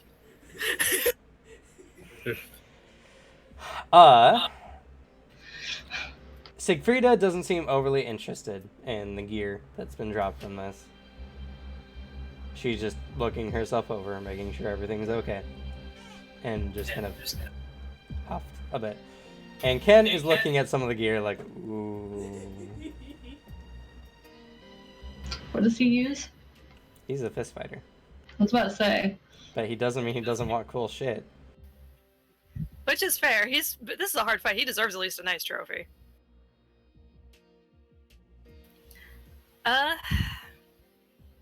Sure, we can sort out who gets the earrings and whatnot. Should we go investigate the door? See if it's locked? Well, first, let's make the decision. Do you guys offer anything to Ken, who seems to be the only one interested in the gear? Sebastian doesn't. Anastasia would. It was a hard battle. And he was very brave for this fight. Despite the fear on the way down. Big one? Does Ken wear armor at all? He has, like, leather armor on.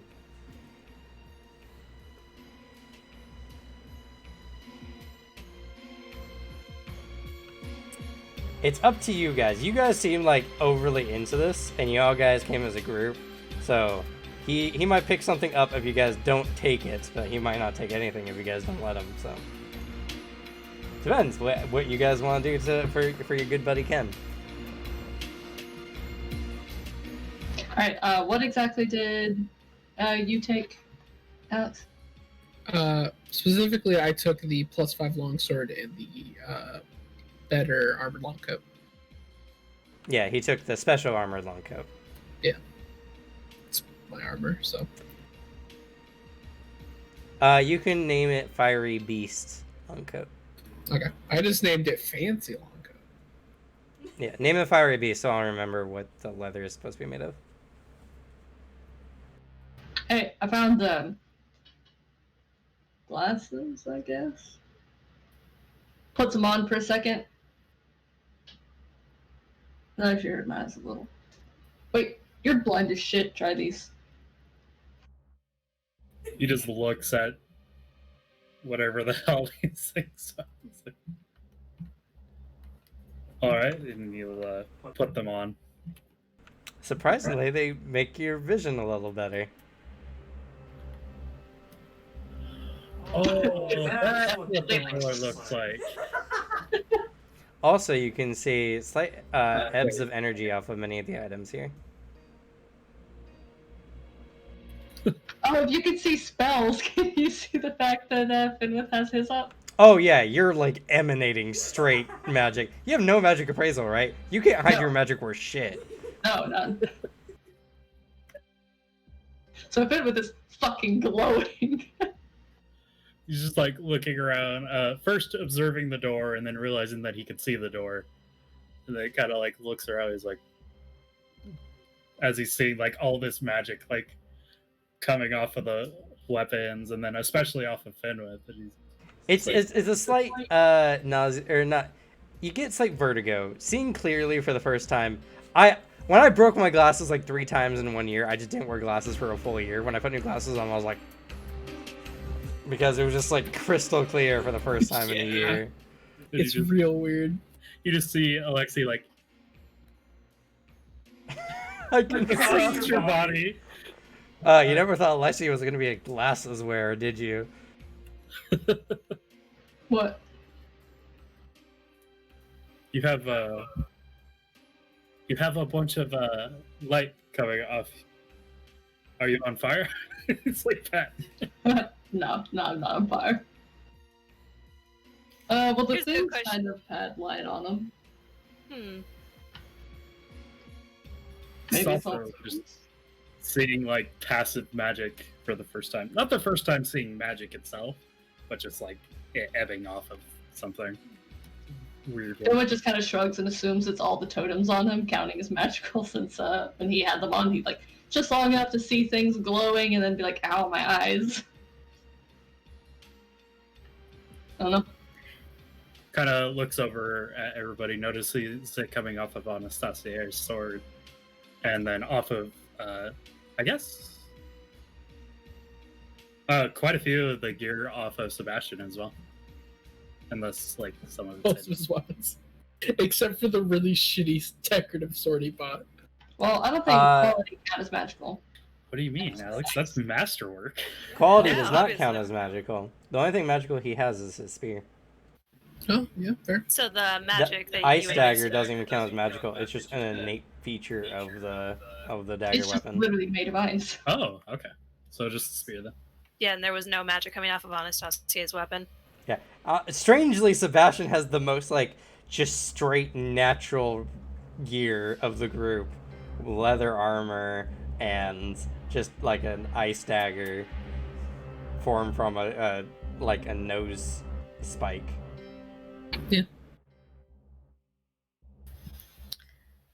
Well, we've already got a very nice katana. Do we want to offer one of the +5 weapons to Ken? Because Anastasia's not using a longbow anytime soon. He's already got a nice weapon.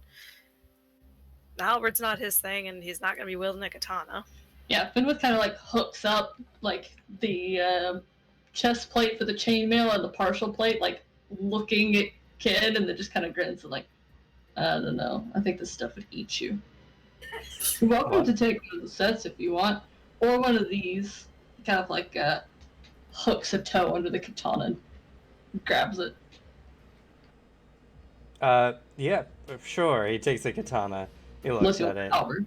It looks cool to him. You know, it's a quality katana. Or this one here, which feels better. I don't use weapons, so I'm not really good at weapons either. He looks at it. He's kind of happy. He doesn't use he doesn't use weapons really, but you know, it's cool. It's a, he's gonna take it over to his master and be like, "Look what I got." Killed like a Cerberus thing. Got a katana out of it. Yeah. He can literally go home and boast he got down to the 43rd floor of the prison of Noah. And No, came you guys back. beat the 42nd floor. You But guys still, are he doing got good. down as far as that floor, though. No one's gotten that far. And he can still boast about it because no one else has gotten that far yet. Well, no Not one's that anybody beat knows him about anyway. this place, so it's not much of a boast. No, I think the doesn't mean he prison- can't boast about it. Doesn't mean anyone's gonna understand what the hell he's saying. That's true. He Sure. seems like the kind of character to boast about shit no one knows about. It's like, God, man, check out this thing I did. What? Yeah. What are you talking true. about? Okay.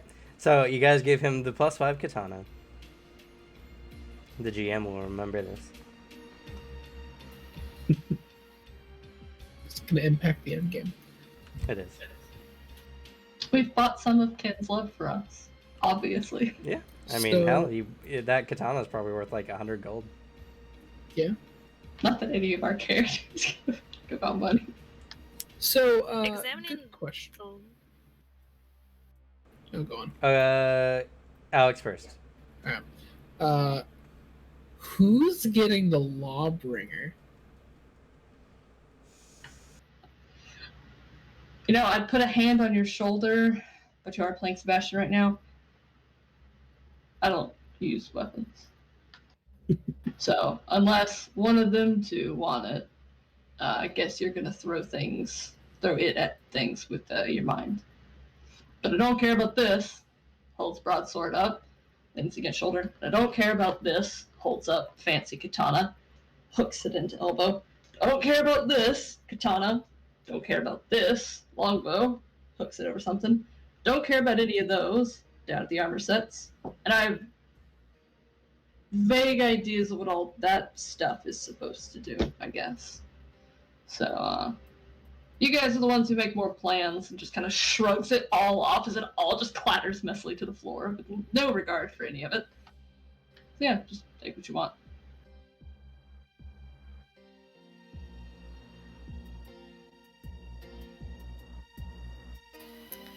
Here's a good question. Would Anastasia know what a lawbringer is? Yes. You come from the time after Abel and after Zorn for the most part. Lawbringers are notorious. They are the weapons of the human inquisitors. They are very feared amongst those who do not count themselves amongst the humankind. There's very few weapons that are so well known as Lawbringers. Well, as much as, and he holds up the Lawbringer, as much as this would be a fine weapon, unfortunately, this is used by human inquisitors, and for a creature of my stature to carry around one, it's might as well be double damnation, and they would kill me on the spot for even holding one. I mean, I think they'd kill you on the spot for the fact that you got, freaky black veins and the fact that you just are. True, Actually, but it seems to be a thing they would just do to pretty much anybody. True, but to hold one of these and not be of the Inquisition is an automatic death sentence. Well, then just kill them first. With it, actually. That would actually be even funner. You should murder Inquisitors with their own weapons for trying to murder my you. attention. Oh no, Sebastian, can you hold this? And he hands you the sword. He lifts it telekinetically out of your hand. Adjust Supernatural Analyzer to see magic. It's not supernatural. You see magical effects as if you have see supernatural. I actually looked. It's a broadsword, so it's lighter than his longsword.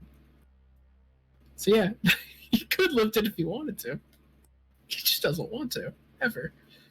Oh no, trust me. I'm sure he would have some complaints if he was more talkative during training sessions with Anastasia about all the runs, sit-ups, and push-ups he's doing. Oh yeah, he would totally complain, but he has no indication that he's like exerting himself. When Technically, a longsword has a... Yeah, it is lighter than a longsword. Huh. Yeah. Because for a broadsword was a two-handed weapon. Honestly, I thought so. This is a tough one. I have a minus 40 for all of these weapons. Yeah. Guess you're just gonna have to train them if you want them. Or sell them for mad cash. Time to go make friends with Black Sun. Luckily, I don't need to like train with a sword to throw it at a guy. So, just throw it at their face. Hey, and if Sebastian uses this Lawbringer himself, he knows if he's hit a supernatural creature because the blades can light on fire. I mean, it's useful, and Sebastian has no reservations about wielding this thing. I mean, of course, he'll hide it if like we're going in Inquisition territory, but like Not the sure whole how we're gonna drawback hide of that. like, this is an Inquisition weapon. Yeah, You just put it in you would have to put it in a back harness and just put it under your armor cloak or long coat. Or just one of those like little cloaks that people will wrap around a sword when they're carrying it into town. I mean, It's you also- move things with your mind anyway, so it's not like pulling it is a big issue. Sebastian already has like a vague enough like information about what the Inquisition is. He didn't really learn about it until like a good few months ago in game. So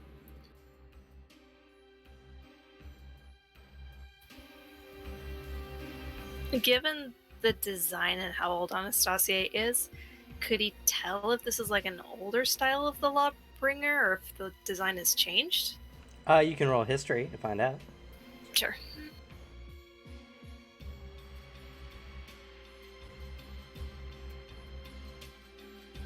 Alright, well, for now, hooks the lamp on one hip, puts the canteen with general equipment, tosses the earrings and rings like into a pocket somewhere. Alexei helps carry some stuff as well. Like, Oh yeah, you get all that fucking armor. This shit's useless. Slows people down. I don't understand how they use it. No offense, Anastasia. Anyone else want to claim magic items? Anastasia will. I'll take the lamp. Lamp seems useful. I'll tell you. It's just a matter of who wants to carry it, so. Anastasia, I'll carry it. Well, this is a good time for you guys to divvy the loot as you see fit. And then just pile up whatever else is gonna be sold off. So I'll take the halberd and the badass design katana if nobody wants it. The Taiyu Natsuki? Yeah. well, because we're definitely taking the fucking earrings. Those are really handy. Question is, who's gonna wear It's probably going to be whoever. I think it'd be a situational at that point. It would be, but like at least Because I currently. mean, we traded them regularly in the last campaign. The It's only just issue like would be is Sebastian going to be cagey about that was literally partially in someone else's pocket. eh, Except aren't they just like shitty clip-ons? I don't think he's necessarily a germaphobe. No, because he picks up weapons and stuff. Fine. but the I mean, my main question right now is because at least we just traded around. Like, who wants to wear it out of the dungeon? Well, also, here's another good point as well. Who's gonna remember you guys fucking have these things? Who's responsible enough to make sure you remember that? I wrote down that they're the cool phone call earrings from the last session, or last game. So This is why I say everybody should always reread their equipment before any tabletop game. Before every single session, you go back through your equipment and read through everything so you're refreshed. Technically, for now, it would be between you three using the earrings. Technically speaking. Because you're the bigger group. Psh, psh. You're already looting with them all. You're already a fucking part of the group. Yeah, we helped kill the fucking thing. This way we can talk to you when you don't go with us because we don't know you're in our party yet. That's the fair. Hey, like, see, how are you? Doing good. Thought anything cool lately? I'll probably take the... well, I'm obviously taking the supernatural analyzer. He can finally see at a distance. This is a new experience for him. So essentially, we're probably just going to sell the chainmail, the partial plate, the halberd, the longbow, because nobody uses any of those. No, the halberd was one of the ones I was willing to take. He wanted the halberd. So you took the halberd and the special katana? Yeah.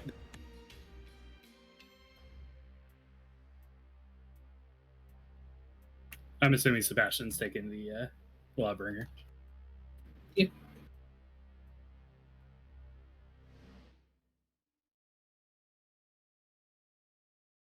That katana is really cool. I really like the Tayunatsuki. Doing energy damage for one round is really, really cool. It is. Alright, well, I'll pack away the canteen and the sets of stuff for now. Sorry, what were you going to say, dear? I know. Vale already said that she's already got the canteen. I was going to say if no one's going to pick it up, Anastasia would pick it up. No, basically, Fenwith grabbed everything. He was just handing them out to you for who wanted one. Mm-hmm. Otherwise, he was going to carry it. That's a good question. Is Anastasia able to upgrade their armor here if they wanted to? we should have. What's this your wear inventory. armor?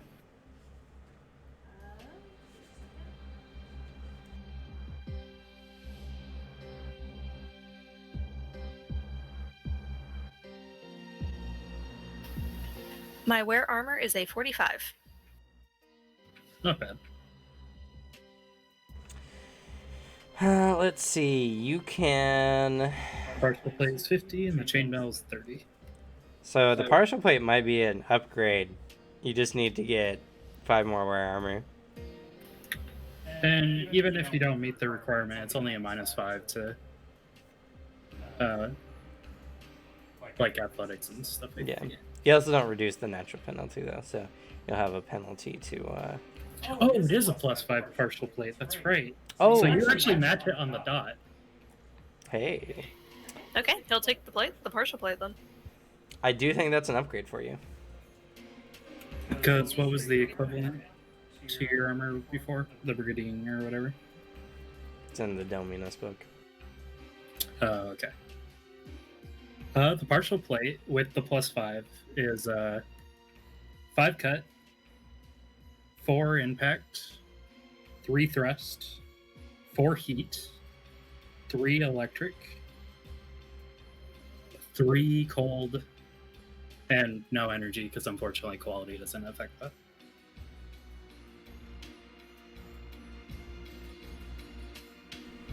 Yeah, the Brigantine was like a 3 cut, 2 impact, 3 thrust, 1 heat. Might be able to stack it if the Brigandine is also soft.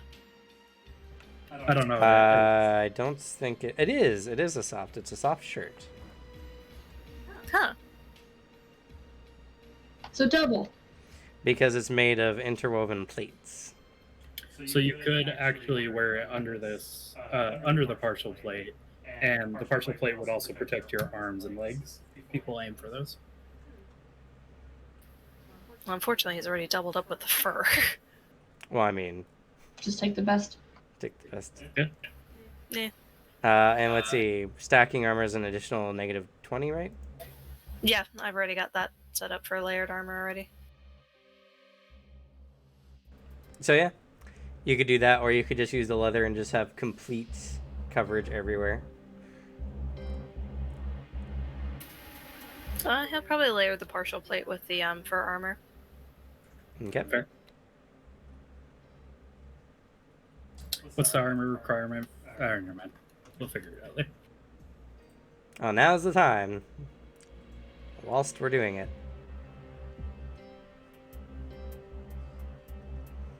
Pretty much from the fur, you just get an additional +1 for everything it gives you at 2 months.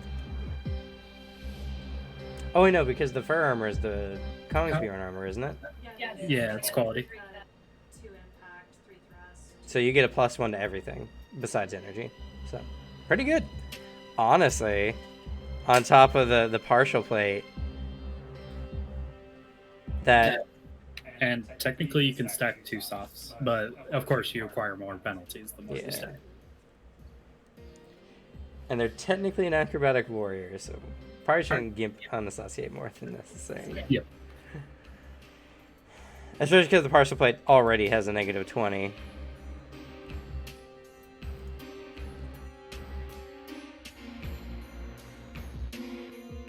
Granted, that's not to dodge, I don't think. I think that's No, just it's just to active actions like climbing, swimming, all that kind of stuff. True. Oh, it does remove -5 from the armor, natural penalty, and initiative penalties. So it's only a -15, which is kind of nice.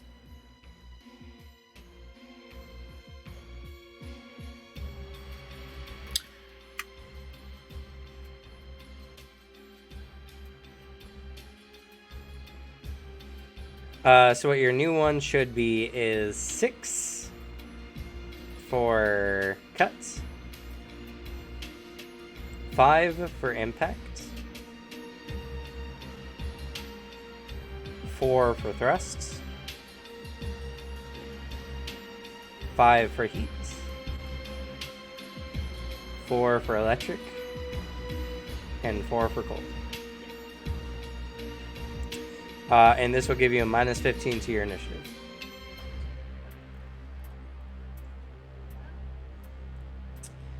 And you have a -35 to all actions whilst wearing it, like the climb, acrobatics, whatever. Climb, jump, acrobatics. Basically the entire athletics tree. Other than ride, maybe? I don't know. I think even ride.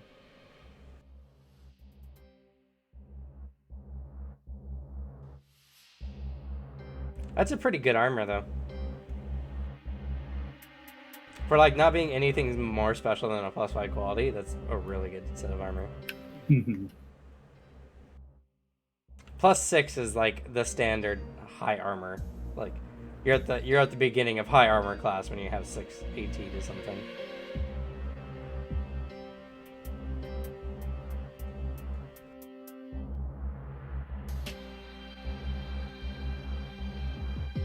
Oh, you could also consider the +5 chainmail. We got the numbers in. We're good. That's fair. I can't wear it, so me.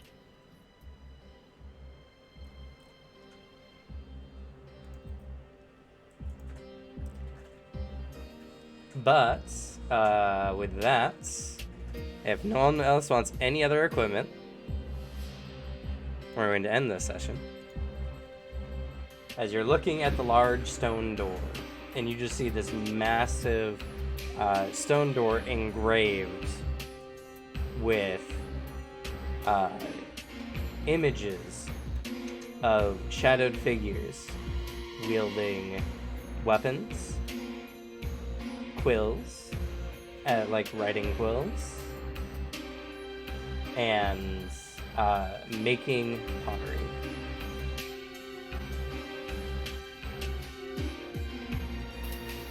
Is this a similar symbolism to any of the doors we passed on our way down here? No.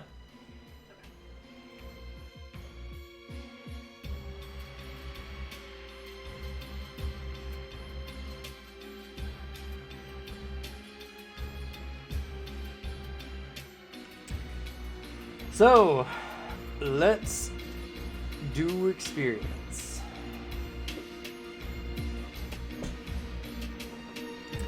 General interpretation, not a lot happened as far as like role-playing is concerned. It was mostly just fighting. That's to be expected. So, it's only going to be 15 experience points for that.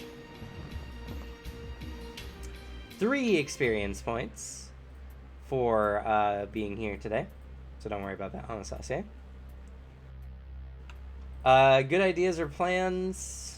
Yes. I'll give everyone 3 experience points for attacking its eyes. You guys did a lot of damage striking at the eyes. It countered it, but not before you guys did an ass ton of damage to it. And how much was that? 3. That was one of those. That's where I was kind of like deciding. It's like, do I unleash the technique now and hit the eye as much as I can before it has a chance to like adapt? I was like, fuck it, let's go.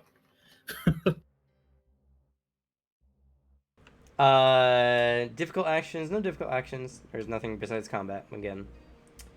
Segment closure. Hey, you guys finished a segment. This is technically the end of the tournament arc. So there's gonna be a plus 20 experience. Fuck you, you ended the chapter. You guys achieved it. Now fucking take away your experience. You guys are too powerful. Lose You experience. wither on the spot.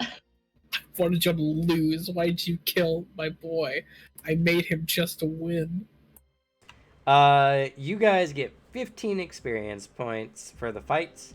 It was a fight that anything could have happened. One of you all could have died very easily to its attacks. It's a very powerful creature. You guys were fighting the stat equivalent of a dragon at level 9. With just a bit more health. Nice. Imagine in the other game, you guys fought like 3 of these at once. Yes, I remember beheading one. Power growth, it's crazy. Tanky. They're very tanky. This creature wasn't as tanky, but that changes as the combat goes on. Nothing hits quite the same as being told that you're doing 1,500 damage, though. To the point the DM won't do the actual math. Yeah. I'll tell you guys more about the tree service after this. But most damage dealt. It's a really hard one. But I think it goes to Alexi. I'm surprised, actually. You hit it about as consistently as everyone else did for damage's sake, but your big explodey attack, you did 600 something damage in that one round to the creature. You actually did almost as much damage as Kitswana and Finwith did together in that one round.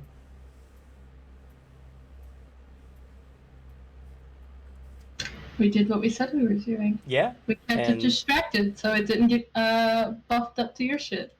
pretty much, and it was a good strategy. Most damage taken goes on to Saucier. Good job, meatbag. So that's a player award. Oh, did you get hit really hard that one? Yeah, the first thing got hit by like a 60 hit, Oof. and then got hit again and had to back off. A similar number too. I was dropped down to, let's see, 25 health. Oh, jeez. Yeah. Yeah. Yeah, now I'm still at 196 of 230. I got paper cuts. Not this time, Sebastian. You're not getting the tanky. Yay. It did hit you twice though, which was just pure chance on the D8. Yeah. Let's see here. Utility award goes to Sebastian for your strategic, tactics rolls and just your ability to come up with different types of damage during the fight.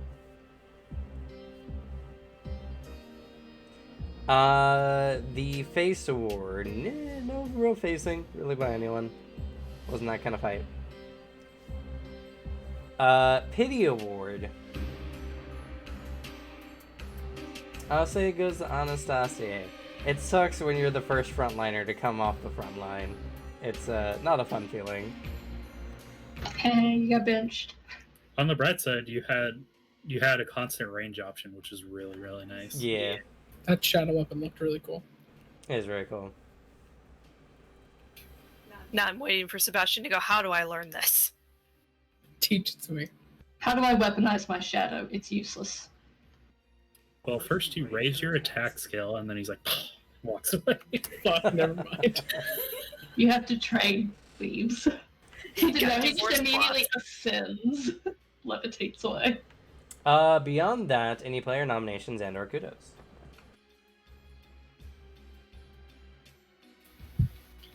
Kudos to Fen for being the first person to go for the eyes. Smart thinking. Yeah, it was a good thought. I agree. Yeah, small side kudo to just Sebastian just chucks shit off the side of the bridge like it's a goddamn trash can. You know what? I agree. From Sebastian, an ancient, fathomless pit into the darkness, and you get a weapon that's like, this is a steak knife instead of a butter knife. Chucks. Weapon that could be sold. Yep. Be useless to me now. I say that's good Cool. being in character. Just a small request. Could I get like a player reward that's literally 1 XP? I have a 974. I mean, we'll see Oh my if god. someone else gives you a player award. Guess you better be good. What did you do? Worst player nomination? Kudos for a tactical retreat under the bridge, where we possibly would have lost you forever. Sadly didn't work. You know what, Alex? Good job stepping up and trying to devise a battle plan with everybody's techniques in mind. He did actually go onto my bestiary sheet and look it over. I agree. Take a player award. Thank you. For more than using just what I told you.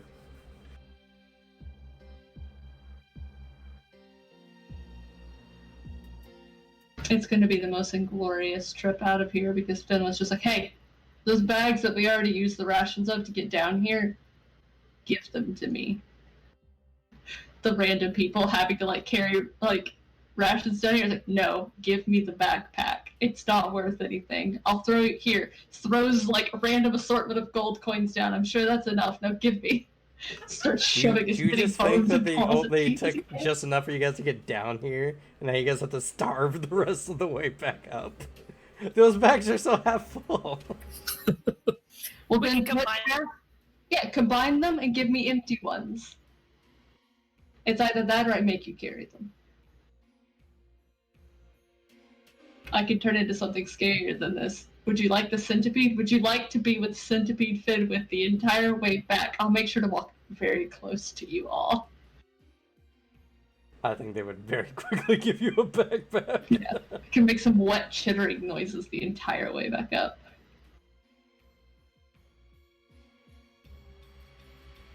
This will be a game of how much of this can I take back.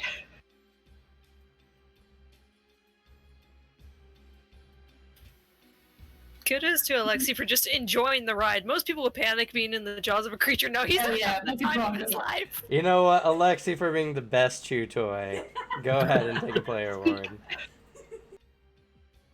I mean, it's probably happened before. You definitely saw like Finn with like rear back to like go and grab for its head, and then you're just like, he just okay, drops fist and punches it instead, killing it. It's like, oh, okay, well that worked. Oh, sorry. The ultimate CC death. It worked. I got you out. Sure.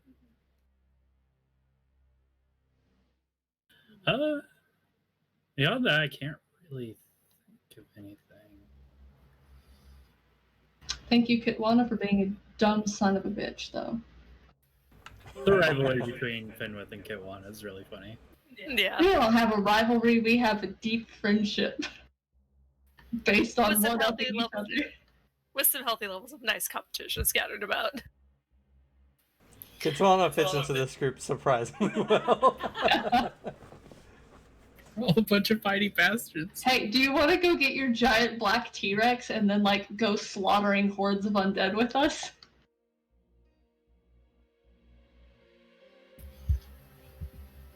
Props to Ken for doing a fuck ton of damage. For someone who had a lot of doubt, yeah. He was See, Honestly. he was so scared, and it worked out so well for him. After getting one shot almost every stage of the tournament, he had every right to be concerned. Yeah. I mean, he's a glass cannon, An experience. and when you give a glass cannon a wall of people, like, they fucking shine. Yeah, and he does a ass ton of damage. That one shot he did after the armor like 450 damage or something like that. I mean, it cost him like a good like 40% of his hit points, but he he did a lot of damage with it, so he will put you down or die trying, literally. And then get back up because he's hard to kill. That's true. He has his not to the limit. He has God, what's called? And I get back up. And I But yeah. So how'd you guys enjoy fighting the true Cerebus? It was interesting seeing as it goes along and evolves.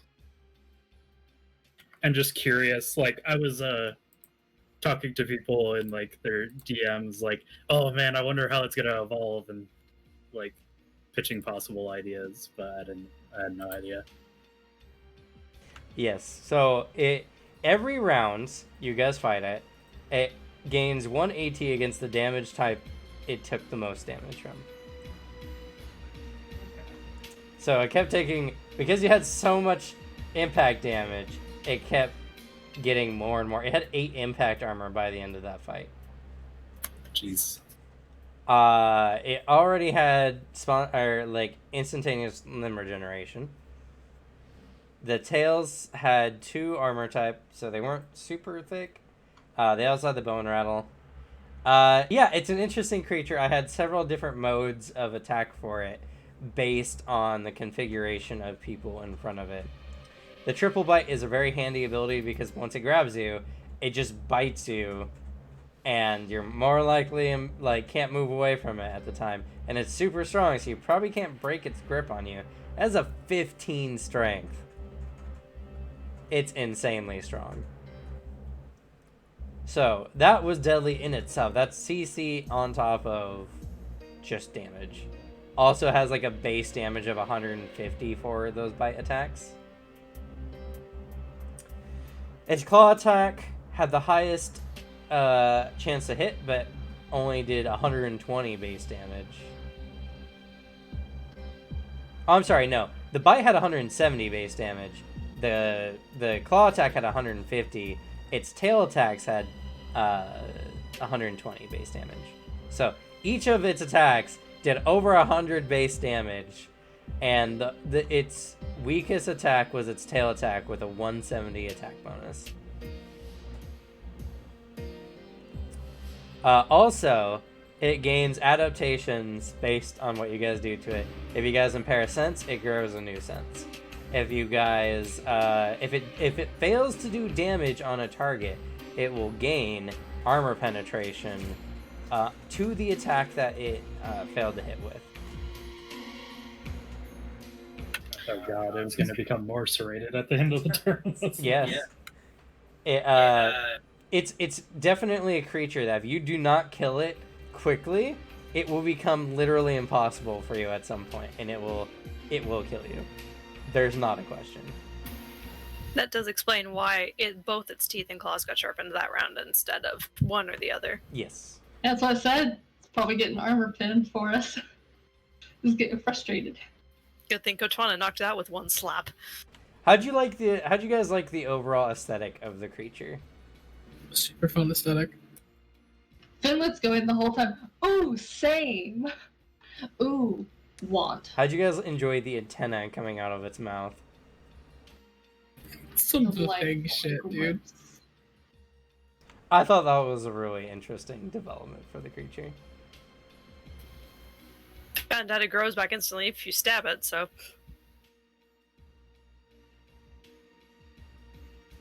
But yeah, so some of the things you guys didn't come up against. The bone rattles were for any targets that flew. If it had 2 flying targets in a round, it would do bone rattle attacks at both of them.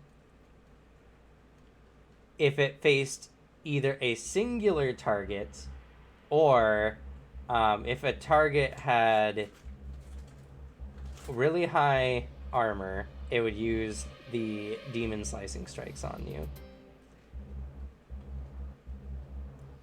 And if you guys attack it with specific elemental damage, like effects, like if you caught the creature on fire, or if you did like some kind of elemental damage in excess, like through an effect, not like actual damage of a weapon, but like there's some abilities that are just like heat waves. You just do straight heat damage to the creature or whatever. It would begin countering them by producing effects of opposite elements. What would it have done if we poisoned it? It would make its check to do so, and after 1 round, if it succeeded on the check, it would instantly become immune. It does have to pass the VR check, but it becomes forever immune after doing so. This creature is very interesting because Noah is the god of like improvement, self-improvement, and this was his gate guardian to the true prison. Well, Finwith, for one, loves the aesthetic, loves the effort. Good shit. If anything were worthy of being Skull Spawn, this would be it. Also, how'd you guys enjoy the second form, even though it lasted like 2 actions? It was...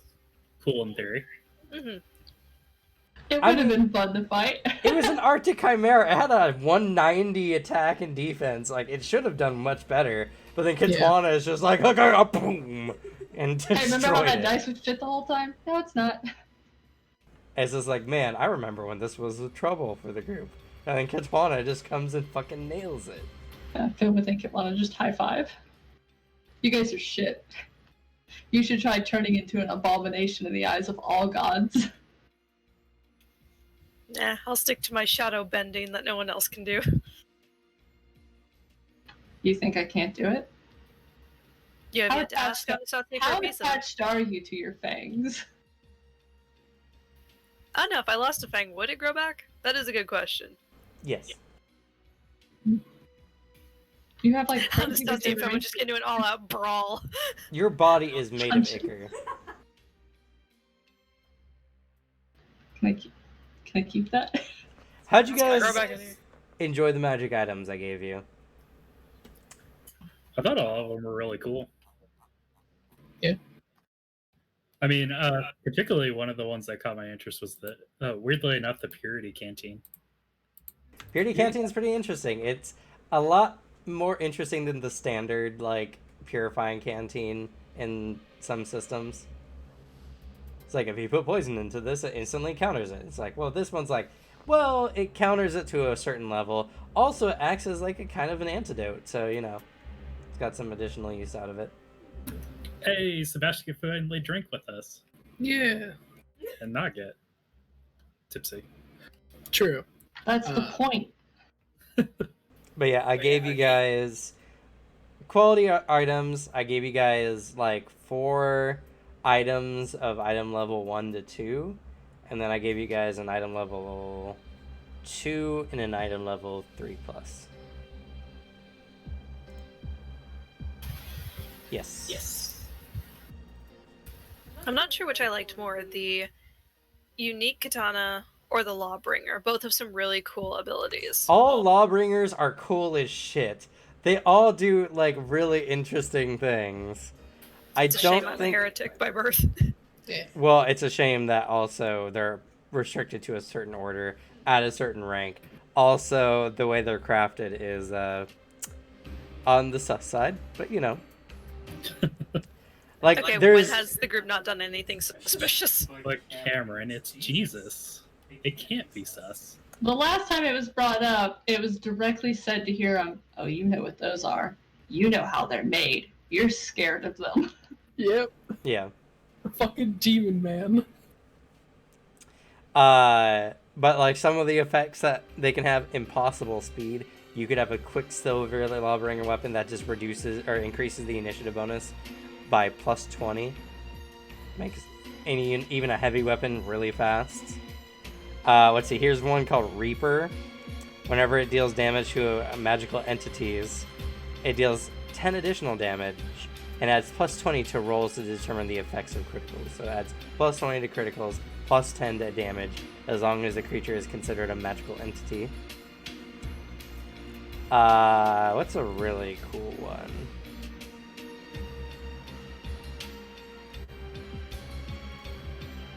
I mean, these are just the standard effects that these weapons have. Oh, there's an effect called Exterminator. It does 50% extra damage to a specific type of creature. And that can vary. Yep, and it's not just supernatural creatures, actually. It can be things like Sylvans, humans, or what have you. Heresy. I imagine somebody else had something similar to that. Yeah. On like a dragon axe of some sort. Oh, there was that too, yeah. Hee. I had a racist hatchet. And it worked. I got him once, and that was all it took. I never got to use the really fun ability where, like, if anybody had managed to knock Astrid out, she would have come back possessed by a dragon wreathed in a mantle of flames and gone ape shit on anything nearby. That would have been super fun. Would have been cool. Unfortunately, I could not throw something strong enough at you guys at that point. Nope. I murdered everything. Like, and if I didn't murder it, I withstood it while somebody else did. The item was like the enemy you guys fought was like a level 15 or 13. Yeah, level 13. And you guys were just destroying it. And all its summons. It's okay. We were then immediately humbled by Hiram dying and the orb meat exploding. Hiram's death was the coolest shit ever. He and Bal Bareth both using supernatural claws from different arcana. Or not arcana. No, yeah. Well, one was an arcana. One was one was a deal with Thanatos. Yeah.